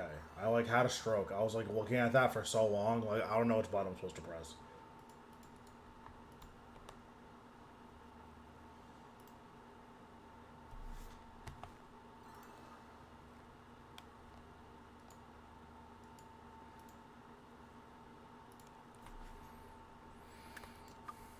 If you are killing Zamorak, also make sure you bring these Lucky Charms. These mages will, these mages can drop, or they do roll on that table.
Oops, okay. That was like 9 misclicks in a row.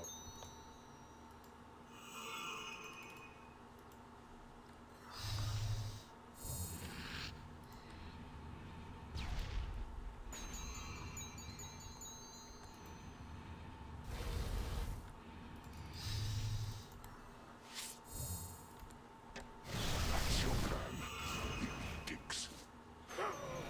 Heed my call!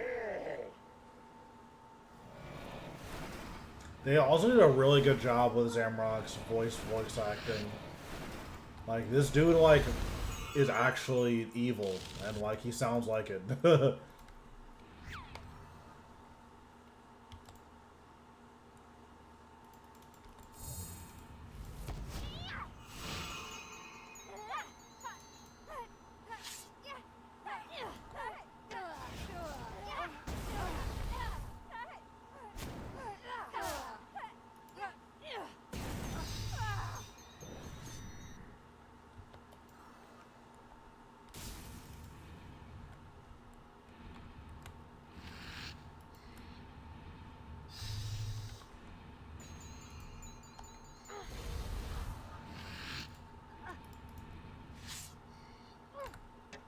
You actually think that this will work, don't you? Oops, misclicked. Gathix's old tricks will stop me again. Heed my call!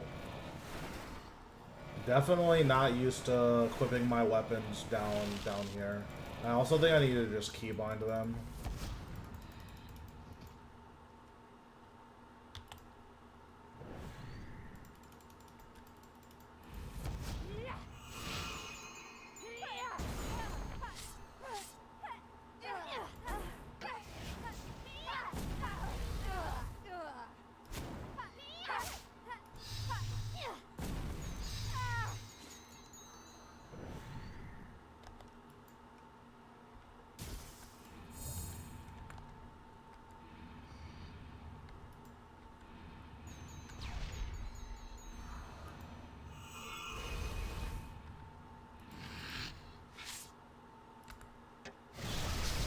Grim losing. Mortals should not play with power meant for gods. Heed my call!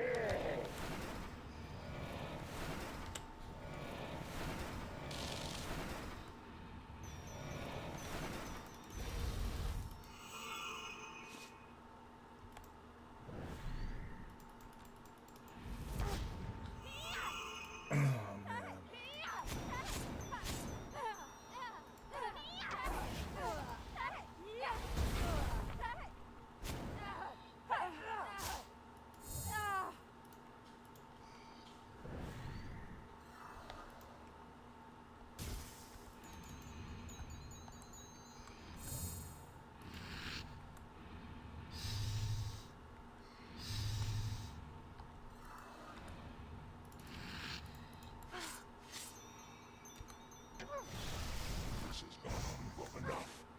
It's time you learned your place, vermin. Heed my call!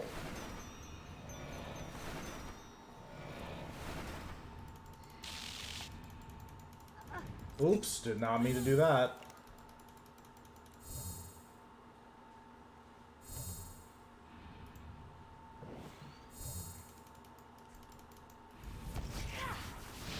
Cool.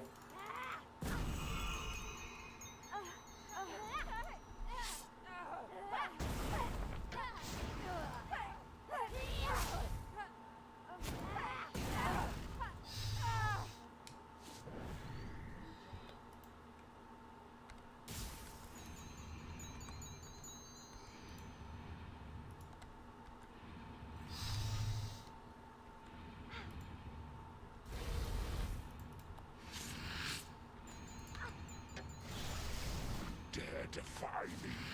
I who commanded the greatest armies in history. I who made Lowe's Chaos will burn!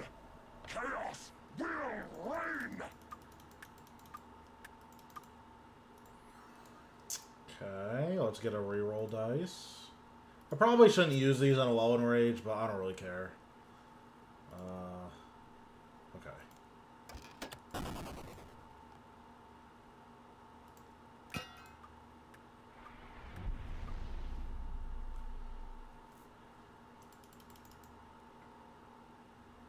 Yeah, I actually think with the RNG change to bow pieces, you probably just shouldn't use them on low in range. Or on like anything under 100, you probably just shouldn't use them.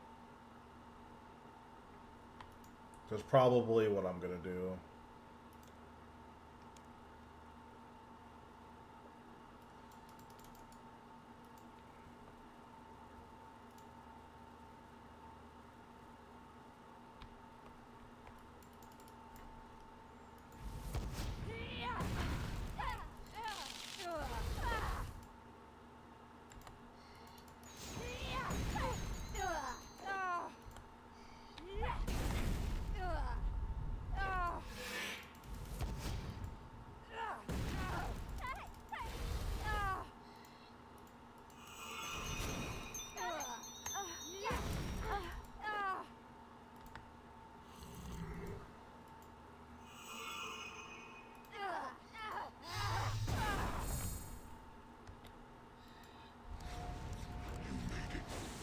This is as far as you go.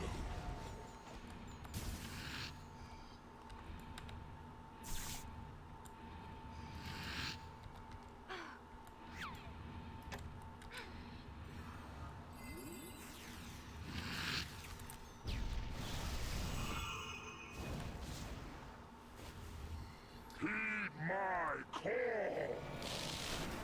That actually was like a lot of damage. I like did this phase like way too quickly, didn't stack my damage properly, but my Omni Power crit 4 times, so it was worth.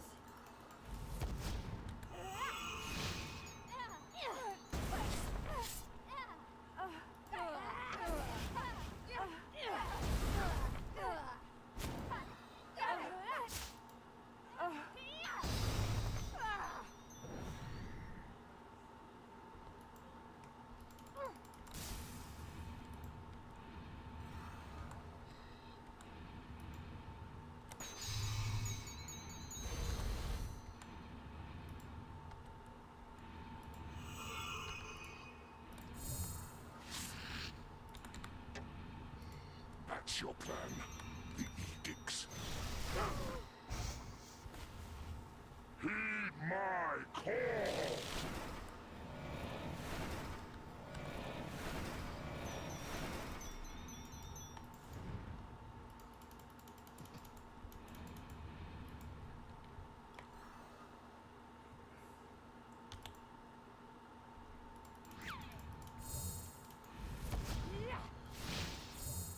Oh, I moved way too far. I guess it doesn't matter. There's no downside to walking that close.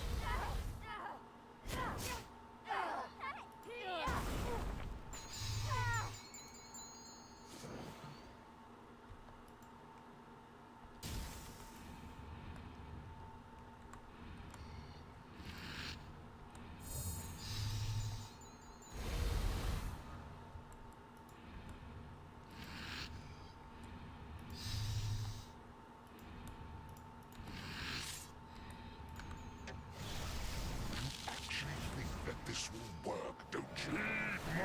Vex's old tricks will stop That me was a good again. switch. I did a lot of damage there.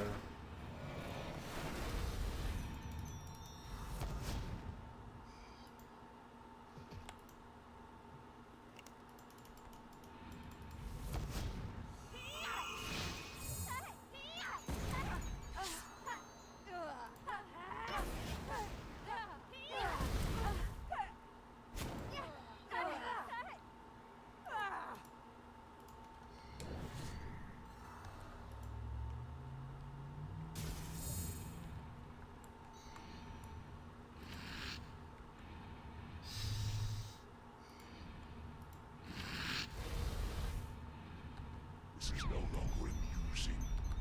Mortals should not play with power meant for gods. Heed my call!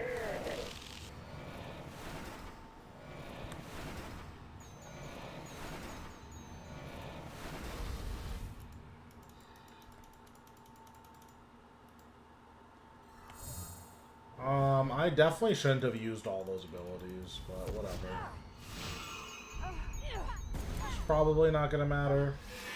I definitely should have just used different abilities there.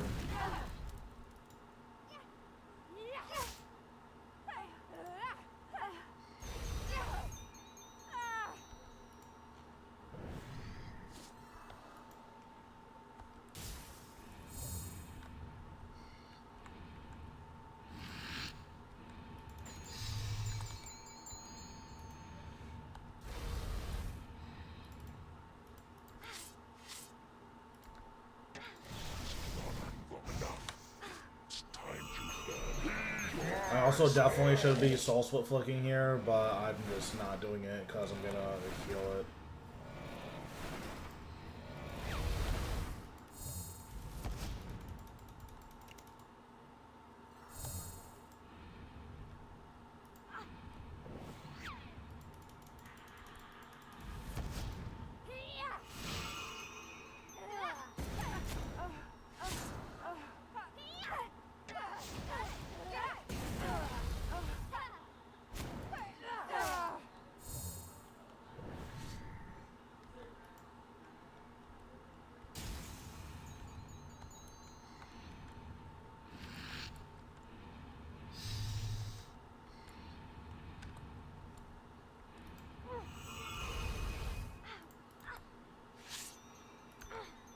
Dare defy me. I who commanded the greatest armies in history. I who laid low. Nice. All will burn. Chaos will reign.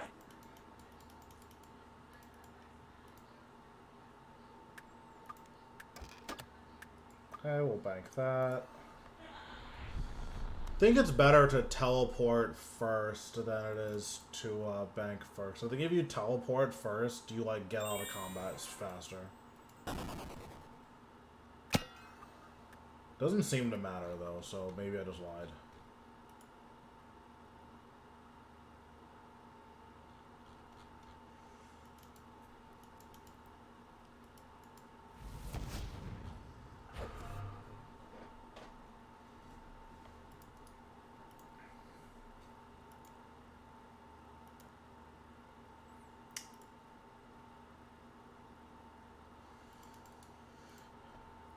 Alright, this will be the last one. Then I'm gonna do my like daily routine stuff, and then that's going to be it for the night.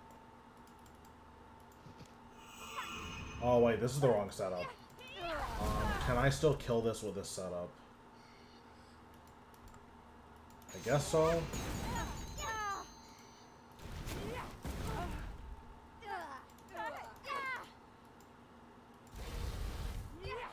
Oh, no, I actually can't.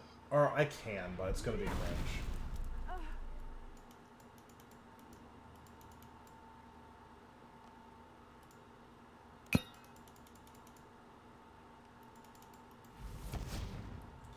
Now, I'm curious to see if it's gonna remember that I killed the first three. No, okay.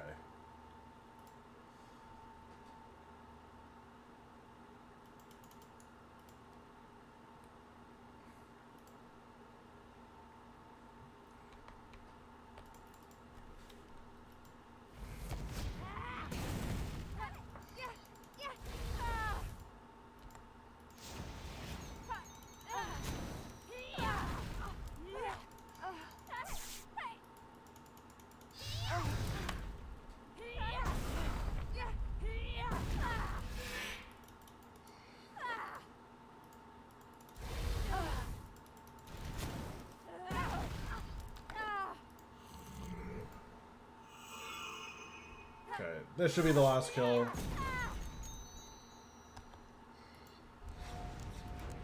it. But this is as far as you go.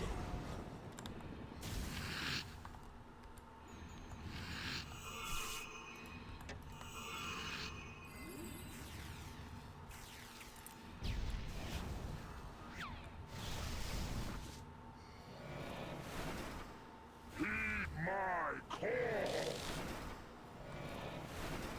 Big damage.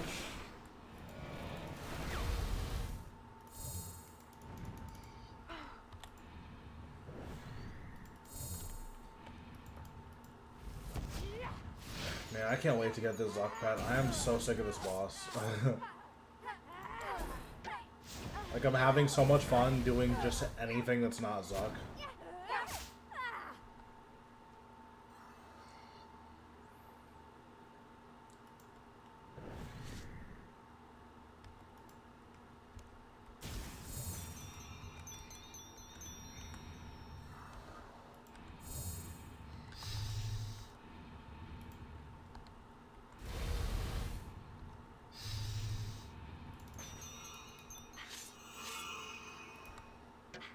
That's your plan.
Damn, none of those crit. I'm pissed. Don't you? That Gothix's old tricks will stop me again. Heed my call. Oh, it doesn't matter because all those crit. Okay, word.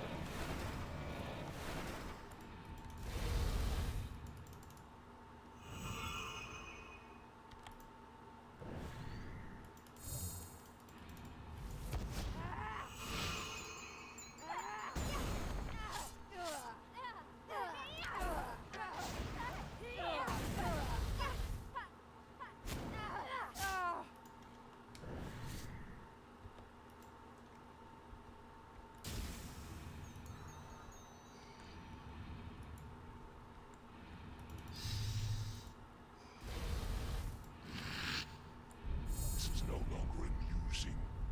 Mortals should not play with power meant for gods. Heed my Nice.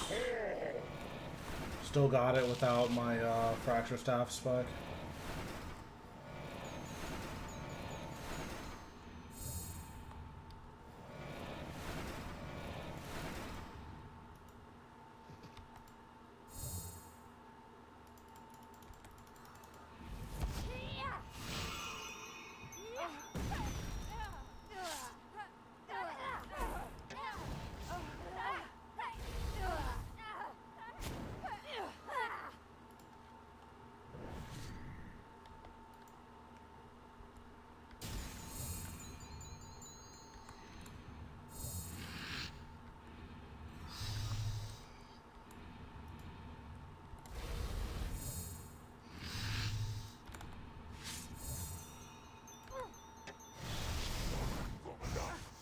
It's time you learn. Big damage. Face my call.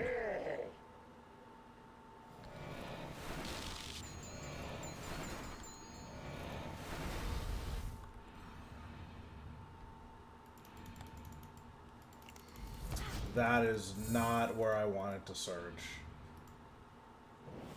Jesus Christ.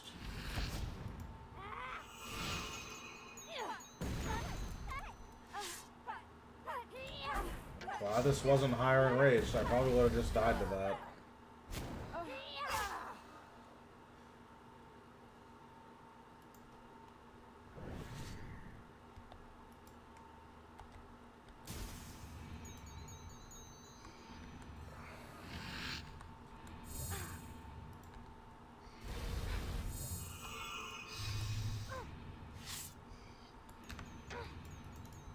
Dare defy me? I who commanded the greatest armies in history. I who laid low Zaros. No! Nice. Gielinor will burn! Chaos will reign!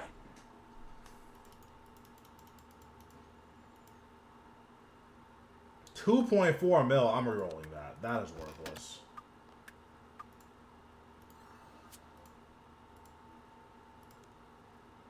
Okay, it got worse. Oh my god. Alright. Well, what are you gonna do? Okay. So now we're just gonna do some daily stuff and then we're gonna call it a night.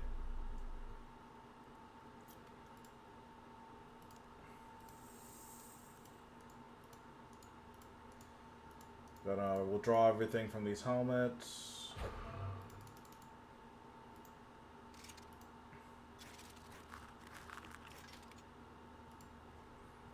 Show a bunch of random seeds in my bank.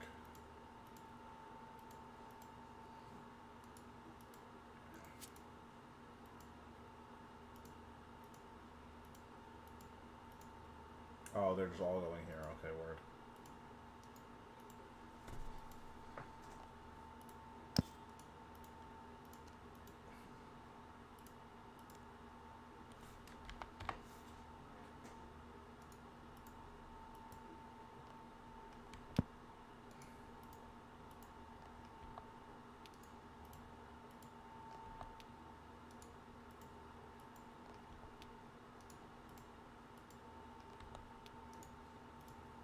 Nope, that's not where I wanted to go. Okay.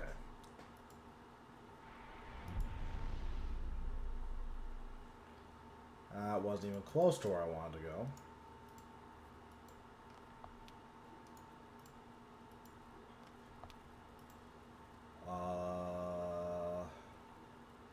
Okay, then we'll do our sandstone.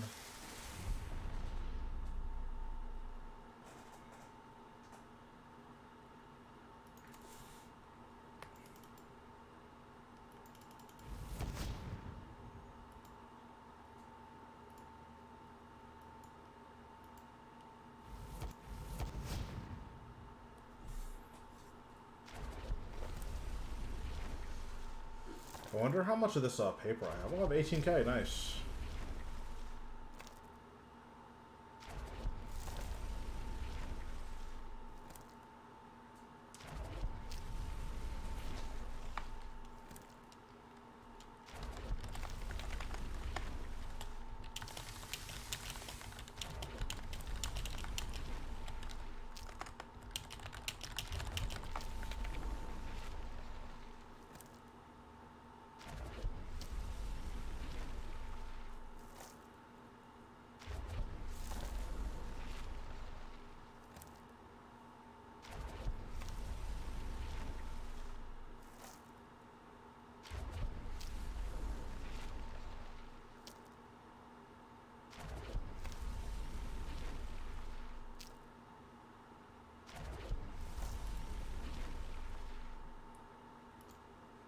Did I get any dupes? Okay, I did get one.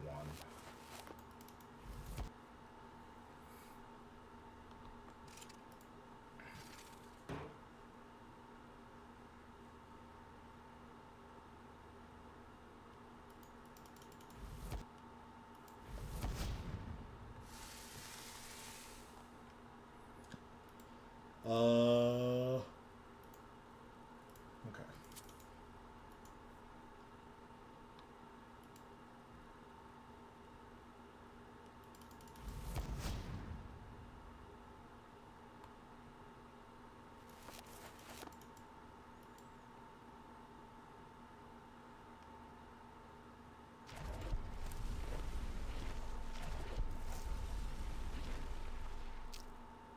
I wonder how far along my yak track I am. I guess I can check that too.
Oh wow, I got 3 extra. So that's 5 extra. That's so good.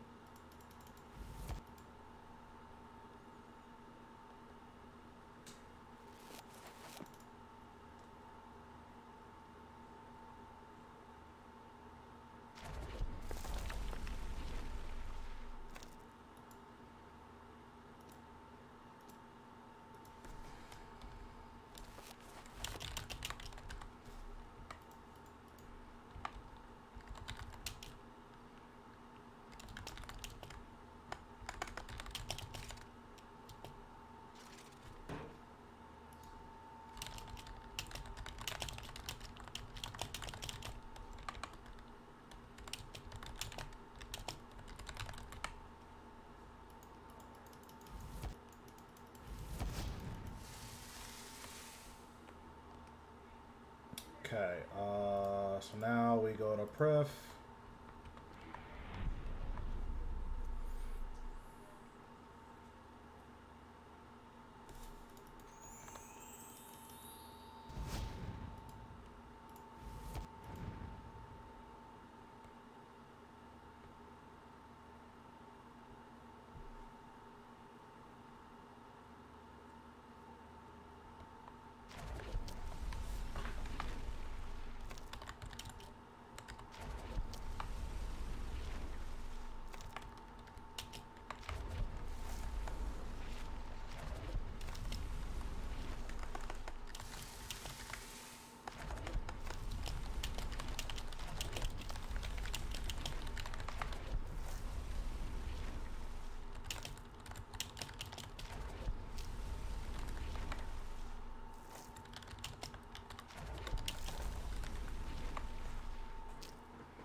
So I think after this sandstone, I'm like done.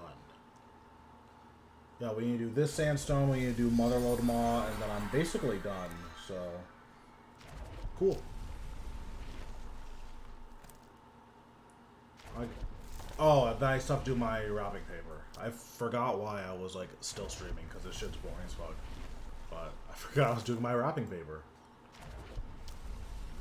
Alright, so after I do this sandstone, I'm gonna do my wrapping paper, and then that's gonna be it for the night. We're probably not getting anything from wrapping paper, but it's fine. We already got one die on stream, so I'm not complaining.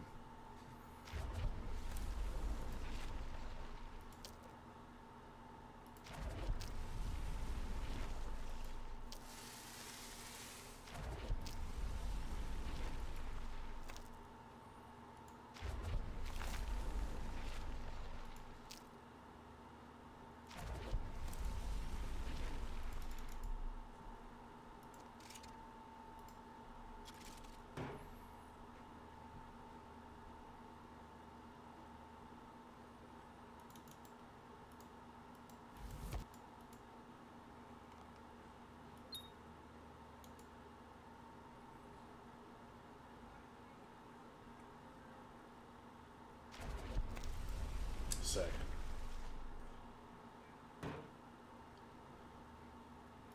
Alright, so now we're doing Motherlode Maw, and then I'm doing dyes, and then, and then I'm doing dyes, sweet. And then I'm doing my wrapping paper. And then we will be good for the night.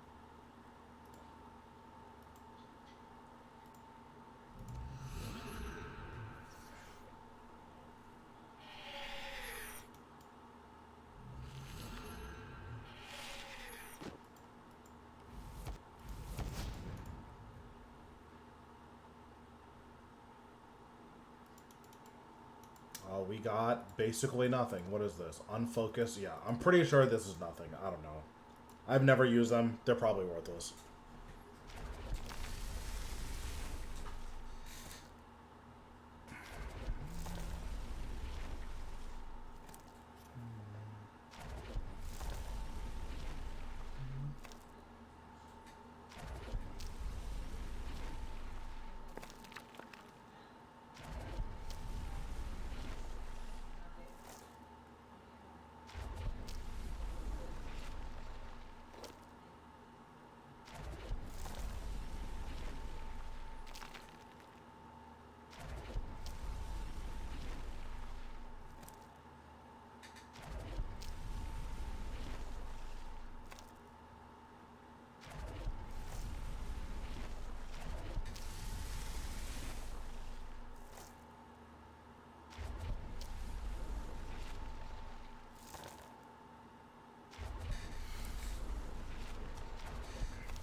Didn't get any duplicates. Perfect. Okay, so we're turning this into glass, and then we are doing our wrapping paper, and then we're going to be the main character, and we're going to get a die, and then that should be it.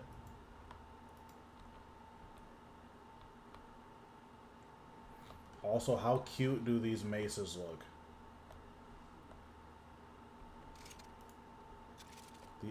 I think Aurora dye is actually the best looking dye in the game. Like, the see-through effect is just so sweet.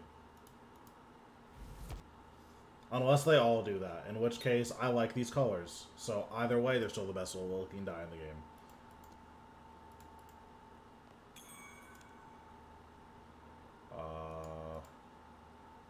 Okay. This will go here. This will go here. And then I'll equip my spring cleaner. Okay, let's turn this paper in.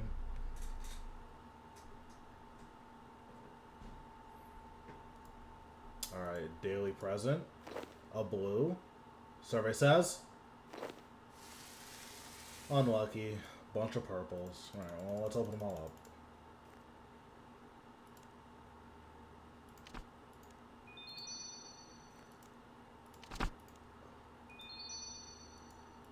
We got a lot of oddments, though. Like, an insane amount of oddments.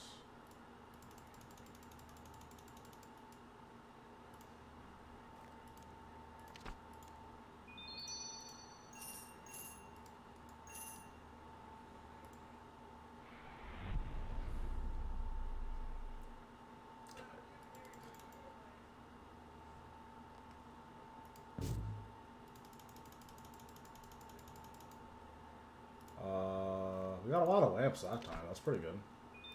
Like, a lot of lamps, actually.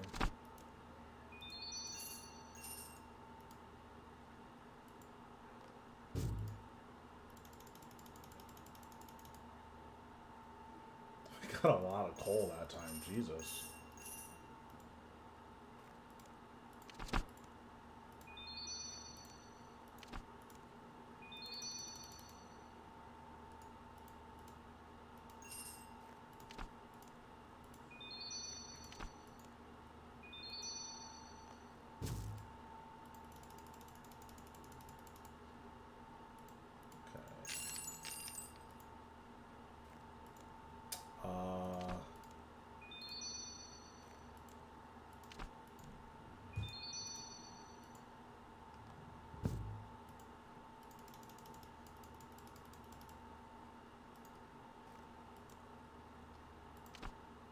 Oh, these are lamps, so I'll put them here.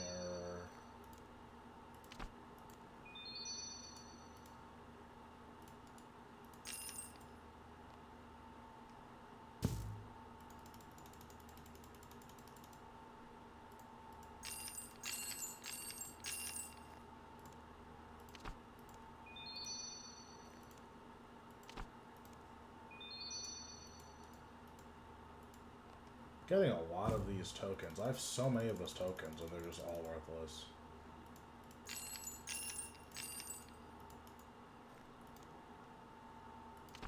Use the lamps here. These here. And then I guess we have the inventory space for it. And we got scammed. Well, unfortunate. We did get a lot of XP. We got like 1 million woodcutting XP, which is pretty good. How much bonus XP do I have in farming? I have 13 million bonus XP in farming. That's probably gonna be in my next 200 mil. But okay, that's where I'm gonna end it for tonight. What am I doing tomorrow? I don't currently have any plans for tomorrow. I might just do some more Reaper tasks. I could do that. I could do just like another guide. I'm not really sure if I want to, but I generally save that for Mondays. But I could just do another guide. Not really sure. I might play League with my friends. I don't really know. But I have Wednesday off, and then Thursday and Friday I will be playing Shadow of the Tomb Raider. Or, sorry, Rise. I keep getting them mixed up. But I will be playing Rise of the Tomb Raider. So that's the plan for this week, at least as of now. So, yeah. Thanks, everyone, for watching, and I will see you guys tomorrow. Take it easy.